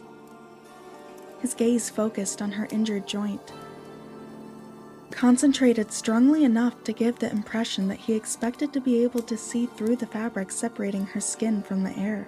I told you already, Zelda asserted. It is nothing I cannot handle. The man looked at her face before sitting back, his expression smoothed to neutral in a heartbeat. I have seen injuries similar to yours before, he replied, voice calm, but with a slight edge. I would not see you suffer needlessly. You take a very strong interest in my well-being, sir, Zelda stated stiffly, holding his gaze. As the last remaining in your line, someone ought to. Zelda dropped her stare and slowly turned her head away, looking into the room. She took a grounding breath. I can appreciate your concern. However, it does not give you permission to touch me. The Gerudo shifted his weight on the lounge. You would have preferred I let the wounds fester? His voice deepened a few shades, just above a growl. You misunderstand me. I am grateful for your assistance. I am not, however, condoning your actions. I have been used to a higher level of respect towards my person. Zelda placated. She fixed him with her intense gaze before rejoining. If you would continue to interact with me, I ask that you keep this in mind, and also figure out how to accept that I will be managing care for my knee on my own from now on. After taking a deep breath, the man scoffed and shook his head. Breaking their eye contact, he sipped from his tea. The soothing tone returned to his voice as he replied, voice softer. Forgive my offense, princess. It was unintentionally given. Among my people, an injury of that nature could mean death. I simply acted out of habit and instinct. As to respect and any loss of modesty you now seem to assume, you need worry not. I removed your outer dress for your comfort and only lifted the skirt as high as necessary to tend your wounds. I was raised in a community of warrior women, Highness. I can assure you that I have seen a woman's leg before. He sat forward, returning the empty mug to the tray, and shifted to lean elbows on thighs once again. He kept his gaze on the floor. Zelda felt warmth rise into her face at his frank words. If her history lessons were truthful, the Gerudo tribe had been a warrior race almost entirely peopled by women. However, the last recorded instance of a male being born among them ended in tragedy. The tribe seemingly disappeared overnight shortly after the attempted execution and subsequent banishment of their king. Banishment to the Twilight Realm. She forced her breathing to remain even as the realization hit her. You speak of the Gerudo, do you not? Fearsome warrior women of a past era. The man dipped his chin, a soft smile touching his eyes. They yet live. The people of Gerudo Desert were lost to us long ago. She probed, unsure how much that she knew should be revealed. The smile ghosted across the Gerudo man's lips, and he turned his head, lifting his eyes to Zelda's neck. Aye, Highness, we yet live. I was sundered from the rest of my people long ago, but they still wander the wilds of the world. He murmured. Almost as an afterthought, he added, I can feel it. Zelda looked at her twined fingers, her mug having been set aside moments before. A pause stretched between them as she considered her next question. Before she was able to ask it, the man stood and walked to the door of her bedroom. How is your fire? Were you warm enough last night? His eyes searched the room as he spoke. Zelda watched him from the couch, surprised by the change in conversation. Ah, yes, I was. Quite comfortable, thank you. Zelda managed to reply. Before he could continue distracting her, and before her unease could dissuade her, she asked the biggest question she had been chewing over since the night before. Though now she had an unsettling idea of the answer. Who are you? The man continued to survey the bedroom for a moment before replying. He seemed to straighten some, his presence becoming imposing, and a grin tugged at the corner of his mouth. I He began before pausing to turn and look down at Zelda directly. am Ganondorf Dragmire, Princess, and I am now king of these lands. Zelda blinked twice as she stared at the Gerudo chieftain now making his way toward her. She turned her head and stared straight across her room before releasing a huff of her breath from her nose. Interesting, Chieftain Dragmire. I do not remember surrendering my lands to you in the course of our meal. Zelda murmured, doing her best to imitate her mother's imperious tone while keeping her voice soothing. I do, however, remember the ambitions of a man with the same name, centuries ago. He did not get what he desired. Neither will you. Ganondorf returned to his seat on the couch, chuckling. The smile on his face didn't reach his eyes. He leaned back and looked over at Zelda, drawing her gaze, as he replied, We shall see, my dear. Turning away from the would-be king, Zelda brushed an errant strand of hair behind her ear. The wounds on her ear had healed, but she consciously lowered her hand, remembering the encounter in the sitting room. A shiver ran down her spine, and she bit her lip. She blinked, straightening her posture. Now is not the time, she admonished. Ganondorf shifted a few inches closer to Zelda on the couch, resting his arm on the cushion between without touching her. He hummed before beginning. I cannot imagine how you have managed to hold your composure together for all these weeks, Princess. Your strength is truly inspiring to witness. His features softened, and his molten eyes settled on her face. Somehow his expression seemed truly sorrowful, the shadows flickering in his eyes whispering of pain long laid to rest. As she observed Ganondorf, Zelda shook her head. Her reply came quickly after his assertion. I have not. You witnessed that for yourself last night. The Gerudo chieftain tilted his head toward her and allowed a small smile to appear on his lips. Even the most powerful leader is wont to crack under the pressure on occasion. You hold yourself to a very high standard, he uttered gently. Something stirred in Zelda's heart. This was another leader who offered her understanding, instead of ridicule as she had expected for her behavior the night before. She took a couple of steadying breaths, unsure of how to respond. Is this not the would-be usurper from years past? I mustn't trust him. I cannot. Can I? Her head began to ache, her emotions spinning at a dizzying rate. She released a quiet gasp. Ganondorf leaned forward, too far from Zelda to loom over her, but a hulking mass in the corner of her eye nonetheless. It is an admirable trait for a leader to possess. A drive to always be in control, to wrest power with ease, he soothed. However, I might worry for the longevity of such a drive, or more specifically the one who possessed it. Even the most well-meaning of ambitions can end in ruin, Princess. Zelda turned to look at Ganondorf head-on, exasperation and frustration darkening her features. His golden eyes widened a fraction in response, evidently not expecting such animosity. Would you truly... She paused and considered Ganondorf's open expression and large frame before continuing. Tell me, Chieftain Dragmire, do you have a solution for your perceived problem? Are you here to advise me? Someone ought to look after the sole heir to the throne of Hyrule, after all, and I suppose you might be a suitable candidate? The smile on Ganondorf's lined face widened slightly, gaining a wolfish quality before he purred. I might be precisely what you need, Princess. He stood then, and Zelda did her best not to shrink into the couch as he passed her.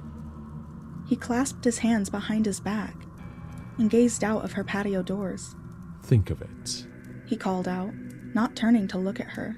I can support you in all of your efforts to rebuild after Xanth's treachery. Your wisdom and my power. Together, we would be unstoppable. We could reshape this land how we saw fit. Zelda squeezed her eyes shut again against the pain in her head, but opened them once again when she heard the Gerudo shift on his feet. He turned to face her and added quietly, And I would ensure that no harm came to you ever again. I would care for you, keep you well fed, ensure your happiness. Does that not seem the more agreeable option to you?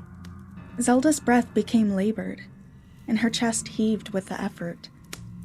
She attempted to reply, but quickly turned her undivided attention inward. A great pressure was attempting to crush her mind in on itself. She bared her teeth and grunted, struggling against it. Does that not seem more agreeable to you, Princess? Ganondorf returned to the lounge and slowly sat within arm's reach of Zelda. She curled into herself a bit more, not wanting to encourage his touch. He reached out and smoothed her hair on the back of her head, ignoring her discomfort with a gesture. You needn't suffer further. You are relatively innocent in this whole exchange. And you seem competent. Much more so than your counterpart of times gone by. She was a child and acted like it. He continued, stroking Zelda's dark hair absently. His voice deepened into a growl by the end of his statement. Zelda felt her heart rate quicken. Please, stop. She gasped. If you look to earn my favor, I assure you this is the wrong way to go about it. Ganondorf blinked, his face becoming blank. He cleared his throat, removed his hand, and slowly stood. Lifting the tray, he turned to the door. Before disappearing into the castle, he turned and uttered, Do consider my words, Your Eminence. I offer earnestly, but I cannot say how long the offer will stand. With every step away from her, Zelda felt the pressure in her mind decrease. Once he had closed the door, she sighed heavily and slumped back into the lounge cushions. It had been an exhausting morning.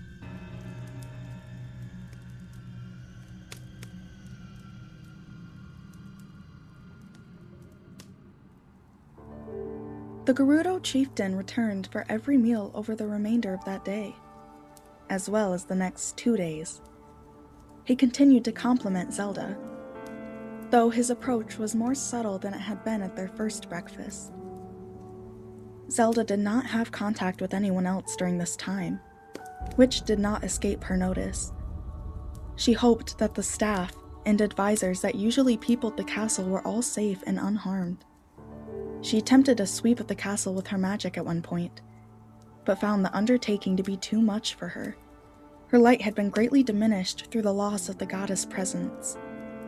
For their latest dinner, Ganondorf brought her down to one of the royal family's dining parlors. He sat enrobed in his dark clothing, with a black mantle swathed around his shoulders, and his hair neatly pulled back. The red locks were held in place by golden chains suspending a golden gem across his brow. The Gerudo chieftain leaned back in the late king's high-backed chair, after selecting the grilled meat on his plate. Swirling his goblet of red wine before taking a long draught, He turned and surveyed the view of Snow Peak Mountain, drenched in the setting sun. He sighed heavily through his nose before asking, "So, Your Grace, have you considered my offer any further?" Zelda set her utensil down and brought her goblet to her lips, taking a sip herself before replying. "Indeed I have," she began. "but I fear you will be displeased with my reply. Regardless, it is my duty to give it nonetheless." Ganondorf sat forward and set his goblet down. He speared a few pieces of food onto his fork and began to eat with enough vigor to suggest that the food had personally offended him. The only sounds in the room were the crackling of fire, the clinking of metal on dishes, and the man's mastication for a while.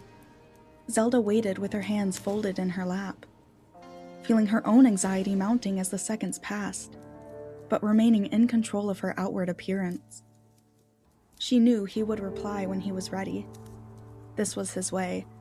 Zelda had grown used to his communication style in the short amount of time that they had been interacting. "I had hoped for a more collaborative approach from you.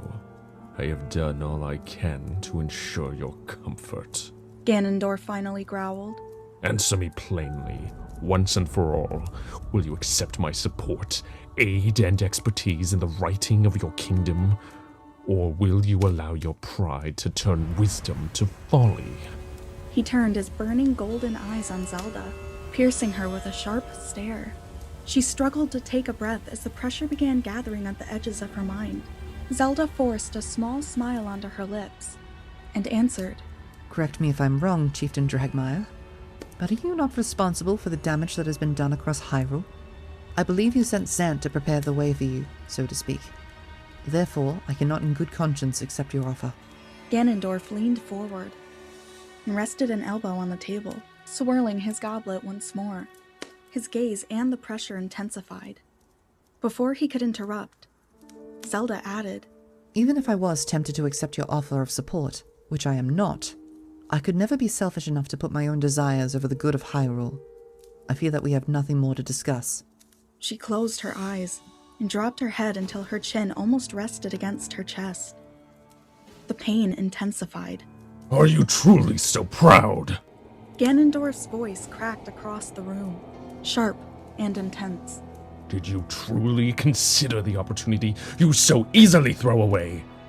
Or have you been playing your own game with me?" He stood from the chair and began moving around the table toward the window, setting his goblet down as he went. He barked a mirthless laugh before stating, "No better than your predecessor, you childish brat!" Zelda's chest heaved with the effort to keep his mental attack at bay. "I was biding my time," she choked out. "Do not call me childish for engaging you in the game that you started. I was biding my time." She slumped to the back of her chair, gasping for air. The pain was immense, like multiple spikes were being driven into her ears, temples, and the base of her skull. She bared her teeth. Ganondorf turned slowly to face Zelda directly. His dark cloak seemed to drink the light coming in through the window, until he himself seemed darkness embodied. His hair blazed all the brighter, gilded by the setting sun. The gem gleamed as it caught the light. "Biding your time for what, princess?" He growled, enunciating each word slowly. Zelda squeezed her eyes shut, focusing on resisting the painful pressure. Tears pricked Zelda's eyes, but she managed a grim smile. "Courage, my friend. You have not mentioned courage at all in our time together. And he is coming. Yes, I know that he is coming," she murmured, forcing a strangled chuckle. She cracked her eyes open and grimaced, giving Ganondorf her bravest face of challenge. The man's face contorted with rage, and he began taking slow steps toward her, crying, "You insolent! I will tear the courage from that child's cold, dead corpse!" Dark tendrils of power began emanating from his being, and Zelda was forced to close her eyes to the pain once more as it intensified in waves. Tears began leaking down her cheeks, and she grimaced in a soundless howl of pain. I will destroy him, slowly and before your eyes. You will see what your choices have wrought, before I grant you the sweet relief of death. You will suffer so greatly. A significant wave of pain washed through Zelda, and Ganondorf's angered voice faded to a buzz at the back of her mind. She whimpered, and then she lost consciousness.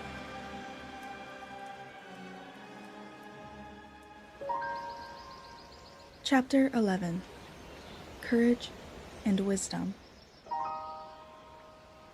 Little bird. Wake up, little bird. Zelda nestled her face into the warm softness that rested against it. She hummed, trying to remember where she was and what had happened. Zelda dear, my incredible daughter, you must wake now. With a start, Zelda pushed herself upright and opened her eyes. Her mother smiled at her and took one of her hands before saying, I'm so proud of you, my sweet. You've been so strong.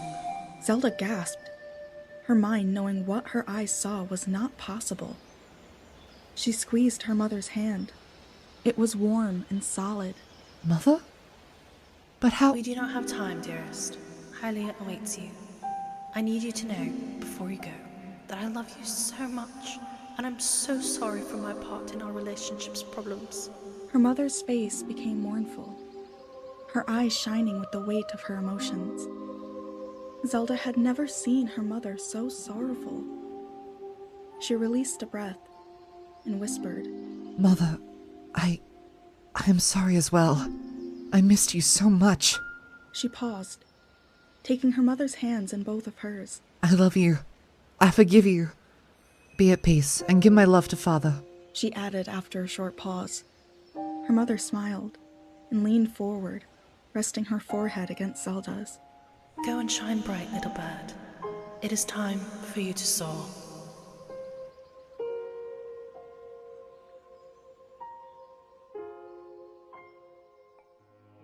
A high ringing sounded in Zelda's ears. She felt the hard back of a high chair behind her, as well as cool air on her face. The ringing faded and was replaced by a few quiet footsteps. Images of a twilight-drenched sky with various floating platforms flooded her mind, each one from seemingly her own eyes. Two tall, thin beings with white, black, and cerulean blue markings across their bodies appeared in most of the scenes flashing through her mind. They depicted a childhood not very different from her own, filled with lessons and training. Visions of Zant without his great gray mask joined the mostly joyful memories. Flashes of counsel, quiet conversations, confrontation, and eventually conquest shortly followed. Zelda saw the tall beings being cut down mercilessly. She felt the horror and despair of the moment. She felt the agonizing pain of her form transforming into that of an imp, less than half of her usual stature. She saw the humiliation and derision of being made a court gesture for the usurper, a mere plaything for the intruder to take his frustrations out on. She saw her chance to escape into the light world. She saw Hyrule Castle, and a hurting princess frozen by her own pain. She saw the beast with blue eyes, and a road to vengeance. Zelda opened her eyes. Princess, Zelda met Midna's eyes and offered a small, knowing smile. Say nothing, Midna. Your heart and mine are as one, however briefly. Such suffering you have endured. She closed her eyes and tucked her chin before looking at her Twilight analog once more. Midna grasped Zelda's hands in both of hers and smiled back, tears in her eyes. A young man in green approached them and now stood smiling at Zelda. A wave of familiarity washed over her as she looked at him, similar to what she had felt at her first meeting with Ganondorf, but somehow softer and more comfortable. As though she already knew she was safe with this one. His bright blue eyes shone with joy as they met her own. She opened her mouth to speak to him, but a rumbling from the center of the throne hall drew their attention. A mass of shadow and golden flame swirled in the middle of the hall. Before Zelda could react, the scene began falling away from her in particles of twilight. With a touch of panic, she looked to Midna. The other princess nodded back to Zelda, and the last thing she saw was dark fragments of a mask floating around the imp's head. All went black for a heartbeat before Zelda suddenly found herself in Hyrule Field. She looked around, surprised. The green-clad swordsman materialized at her side, his own confusion evident in his mirrored actions and expression. Together, they turned to look at the castle. Why would she do that? The young man's voice was a confusion of emotion. He shook his head emphatically as he continued. We fought side by side for weeks now. She knows we're stronger together. With those statements, Zelda was sure of the stranger's identity. She reached out and grabbed Link's shoulder, squeezing it in support. She would not lose you now. Knowing that you are safe is enough for her, it would seem. She uttered. Link grimaced. That's not her decision to... An explosion interrupted the young man, and he immediately dropped into a ready stance. Zelda released his shoulder and tried to follow suit, but her injured leg gave out, and she ended up dropping into a low lunge instead. Link glanced back at her gasp of pain, concern in his bright blue eyes. Zelda continued to stare straight ahead, dread pooling larger with each passing second as the smoke before them cleared. On the ridge just ahead, Ganondorf sat astride a war charger. In his hand he held a fragment of a mask, the one that Zelda had always seen on Midna's head. She covered her mouth briefly before she shook her head. Ominous, but not her end, Zelda realized. The thought coming to her from seemingly nowhere, but ringing with truth through her mind. Link gasped and growled. No! It cannot be! Ganondorf's charger reared back on its hind legs before dashing straight for them. Zelda reached forward and grabbed Link's tunic. Listen to me, she called, blood rushing in her ears as her heart rate increased. Listen, we must defeat him now, once and for all. We will be stronger together. What say you? Link turned, hesitation plain in his eyes. Zelda willed her light to call out to the 4 light spirits across the land, hoping that Link's Triforce granted him the ability to at least sense her power. He blinked, and the hesitation disappeared. He pulled Zelda to her feet. What must I do? Zelda smiled and nodded, pleased with his response. Spirits of the light, wielders of great power that shines far and wide upon the lands of our world, she called, concentrating on her power. In my hour of need, grant me the light to banish evil! Just before they were trampled under horse hooves, Zelda felt the now familiar embrace of the light as they were transported away from Hyrule Field.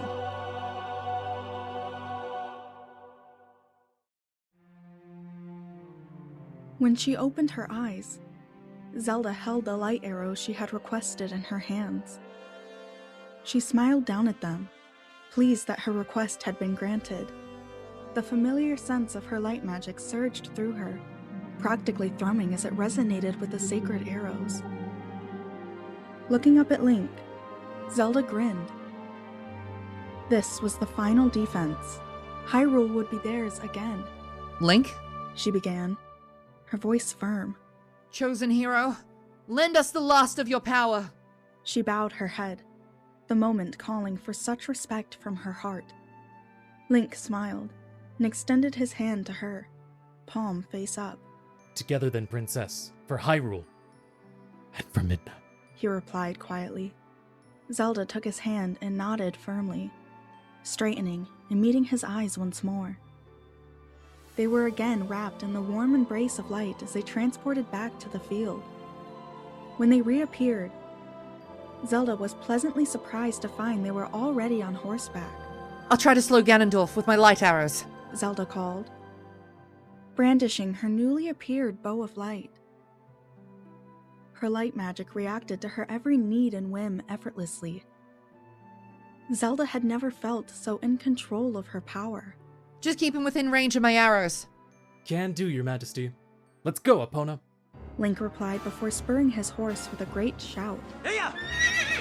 They rode around Hyrule Field at breakneck pace, Zelda firing arrow after arrow until Ganondorf finally became stunned enough for Link to get in close. Then, the swordsman attacked ruthlessly. They repeated this process a few times before Ganondorf finally fell from his steed, shining sword still in hand. He stood and turned to look at them, laughing maniacally. When he finally caught his breath, he cried, "An impressive-looking blade, but nothing more." He heaved a breath before continuing. "Would you hear my desire? To take this foul blade and use it to blot out the light forever." He slashed the glowing blade toward them once. Zelda shook her head, burning anger filling her mind. She kept it in check, not wanting their opponent to know he had incensed her. Link dismounted. Zelda grabbed his wrist and murmured, "Be careful." He looked up at her and nodded once before returning to face their opponent. Once he had moved a few yards away from Zelda and his horse, Epona, a golden wall sprang up, blocking Zelda from joining the fight. Zelda instantly began probing the wall with her light magic, but the magic was solid and impenetrable. She grit her teeth and growled, forced to watch from the sideline as Link fought Ganondorf alone. The young wielder of the Triforce of Courage was a formidable swordsman. He slashed, parried, countered, and pressed his advantage at every opportune moment, staying on the balls of his feet and moving as if made specifically for this battle. Zelda watched in awe. The sword in his hand shone with a soft light, sparkling at every connection with Ganondorf's own corrupted blade of light. Every time he was knocked down, Link quickly sprang to his feet and righted himself, his focus intense and single-minded. Zelda's heart leaped as she watched their blades cross, immense pressure building between as each swordsman vied for the upper hand. They pressed against one another close to the hilts of their blades. At first, Ganondorf appeared to be overpowering the much smaller man before him. Zelda clutched her bow so hard that her fingers began to ache. Just as it seemed he would fail, Link pressed back with a surge of energy. He bared his teeth, and Zelda heard him emit a throaty growl. Ganondorf was forced back before being put on the defensive. Finally, Link pushed the great man away, throwing him off balance. Link surged forward and landed blow after heavy blow across the man's chest, before Ganondorf was able to jump away and regain his composure. They continued their delicate dance, repeating the whole process multiple times before Link finally cast his enemy upon the ground and pounced on his chest, plunging his holy blade through. The golden wall separating Zelda from the fight fell away, and Ganondorf screamed, a blood-curdling sound of rage and despair. Link jumped away, leaving his blade within the evil man as he did so. Ganondorf struggled to his feet once again.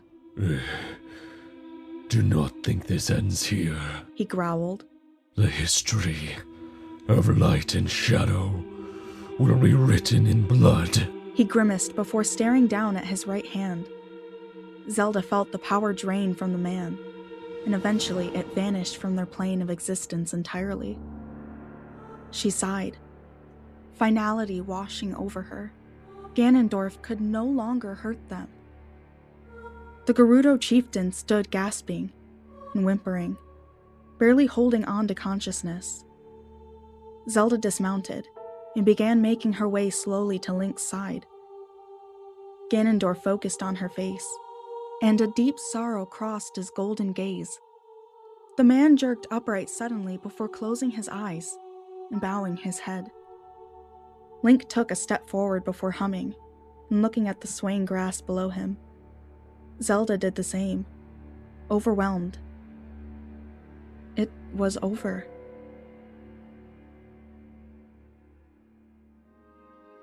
A bright light drew Zelda's attention, and she turned.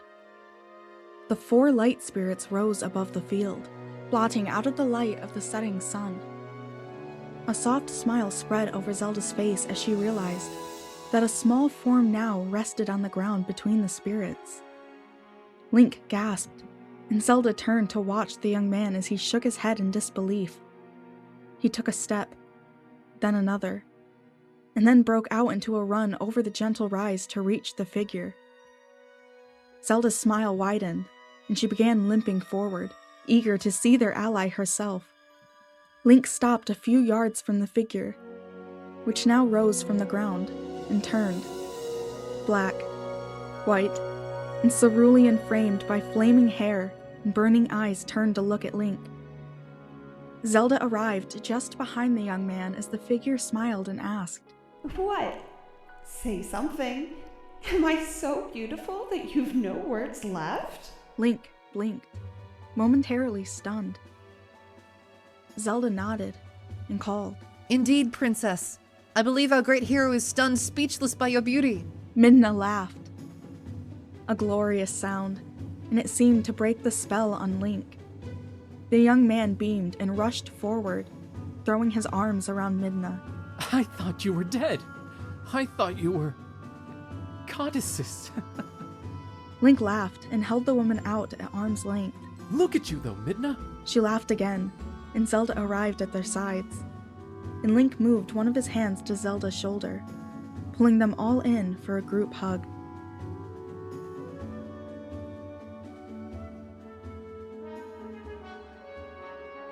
Epilogue.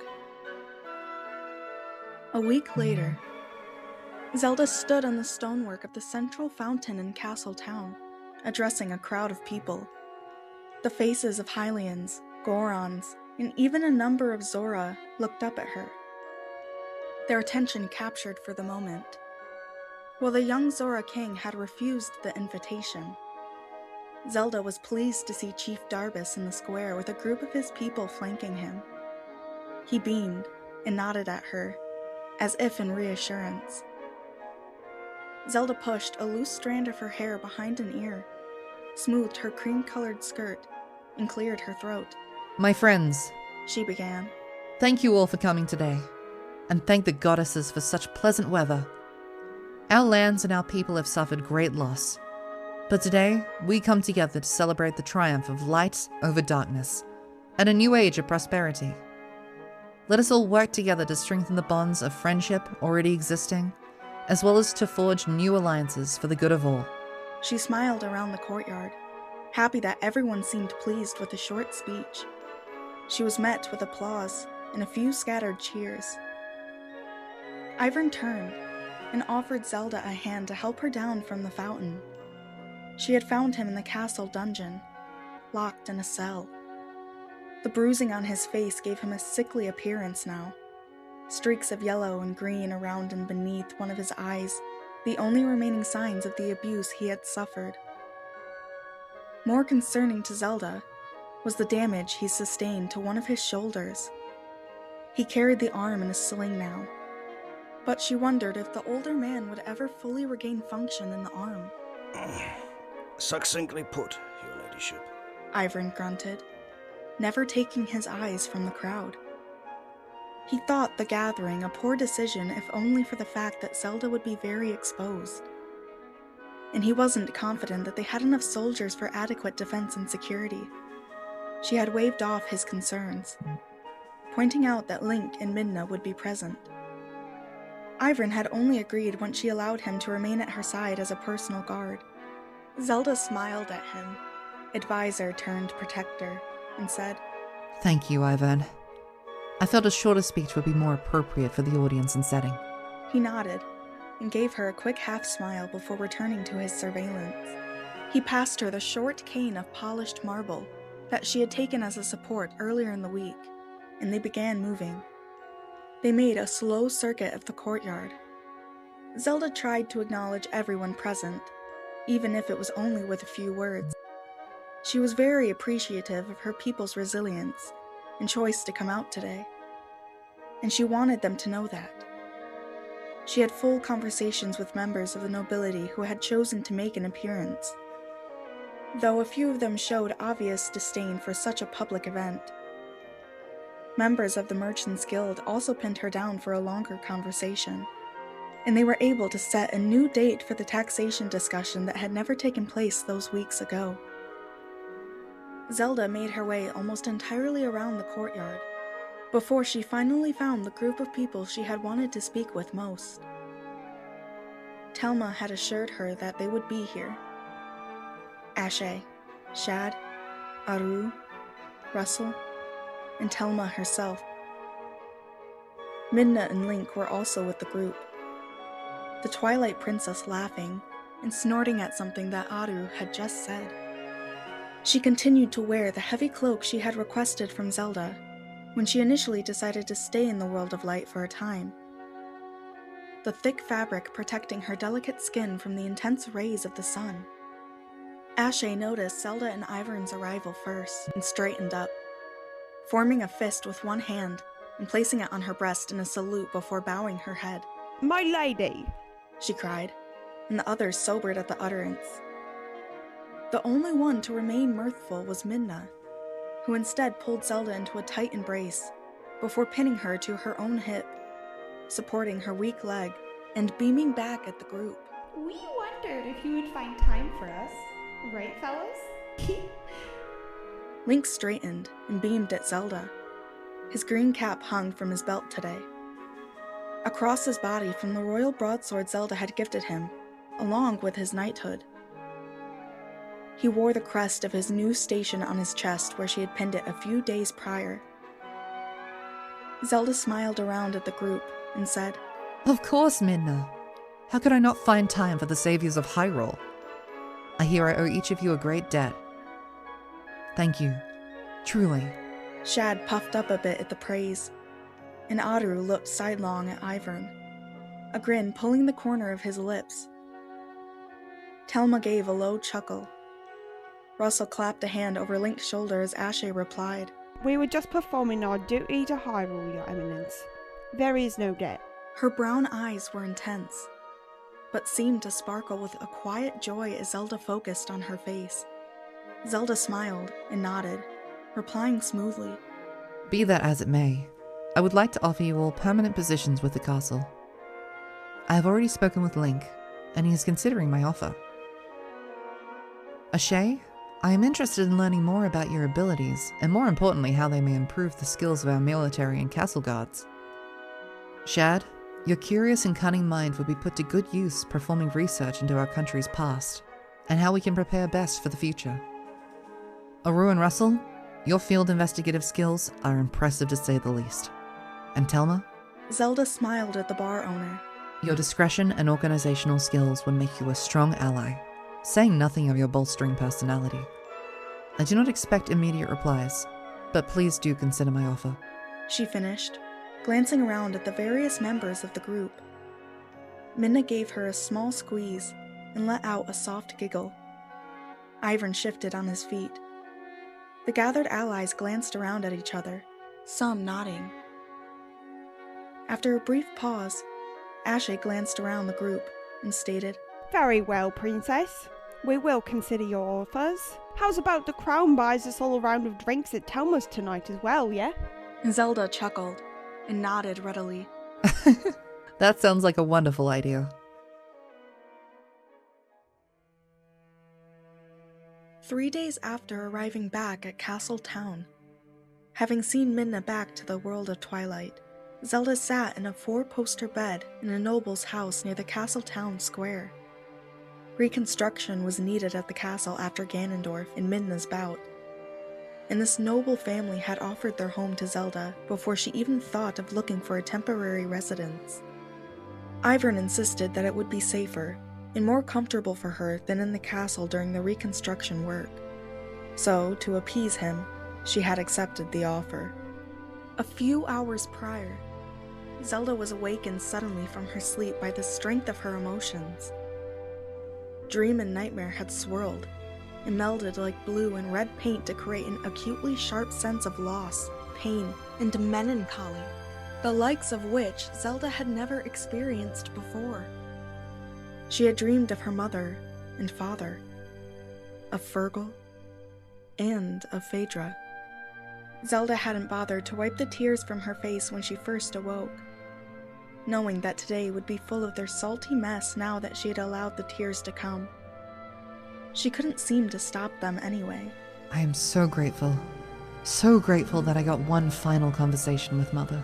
She mused, watching the dark sky slowly turn a blushing and soft white through the nearby window.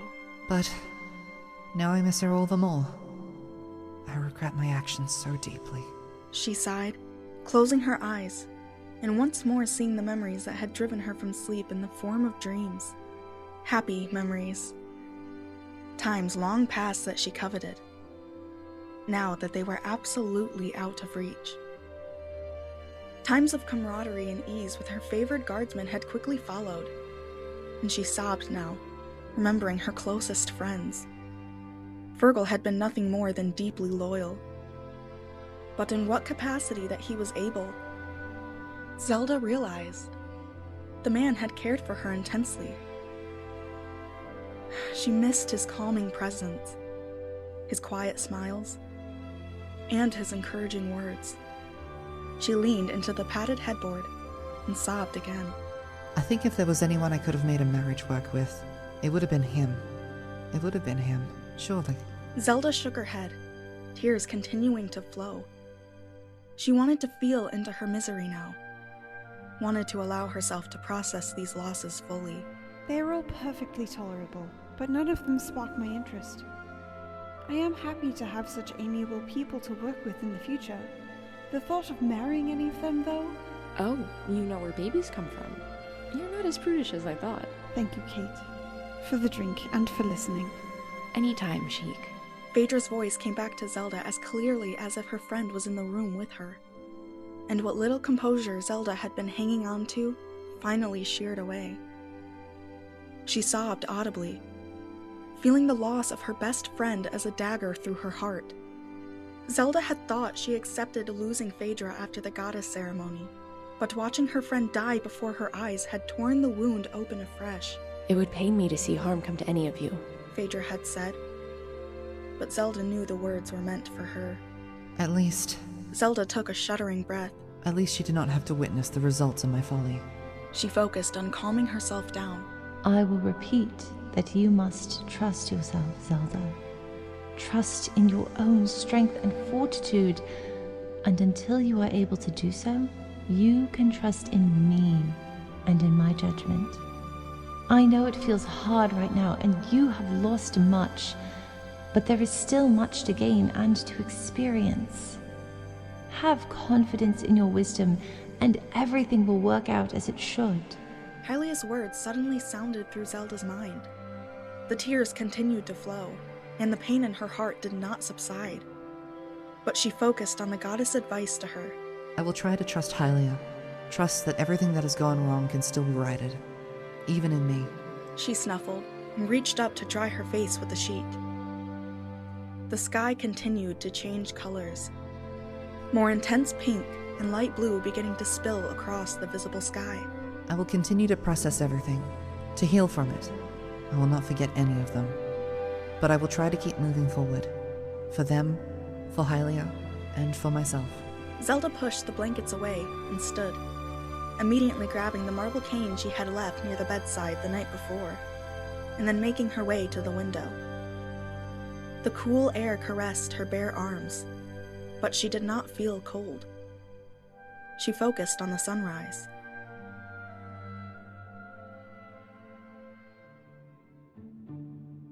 A quiet knock on the door interrupted the silence, and Zelda turned to watch it open.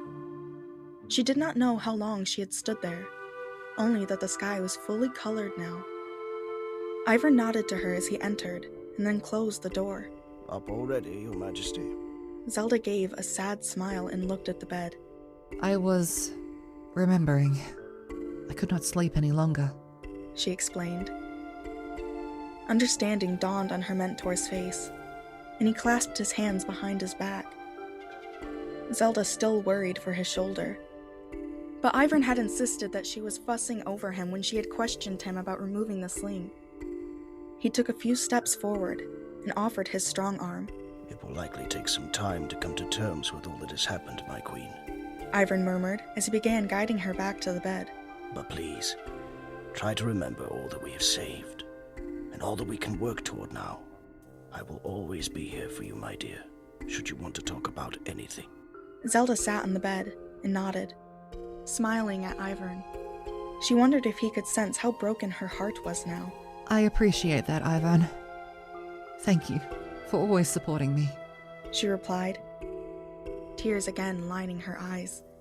Ivern patted her hand and smiled at her, the expression full of warmth and love. Of course, Your Majesty. I will go gather your breakfast.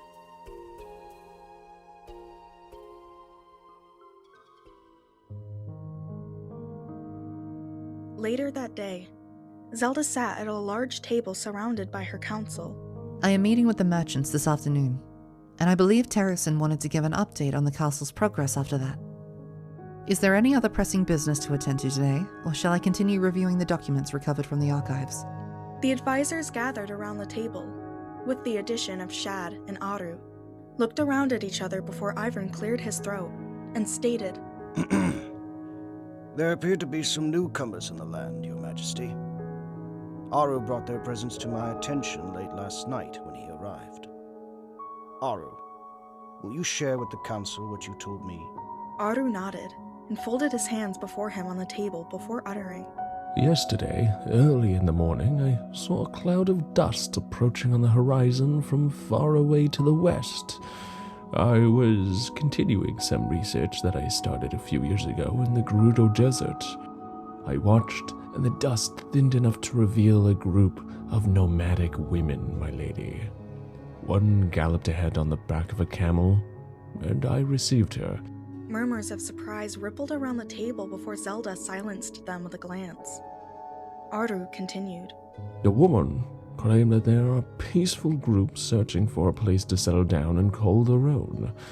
She claimed that her people are the last remnants of the ancient Gerudo tribe, Your Grace. I asked her to send a messenger here to treat officially with our monarch. The messenger should be following me tomorrow or the next day. Zelda looked down at the table and nodded. I am prepared to hear their plea, she began. Ivern, can you and O'Shea make sure that we have enough soldiers on hand to ensure everyone's safety at this meeting? I do not wish to intimidate them. However, as an unknown group, I feel it prudent to take certain measures. Ivern replied, and the council spent the next hour discussing considerations for the meeting and for potentially welcoming a new group of people into the Hyrulean Alliance. Zelda listened attentively, contentness growing in her heart. She knew that there would be much more healing to work through, and many more hardships ahead for their kingdom. But she looked forward to the future with hope.